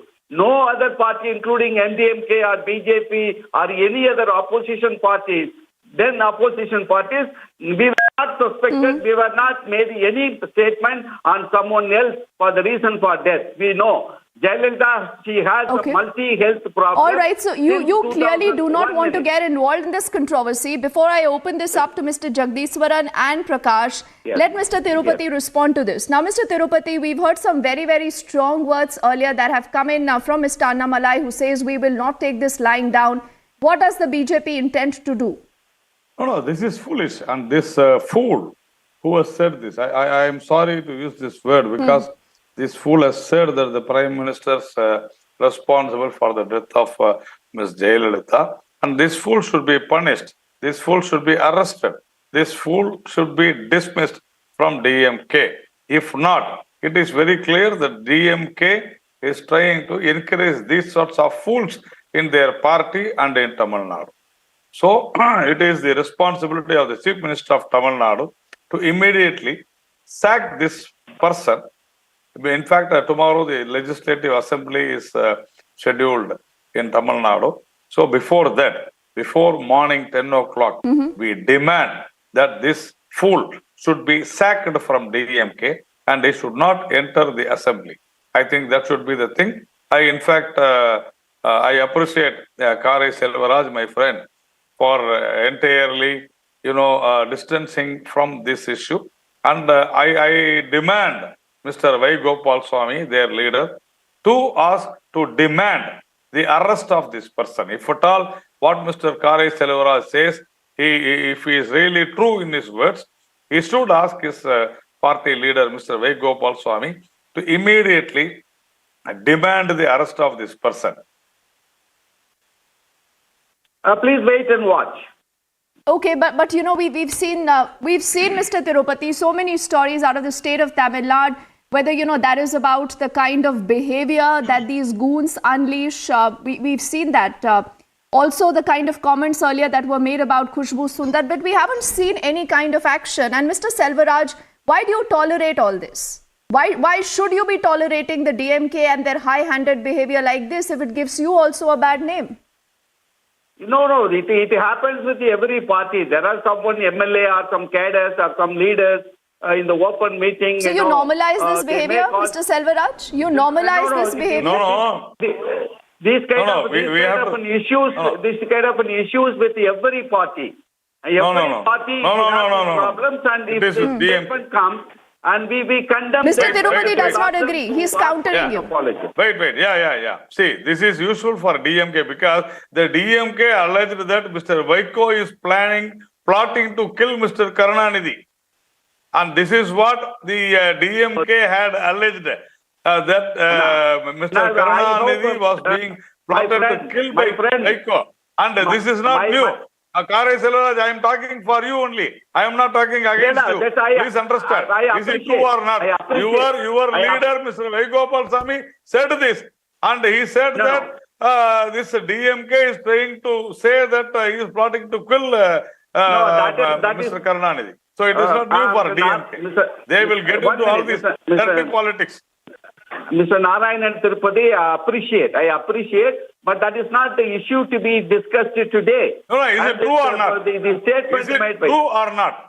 No, it's I have high respect for Mr. Vaigopal Swamy. I have high respect for Mr. Vaiko. And is it true or not that the DMK alleged, the DMK said that Mr. Vaiko is trying to plotting to kill Mr. Karunanidhi. That happened or not? And that is what these people are saying. So it is the instigation of the DMK, not this Markandayan has told on his own.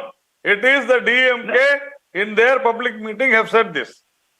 That is the charge. Whatever you said about our leader, Mr. Selvaraj, quickly respond to that charge. Then we'll get in Prakash and Jagdishwaran also. Quickly, sir. That was a well-known fact. I am not denying to that. Our leader was removed from the DMK party by stating the statement. It is a well-known fact. But that doesn't mean that, you know, the DMK is always like that. But that is DMK to respond. But we will not agree to the statement. But Mr. Selvaraj, you've admitted to it. You've admitted that there is a pattern. It happened. Yes. It happened in the time of Karunanidhi. It's happening again in the time of Jayalalitha. So you believe that this is a political ploy? Do you believe that this is how you will win votes or defeat the BJP in Tamil Nadu? Because the BJP claims they are gaining foothold. The reason why you are nervous? That what I am trying to say is that there are many issues can be discussed like that. We can counter one by one. But the issue today is that the DMK. Okay, I'll just request you, Mr. Selvaraj, to be patient with us. The MLA, in fact, who had made this entire comment is joining us on the phone line, sir. If you can hear me, what is your evidence to say that Prime Minister Modi and the BJP killed Jayalalitha? Do you have evidence? Do you have proof, sir?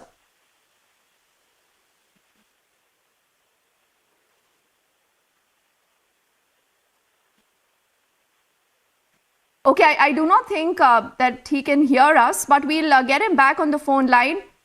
Okay, I'm told that he continues to be with us. So, Mr. Markande, if you can hear us, please do tell us whether you believe that you have proof, sir. You've made a big charge that Prime Minister Modi was behind the death of Jayalalitha. How? Hello? Hello? Yes, sir, we can hear you. Yes. The commission appointed by Palanichami government, the former chief minister, to investigate the death of Jayalalitha, former chief minister. Dr. OVC Reddy and Babu Abraham, along with the other invited doctors, treated Jayalalitha under the guidance of AIMS. However, despite the suggestion of Apollo Hospital's own doctor to perform angio and surgery, the hospital refused. The government and hospital refused to the public that Jayalalitha was doing well. No. Mr. Markandan, sir, I mean, because, you're talking to us, I think it's important to put out the story as it is. What did you say verbatim? You said that Jayalalitha was killed because she was a challenger to Narendra Modi. Yes, the public meeting, I said the matter. The AIMS hospital is under the control of the government of India, the medical minister. The cabinet ministers, the head, the Prime Minister Modi. The AIMS and the Modi led the cabinet played the irresponsible role in the situation. It is also wrong, nothing that Jayalalitha's death resulted in collection between ADMK and BJP, which is here the opposed.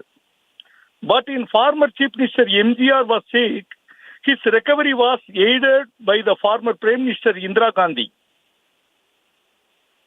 Hello? Hello? Hello? Mr. Markandeyan, you haven't answered my question before I open this up, because with great efforts we've got you here, because it's important to put your side of the story, sir. The BJP says you are obviously lying. They say, where is the proof? Not just that, they say if you do not apologize, if your party does not sack you, they say they will lodge an FIR against you and they'll get you arrested. Hello? Wait. Sir, can you hear me? Hello? Mr. Markandeyan, we can hear you, sir. Can you hear us?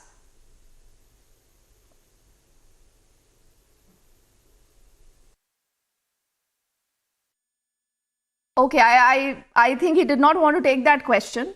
But I please remember are continuously trying to get him back, because Mr. Selvaraj, here is the Neta himself from the DMK who says, I stand by my comment. He is not willing to apologize. So clearly he is emboldened because the party, that is the DMK, has not acted upon it. And he can make that bizarre claim he doesn't have any proof or evidence, sir. In my view, when the investigation started by Justice Arumugaswamy Commission, they have submitted the report. They have accused, they have pointed out somebody to be further investigated, and they have listed out the reason for it, and they have further suggested to go for a detailed investigation in these issues. But nothing warranted. So how is it that this Neta is not aware, sir? That means that there is a clear political ploy. Because you want to target Narendra Modi, and like Annamalai says, this is a strategy for 2024. You are scared. No, there is a complaint. There is an investigation report say that AIMS has not taken care of well about the Jayalalitha. They have not directed well. That are all. They were only advisories, sir. Mr. Kare Selvaraj, that's all fine. You know what it is. 1 minute. AIMS doctors were just guiding. You know that. The guidelines Don't try given to by support AIMS this. was not up to the mark. That is what the report. But I am not justifying that.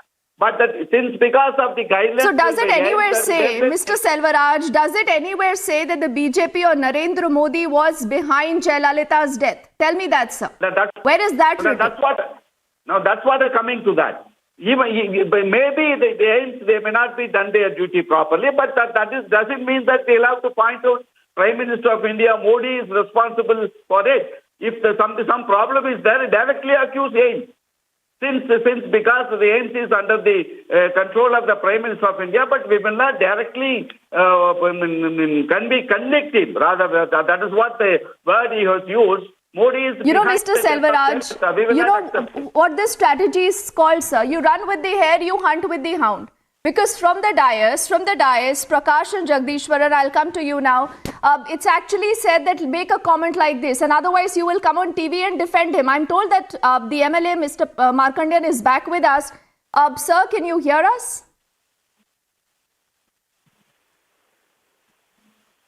Okay, I think he's disconnected the call again, but this really tells you that the story is going to get big. The BJP not leaving this opportunity. The BJP says, where is the proof? If there is no proof, there is absolutely no basis of making an allegation as grave as this. Before I come into Mr. Jagdishwaran, Prakash. Hello. Prakash, you've been very patiently listening to this entire fracas that we've seen, the BJP versus the DMK and the MDMK. But Prakash, what do you think is really happening? Is the DMK today nervous of the BJP gaining ground in Tamil Nadu? Is that making them nervous? First of all, this is absolutely Prakash, ridiculous. apologies, I'm told Mr. Markandeyan is back with us. I'll just attempt if we can hear him this time. Sir, good evening. Can you hear us again?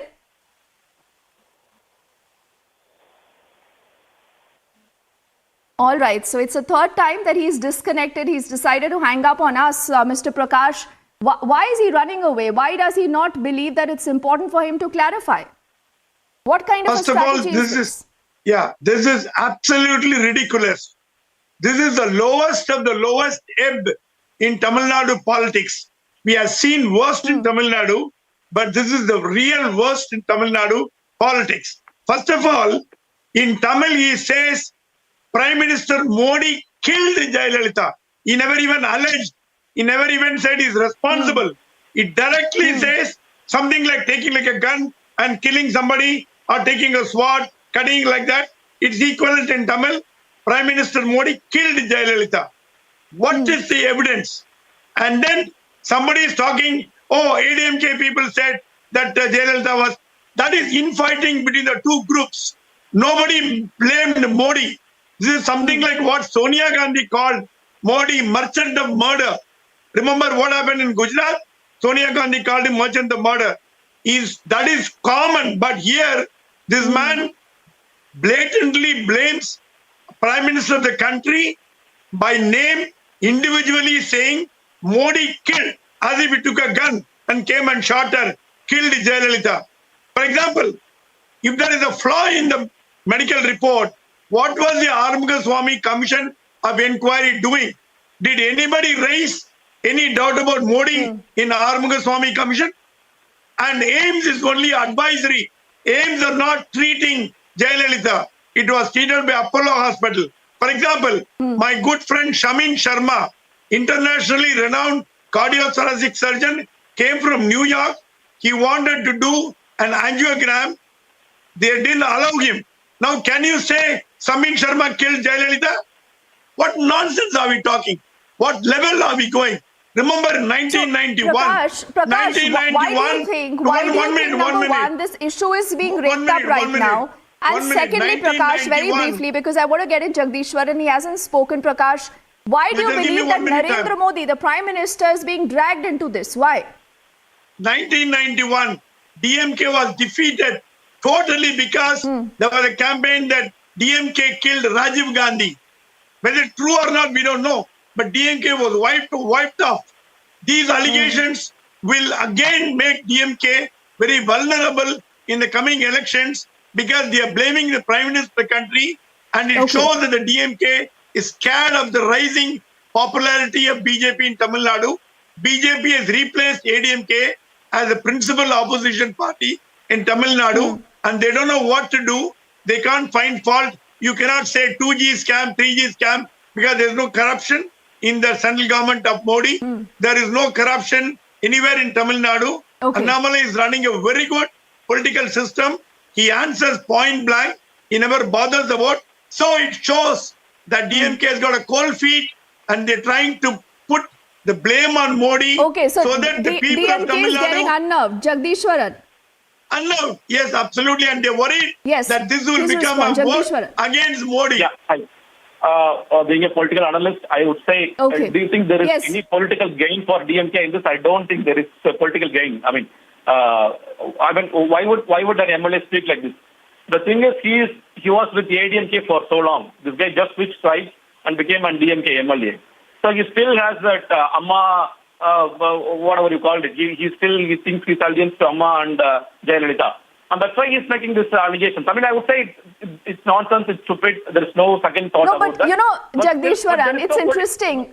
Mr. Karai Selvaraj is not today defending him, but you are. I don't know what brief you have. And the other thing is, I mean, fine, you love Amma, about her legacy. No. That's fine. But Jagdishwaran, where is the proof? Tomorrow anyone can make any kind of allegation, and you believe that can be accepted? And this is against the Prime Minister of the country? No. And you're saying that Jayalalitha is killed because she could have been competition for Narendra Modi. That is what he says. she was trying to be a competition. She even told do you want to vote for this lady or Modi? She asked that, and that's all happened in 2014. But still, Modi won. We all know that. But my no, but this is a conspiracy theory, na? This is a conspiracy theory. This has been set. This has been set with an agenda, like Prakash is underscoring. What is the agenda? Stupid theory. There is no second thought. It's a stupid theory. There is no second thought. It's a nonsense allegation. I'm not backing on that. The thing is, if you are saying there is a political gain for DMK from this, I would say there is no political gain. Why? How would a political gain come by just accusing Prime Minister? So should the DMK not sack him? Jagdishwar, and quickly, should the DMK not sack him? Should the DMK not put out a statement saying we do not agree with this kind of a comment and we strictly object to this? Of course, DMK should take any action. I have no second thoughts on that too. DMK should definitely take action because this cannot continue. We saw Sadiq talking about Kushbu. There are many people who are continuously doing it. There has to be a full stop, and that has to come directly from the CM. I would say the CM should say stop. So is the DMK then? Let's get in another ring of comments with Narayan Tirupati and Mr. Selvaraj. Then Mr. Selvaraj, the entire panel, barring you, believes that the DMK is actually losing grip. You know, whether this is about nepotism, whether charges of corruption, whether the fact that, you do not have the DMK responding to issues like Khushbu Sundar and, then some of their Yuva Karyakartas who actually went on to molest someone. We haven't seen any kind of action and now this comment. So is the DMK losing grip, Mr. Selvaraj? You're on the losing side. I don't think that the DMK is losing grip. They are very strong going. They are with the people. The government is doing well. They have become the number one state in all over India in the performance base.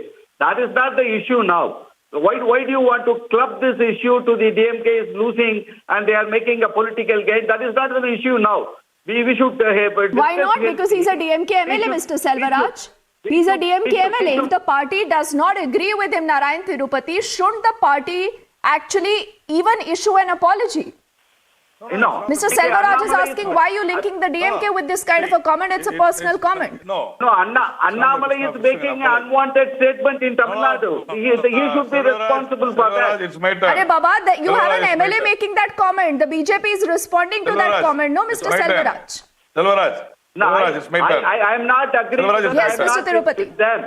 We are not with them. Whatever he says is wrong. That's all. See, it's not. You say that whatever he had said is crime, not wrong. There is a lot of difference.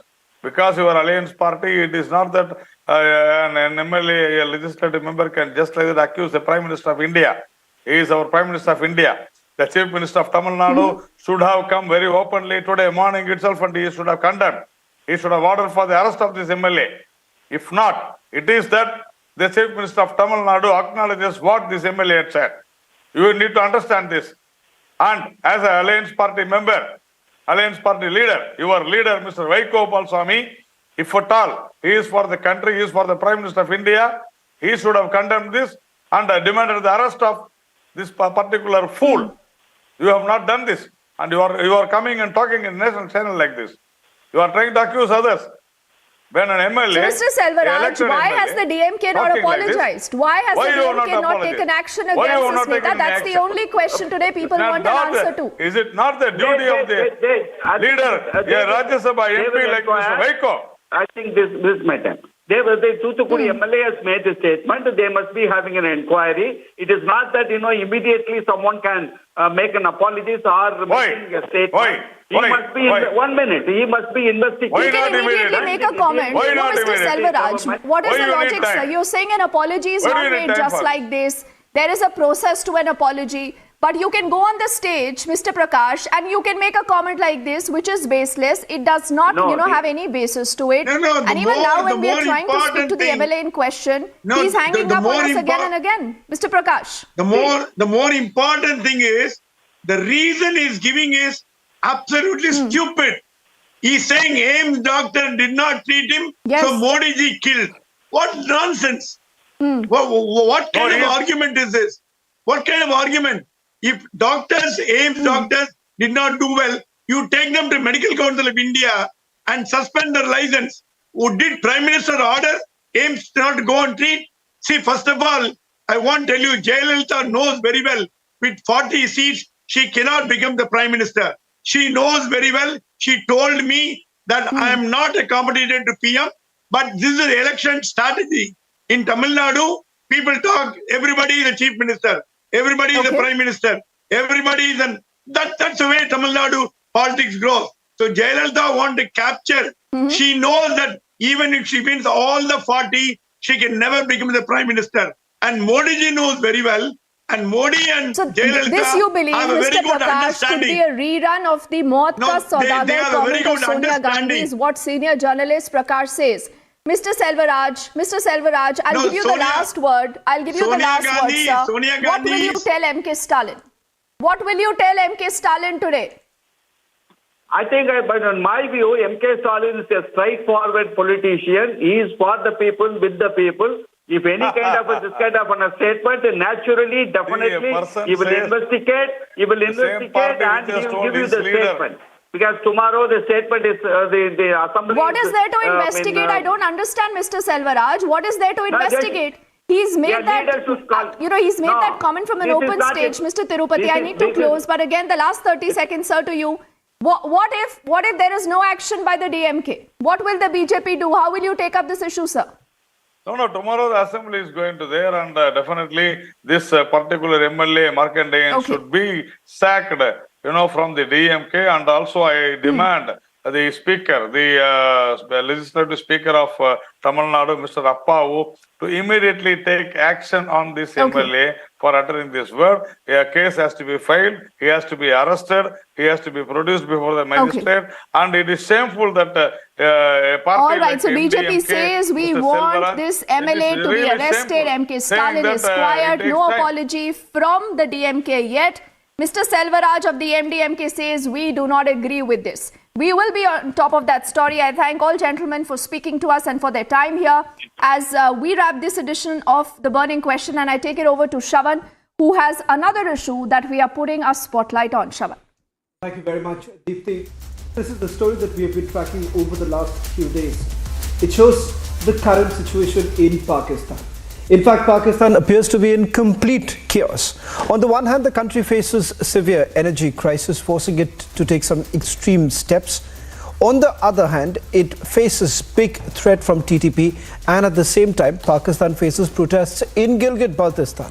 Pakistan is undoubtedly losing the ground. Over the last few days, we have got reports from inside Gilgit-Baltistan where the situation is only seeming to be going out of hand. Take a look at this report and then we debate.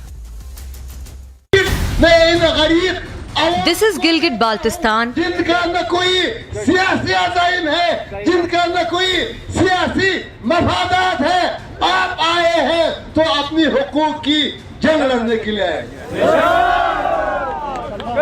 दोस्तों, अब हमारी मुतालिबात तब्दील होनी चाहिए. These are residents who want nothing more than to break away from Pakistan.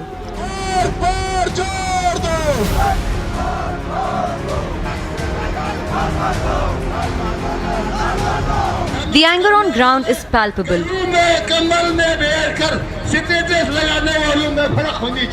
Protesters are threatening to march towards Kargil and Ladakh. The demand is just this.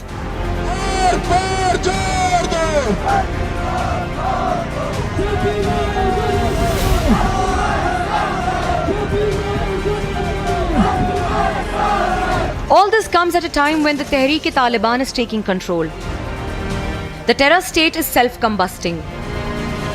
Let's debate.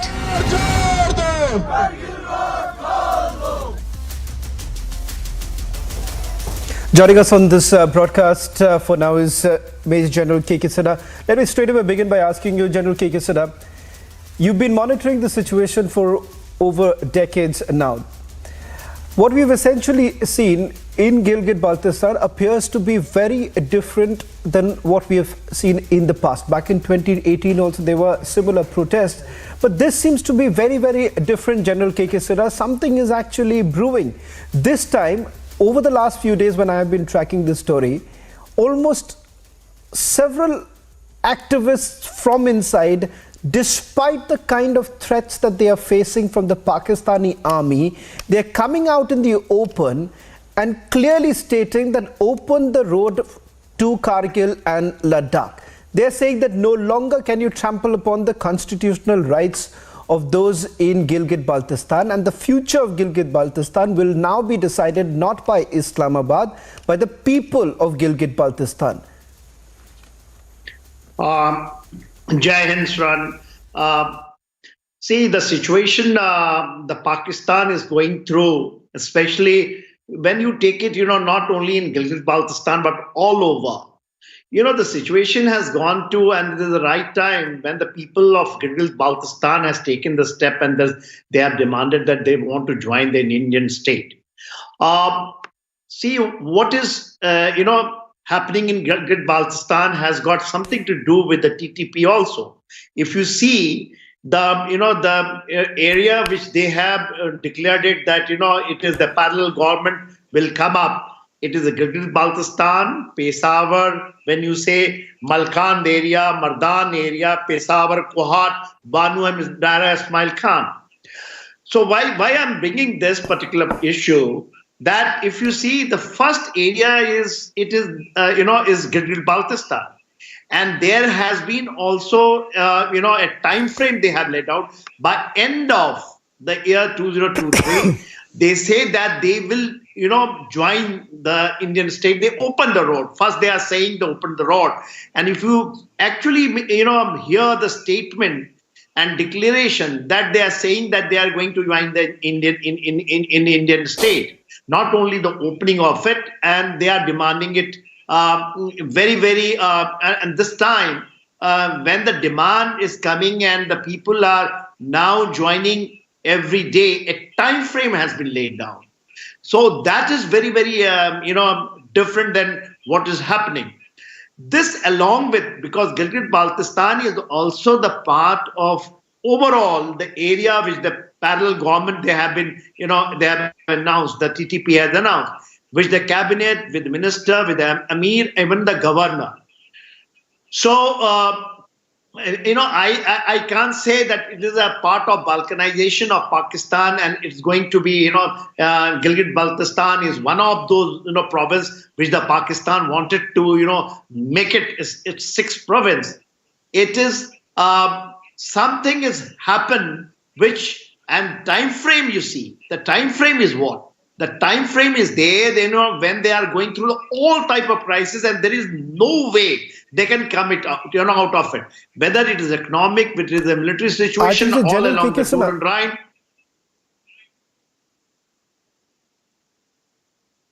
Yeah. General K.K. we'll get into the details of the challenges that Pakistan faces on numerous fronts. But I want to first concentrate on Gilgit-Baltistan, and perhaps then we also look at the challenges that they're facing from the TTP. Raja Faisal appeared to be quite amused when General K.K. Sidha was essentially talking about the current situation in Pakistan. Raja Faisal, what do you find very amusing? The fact that your country is in complete doldrums when it comes to the finances, or the fact that you're losing out the plot even in places like Gilgit-Baltistan, where people are now openly saying that if you can open up Kartarpur, you can open up the doors to Kargil and Ladakh, and no longer will the future be decided by the powers to be in Islamabad. You have rightly pointed out that I was obviously amused by whatever General K.K. Sidha was saying. And of course, I have huge respect for him. He's a man who has served out there. And of course, he has served his country in there. While he was talking about the people of Gilgit-Baltistan, I just wanted to add in that not only people of Gilgit-Baltistan, but people of Azad Jammu and Kashmir, which is obviously on this side, they are all set and ready all the time, and forever they always longed to join the other side. Why? Because not only people of Gilgit-Baltistan or Azad Jammu and Kashmir, but every son of Pakistan wants that side which is occupied by India to join this side. Come on. Of course. Okay. But you can't be sarcastic about it.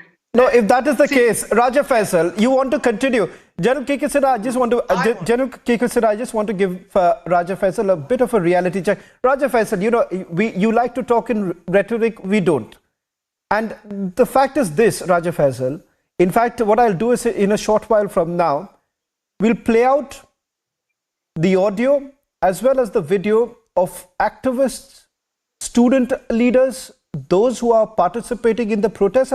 They are not agents as you would like to call it, but the fact of the matter is that whether you like it or not, there is an uprising in Gilgit-Baltistan. And just to make this very clear, as far as Jammu and Kashmir is concerned, it's very much an integral part of us. And as far as Gilgit-Baltistan is concerned, that is the part which has been occupied. Listen in to what those people of Gilgit-Baltistan had to say, and then tell me that it is one person or there is a large number of people who are now coming out in the open and openly daring your government there.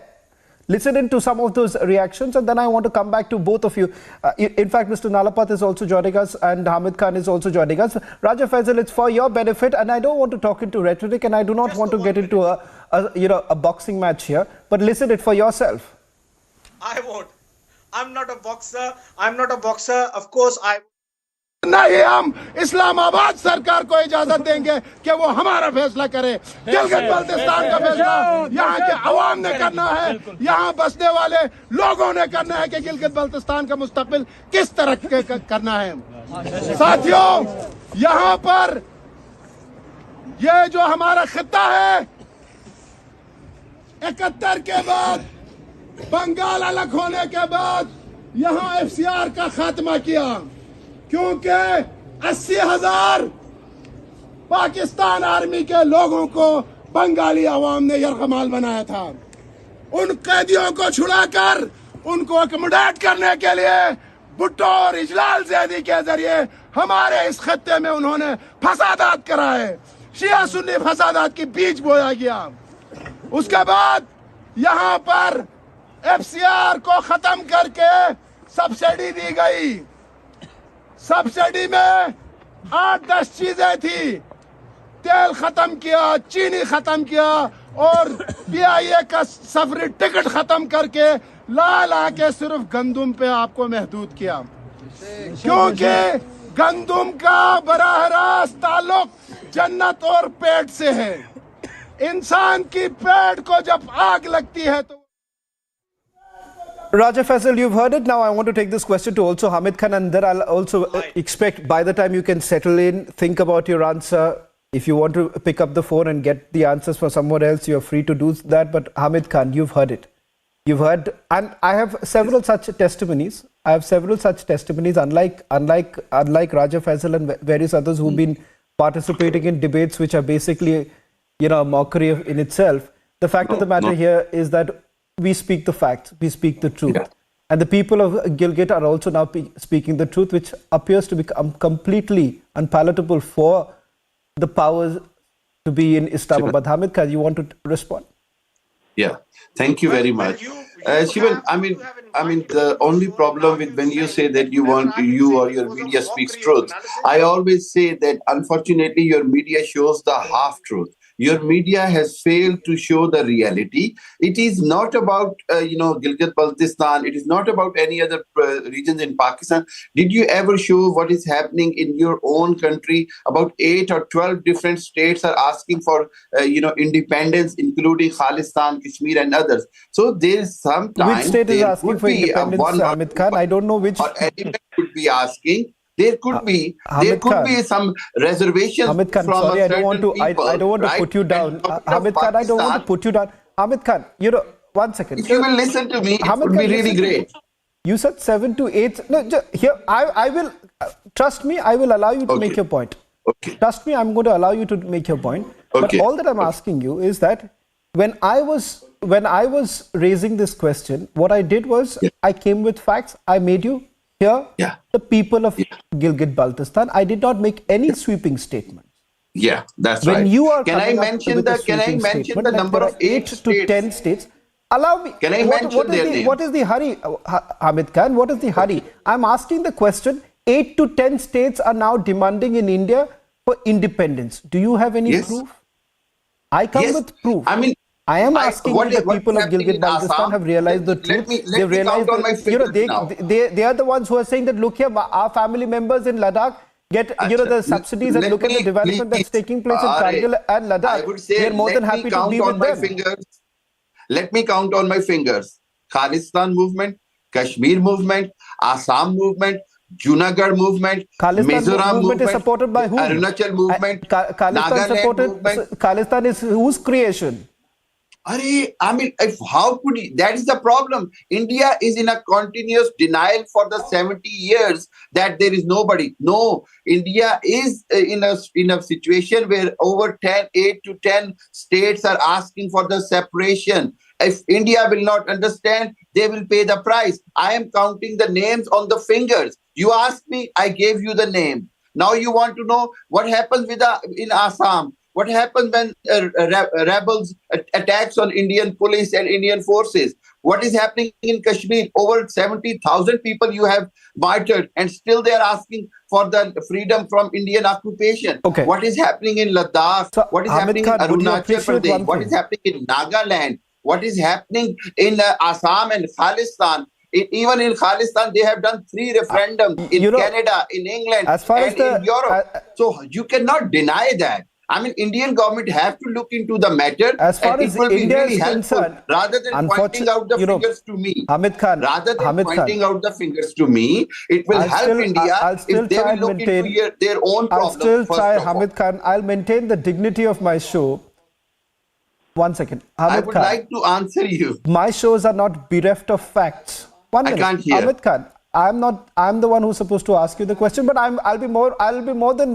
I'll be gracious enough to answer your question. It's not my job to answer you. It's my job to question you and mediate here. Yeah. Now the question here is that, as far as whatever you've said, that you are accusing us of half truth. Unfortunately, yes, your general knowledge seems to have only having diminishing returns. Now, let me also bring in Professor Nalapat, right? Professor Nalapat, you've heard Hamid Khan. Hamid Khan, it'll take me a couple of minutes to answer your question. Now, as far as the Indian state is concerned, we know how to handle things, and we don't have to go with a begging bowl to anyone. Similarly, with us, we know how to when we are asking you a question of what's happening in Gilgit-Baltistan and bringing you facts, you can continue with the rhetoric. As far as the Khalistani movement, let's not forget it was started by whom? And today, who is really paying for it? If Khalistani movement is what you're talking about, the revival of it is paid by whom? You know it very well. Where is it originating from? I don't want to get into the slugfest right now. I want Professor Nalapat to also come in and put this into perspective from the geopolitics of the... No, 1 second. We'll give the reality check. I'll give you the reality check. Go and figure out what's really happening. What's happening in TTP? You are talking about rebels in our country. Look at what is happening. You are fighting on it on a daily basis. I don't want to get into that, Pakistan minutiae, has provided a lot of evidence. If Professor Nalapat is there with us, Professor Nalapat, I'm not very sure if Professor Nalapat is there. Hamid Khan, allow the other person to also. I gave you the opportunity. Hamid Khan, I never stopped you from making your point. You made your point, right? You made the allegation that we seem to be heading this entire breakaway path. That's the nutshell of your argument. Professor Nalapat, I want you to at least tell our dear friends from Pakistan that what exactly is really happening and why they shouldn't be blindfolding themselves, because the reality is knocking at the doors. On the one hand, you have the threat that's emanating from Pakistani Taliban.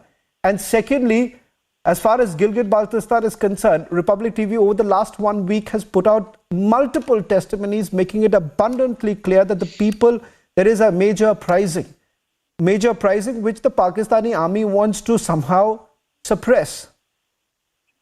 Well, I'd like to make a small point here, which is that we have Kashmiris across India, not only in Jammu and Kashmir, but all across India. Number one. Number two, tourists are very welcome in Kashmir. They are welcome to go there. Unfortunately, Gilgit-Baltistan and Pakistan-occupied Kashmir are today enclaves largely controlled by the Chinese military. It's a very sad fate. Pakistan is run by its military, and its military is basically composed of, dominated by people from a particular part of a particular province of Pakistan, which is why Sindhis, Baloch, Pashtuns are upset. But you don't have Baltis in Baltistan. You don't have original Gilgit people in Gilgit. You have drained it of those people and put settlers from a particular province that is the darling province of the Pakistan military. You have Kashmiris in Kashmir all over India. Do you have Kashmiri-speaking people in these locations? I've seen in New York, I've seen in London, so-called marches of Kashmiris. I checked with one or two Kashmiri friends with me. How many of them speak Kashmiri? Zero. Nobody. They're all Punjabis. Every last one of them is a Punjabi, masquerading as a Kashmiri. And I'm sorry to say, whether it's Nawaz Sharif or other Punjabis, they have settled into that part of Kashmir, occupied by them, and they have become occupiers.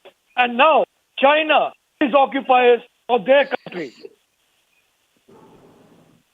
Can I reply?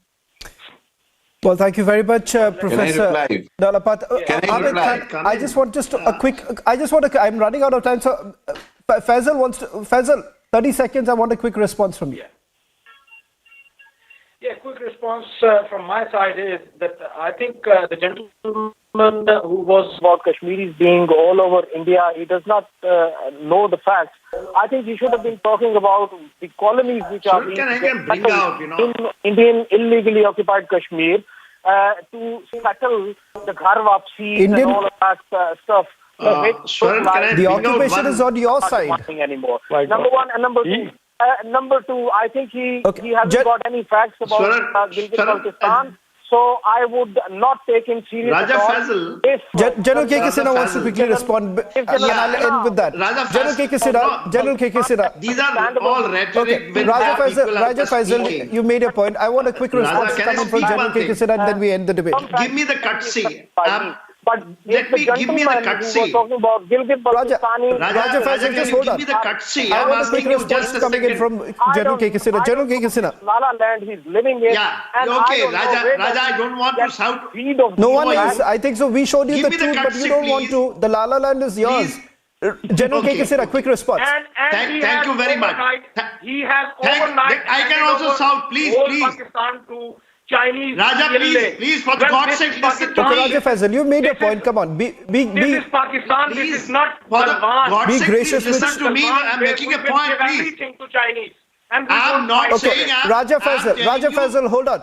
General K.K. Sinha wants to come in. General K.K. Sinha wants to come in. General K.K. Sinha, go ahead. The last point. I have been physically in Gilgit-Baltistan during the Kargil war. We have gone inside that area, and they know what I'm talking about, the Sarkardu area. And we have dealt with the NLI, the people what they are talking about. They may be talking in rhetoric. I'm telling you something of brass tack on ground which is there. NLI, even that time, Northern Light Infantry wanted to cross over to India at that time. We didn't allow that thing to happen because we wanted to have a clear-cut thing, when we said, okay, you go back. Swaran, let me put that thing, to these people. Okay. Now the people of Gilgit-Baltistan is asking, and they have given you a time frame of 1 year. Absolutely. No, General K.K. Sinha, I'm sorry I have to interrupt you. General K.K. Sinha. General K.K. Sinha, I'm sorry I had to interrupt you, but this is a story that we are tracking very closely. Over the last few days, we have put out all the multiple testimonies. Hamid Khan, Raja Faisal, will call you back once again for you to see more and more testimonies which are coming in. Not many would like to dare to show that, but here in Republic TV, we've got our foot inside to show you the truth which you would continuously deny. Professor Nalapat, thank you very much, as well as Raja Faisal and others for joining us on The Burning Question. This is Samiksha Srivastava reporting from Mumbai, and this is Republic. We tried to draw a complete divide between, say, Savarkar, Bhagat Singh or Bagha Jyoti, and is that the right thing to do? Because there was something that connected them. We look at what divides them. What we are trying to do is to see this history from today's ideological lens. But their lens was completely different. They were a part of one big project. So I think we are not doing justice to this movement by trying to carve them up into small bits and pieces based on, today's ideological debates.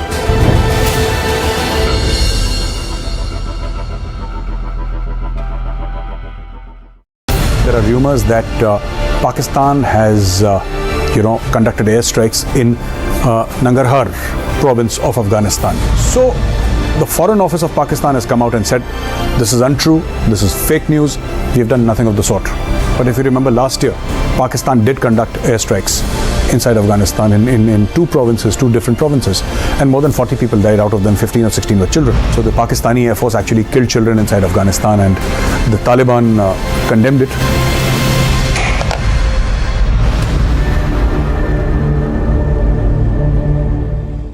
In your view, what was the role of Swami Vivekananda and others like him and the whole idea of a civilizational confidence in our freedom struggle? So what we are trying to do is to try to secularize and sanitize this history for a certain line of ideological bent. So you have here a country and a civilization, and they have been in this continuous state of warfare. So you have the likes of Swami Vivekananda who are coming out there and saying that we need to stand up for ourselves. And this is the triggering point of this entire movement.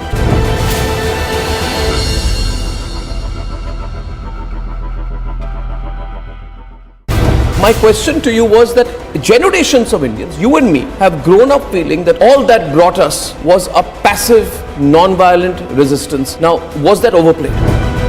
What happens at independence is that most of these big leaders of the revolutionary movement have essentially been killed or they have died from natural causes. So the revolutionaries don't have any leadership left. So when India becomes free, it comes to be ruled by one faction of the Congress party. Here is where I think they really went wrong. They deliberately go out there and suppress alternative narratives.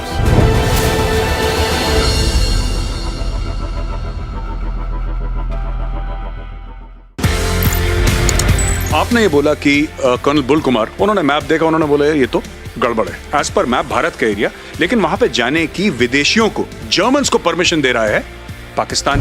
क्योंकि since there were some people like us who were aware of what is Siachen Glacier, we knew what it is like. मैं बिला फॉन्डला पहुंचा, पाकिस्तान का helicopter मेरे ऊपर, तो उसने मुझे देखा, मैंने उसको देखा, उसने वहां से घुमा पीछे और वापस। They were shocked. When are our children going to see the real history of India put before them? I believe we don't really need to wait for school textbooks to be changed, because that can't be the only source of our knowledge and information. When are we going to rewrite our history? There is another story to how India grabbed its freedom. It was not only through the non-violent movement. In the 20th century, with the revolutionaries, you see this really strong armed resistance. I think this story needs to be told. Sadly, it is barely mentioned in our textbooks.